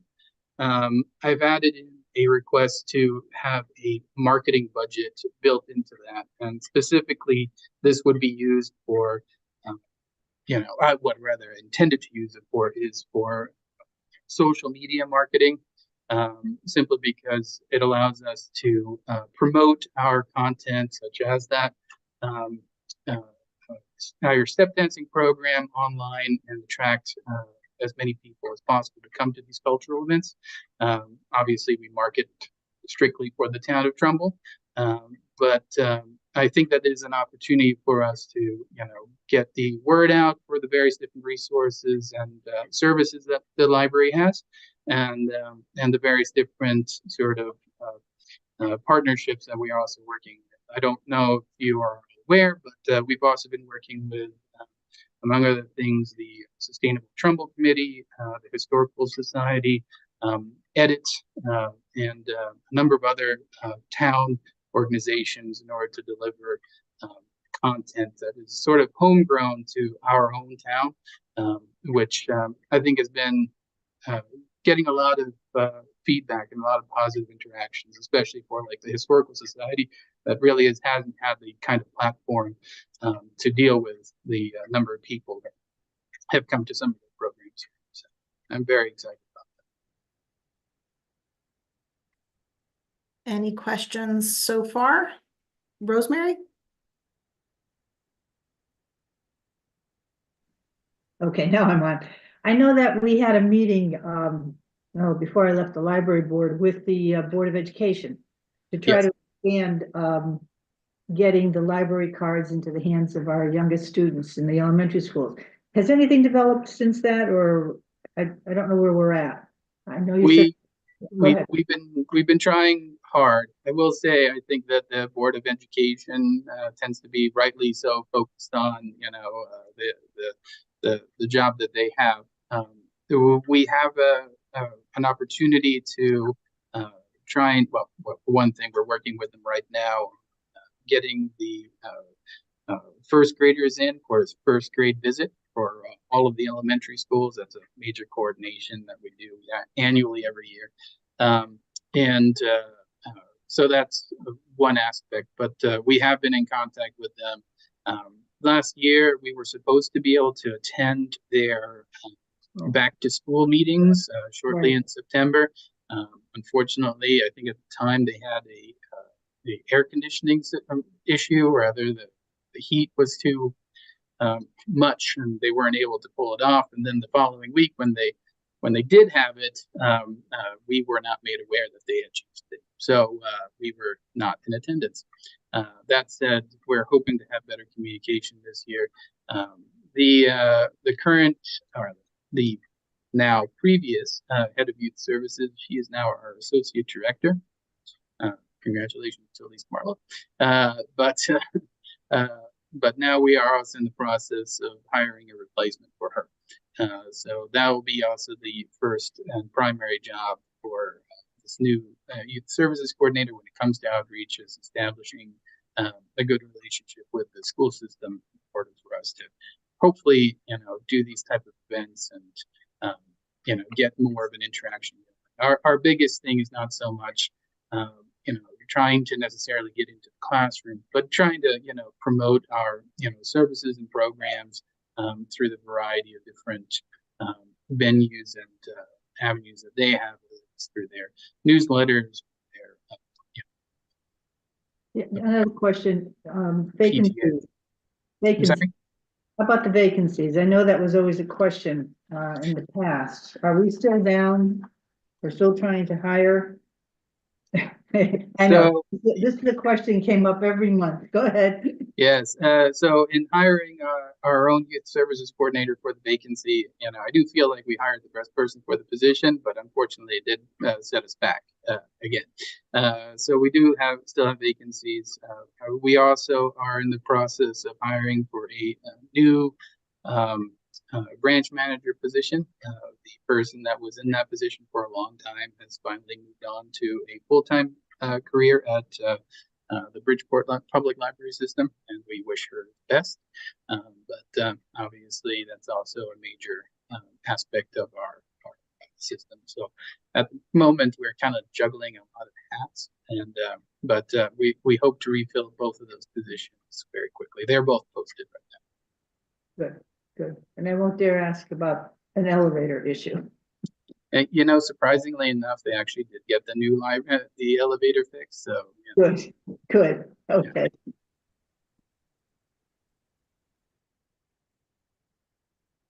Christine? Hi, Christina Laris, Board of Finance alternate. Stefan, what you're asking for your marketing budget and program expense is extremely modest. So if you can do something with that, all the more power to you. I just want to voice, just in this public forum, for anyone who's listening, my appreciation for all of the more robust partnership programs that you've been doing with other groups in town. I've attended some of them. I've attended a couple of the edit book clubs, which were excellent book choices. And then the woman who's your library employee, whose name is escaping me, who facilitates those book club meetings, is it's either Amara Johnson and Kathleen Pfeiffer. Yeah, it was really wonderful and really engaging and really useful and thoughtful. So I was very appreciative of that. So that's all I wanted to say and voice. So. Yep. Okay. Any other questions in the library? Thanks so much. I appreciate your flexibility in coming on earlier today. Well, thank you for having me. All right. Cindy Katsky is checking with Mary Markham. And then for the rest of the afternoon, we have Mary Markham, Anthony Musto, and then our town attorneys. I'm hoping they might be able to join us a little bit early because we're running a bit ahead of schedule. I will go back. There's 2 more departments that Maria usually handles. Town Hall, and of course our Board of Finance. So if we can go to Town Hall on page 123 while we're waiting.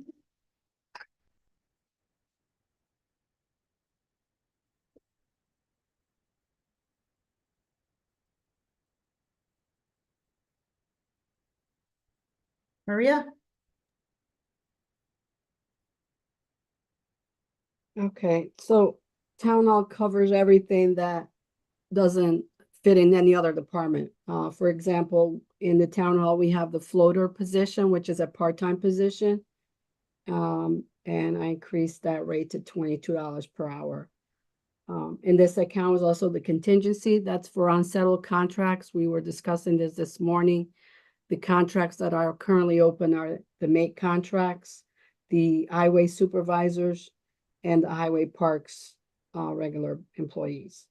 And we also put in some dollar amounts for potential retirements, because I'm sure they'll have accumulated sick and vacation time that we have to pay.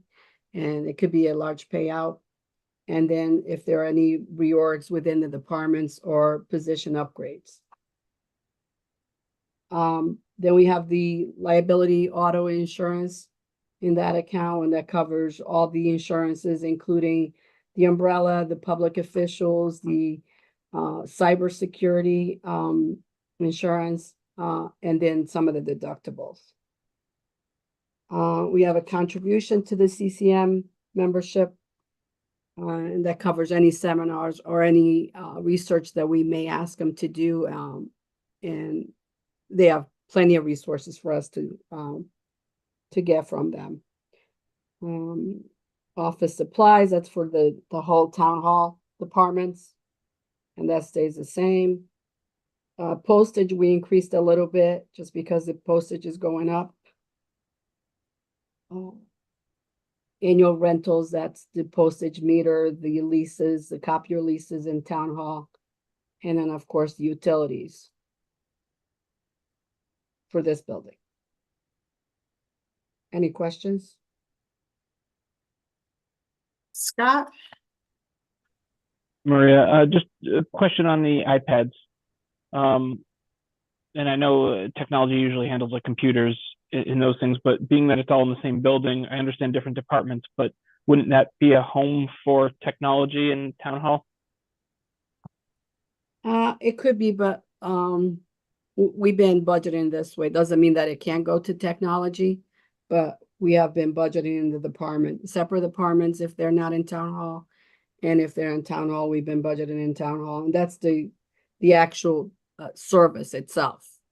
We put some money also for some hardware if needed, but mostly is for the service, the monthly service, which is probably 60 or something per month.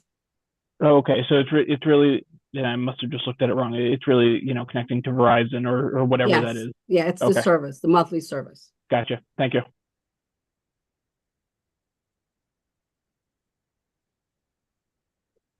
Okay, any other questions in town hall?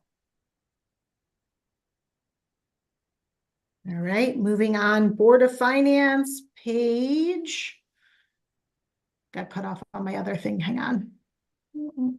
47. So this account is strictly for the internal auditor and clerical fees, clerk in the meetings, some legal notices for the budget, and seminars for the internal auditor, and professional dues. Okay. No changes by the first selectman in this account. Any questions here? Rebecca, I don't speak for everybody, but I'll tell you, I believe you're worth every penny of that and way more. So we're just thrilled to have you on board. Thank you. If no questions with that, I've texted for or asked that Mary Markham and Dan Shopik come on a little bit early, so we'll, as soon as they pop on, we'll be able to move on to their departments, and I'll text Anthony as well. So we should be able to finish up a little bit early today. I will ask Phyllis to look at the departments that we've covered today and adjust our timeframes for next week so we can notice everybody, especially if we're going to be attending that second meeting in the evening. It would be nice not to be on Zoom until 4 p.m. Did you want to do the purchasing while we're waiting? Will Kevin be here next week? I don't know if he's back next week. Okay. Did you want to wait for him? I'm not sure if he's back. We could wait for him. It doesn't matter to me. Just respectfully, if you want to wait for him, I did not move him up. If you want to take care of purchasing now, I'm all for that. Sure, and unless you think you're gonna have questions for Kevin, we could probably bring him back. But again, I don't even know what his schedule is. I don't know if he's coming this week or next week. All right. I thought he was away for 2 weeks, so my understanding was he was back next week. Why don't we hold off on that? Okay. Either way, if he's not back next week, you'll handle it. Yes. Yes. And I see Attorney Shopik has joined us. Okay. Hi, Dan. Hello. You've missed all the fun so far today. I bet I have. Yeah, I'm jealous. I know. I bet you aren't. All right, so moving on to town attorneys. Going back up here on the list, town attorneys is found on page 95.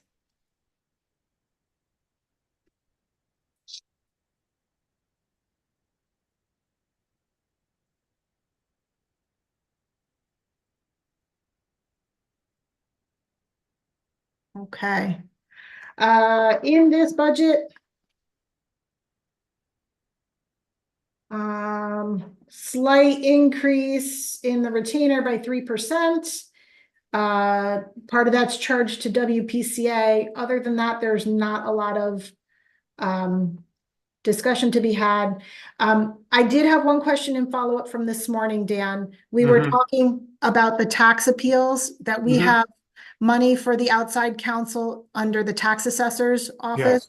And I Right. believe we did that last year, that money was there for the appeals and because it was solely related to that department.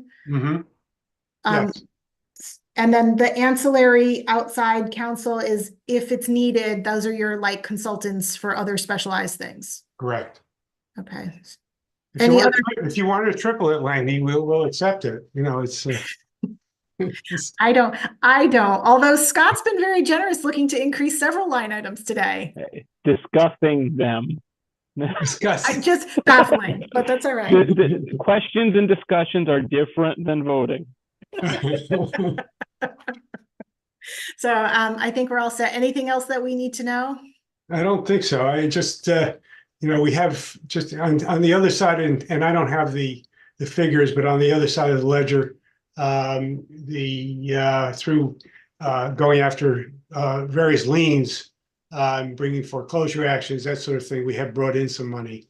I don't know, Maria would have to let you know what that is, but it doesn't pay the full cost of our fees, but just so you know, we are working for you. Okay. I think if there are no other questions in town attorneys, that's all we really needed. I appreciate your flexibility in coming to say hello earlier. I'm so flexible, you just can't believe it, but take care. Have a good I actually day. measure that in my other job, but Goodbye. Have a good day. bye. Lainey, Mary is having trouble getting on. I think Bill is trying to. Bill is at her computer right now. Okay.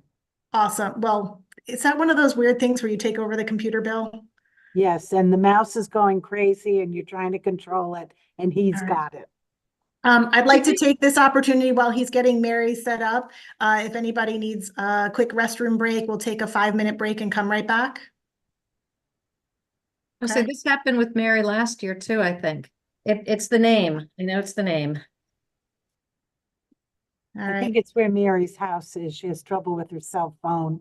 She's doesn't have good connections. Yeah, I'm gonna start using that one, Kathy. Okay, Mary. Just blame your knee.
Uh-oh, Bill's disappeared. Hopefully Mary's connecting.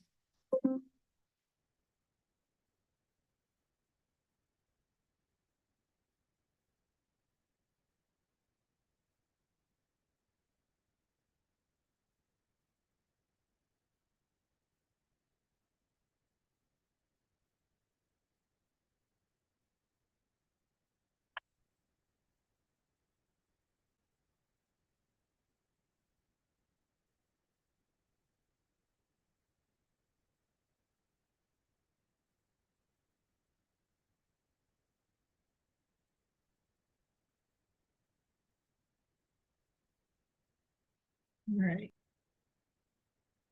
Ooh. Ooh. I see Mary. Mary's name's up. That's a good sign.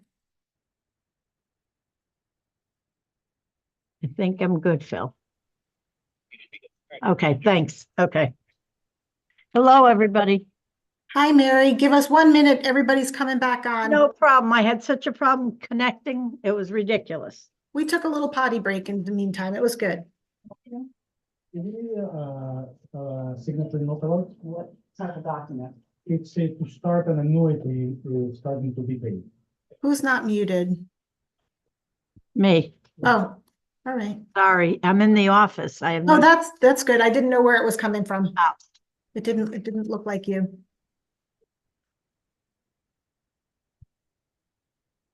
Okay, everybody back? Good, and you? Are you signing? Yes, I'm signing. I need your ID. We're going to resume our discussions in the town clerk's office on page 115.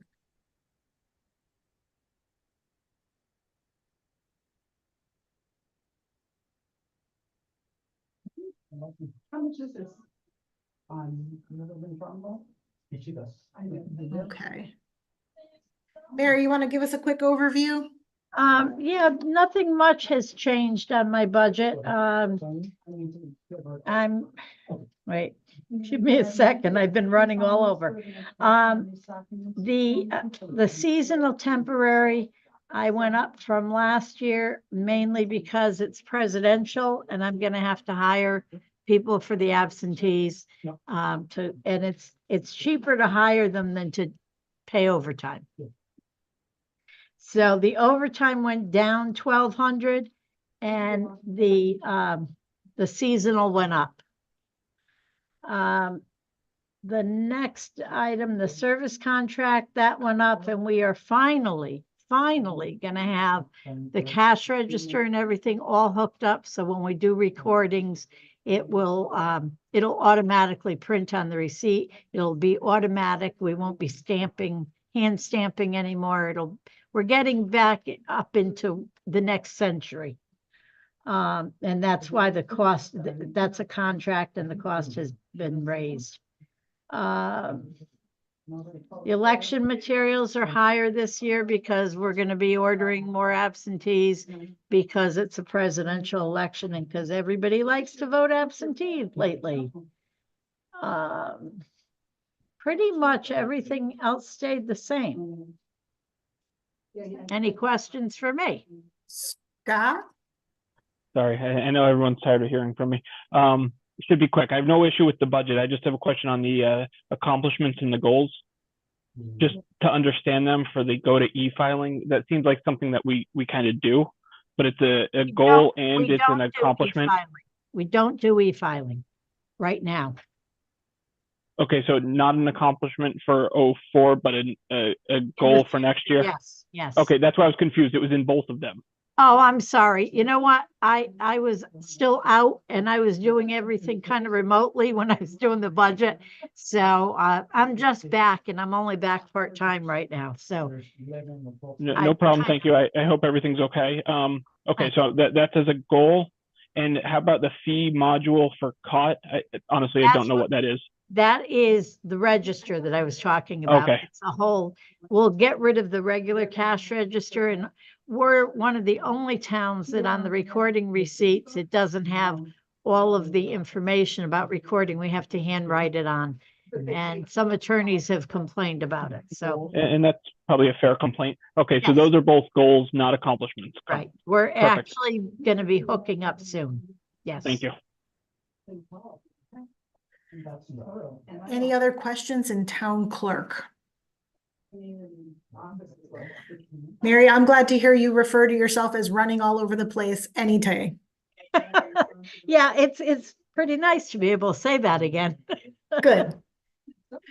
Right. And then you also have vital statistics on Yes. page 303. Yes. Well, actually, we need to put up. And I have to get back into that too. And then just one of you. It's a very small budget, just over the Mascola rule. And it doesn't look like there's any changes. There isn't.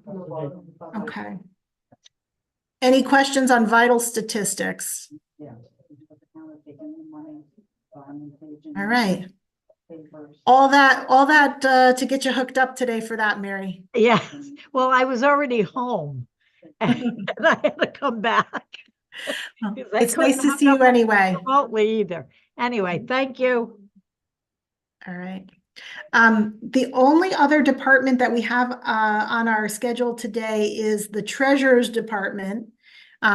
Cindy, were you able to reach Anthony?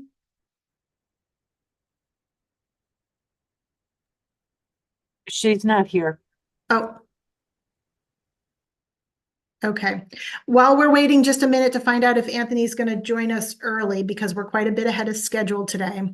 Are there any follow-up questions from this morning that you want to make sure that I get from any of the departments? In the health department, she's going to get us some more information on vaccines. I'm not sure if I missed any other requests this morning. The Long Hill Green ping pong, or is that's already I don't written? think Marty's getting a ping pong table. Okay, I was gonna keep. him Marty busy. doesn't need another hobby. Yeah, gets him out of the house. We're gonna have some information on any benefit to merging hardware for the Board of Education, and Vin has offered to facilitate a meeting about if there's any efficiency in purchase of equipment. Bill Chin has already sent the revised estimate for leasing versus purchase on, I think it was the desktops. I will send that to everyone. Vin can translate that to English for me. And we can then go on from there. Kevin, you have your hand raised? Yeah, I just had a quick comment. I wanted to kind of second what Scott was saying about, I know that we have to take a stab at this too with the town council, but it would be good to try to coordinate some type of ARPA discussion along the whole process, right? Because as we're making decisions about the budget, that does affect it. So I just wanted to second that to say it would be nice to be able to kind of do both things in tandem. I will reach out to both Ashley Gaudiano and Carl Mazzaro and see if we can come up with something within the timeline of the budget process. The ARPA discussion related to the budget is less than $200,000 in the $200 million budget at the moment. So I'm not overly concerned. I just want to make sure that we're all clear that our intent would be to pay for such and to have that discussion so that people are comfortable with any decision that we do make. Scott? Right. I'm sorry, Lainey, Anthony did not respond. That's okay. Well, we've clicked off enough from next week that even if we push him to next week, the only thing in the treasurer's budget is the treasurer's salary, I believe.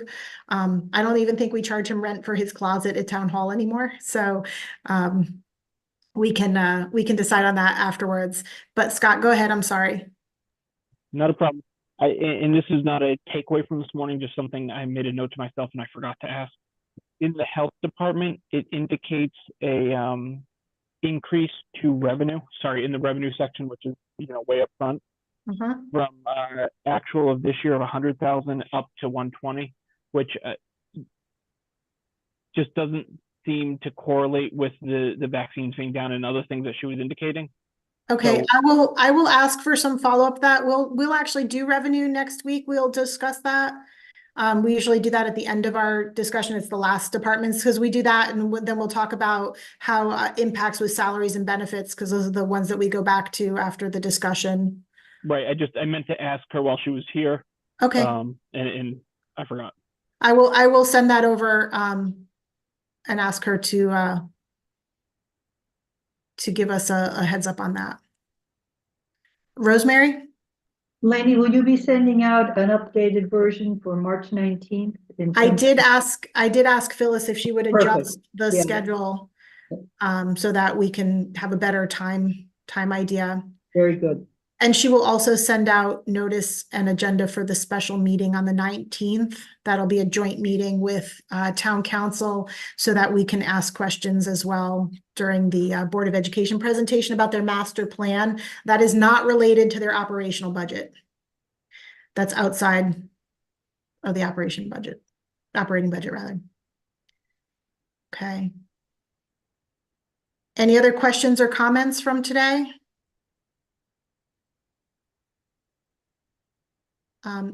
If not, I don't see anything else on the agenda that will tick off today. We'll wait until next week, and we'll start at 8:30 on Tuesday with Kate Donahue and Lara Walden for TCTV at 8:30.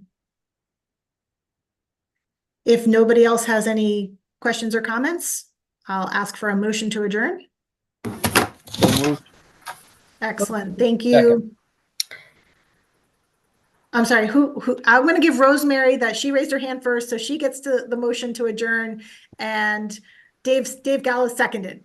Hey, gotta do something. All right, and I'm taking that by unanimous consent, go home. Or wait, you're all home, just get off. Get off the Log screen. off.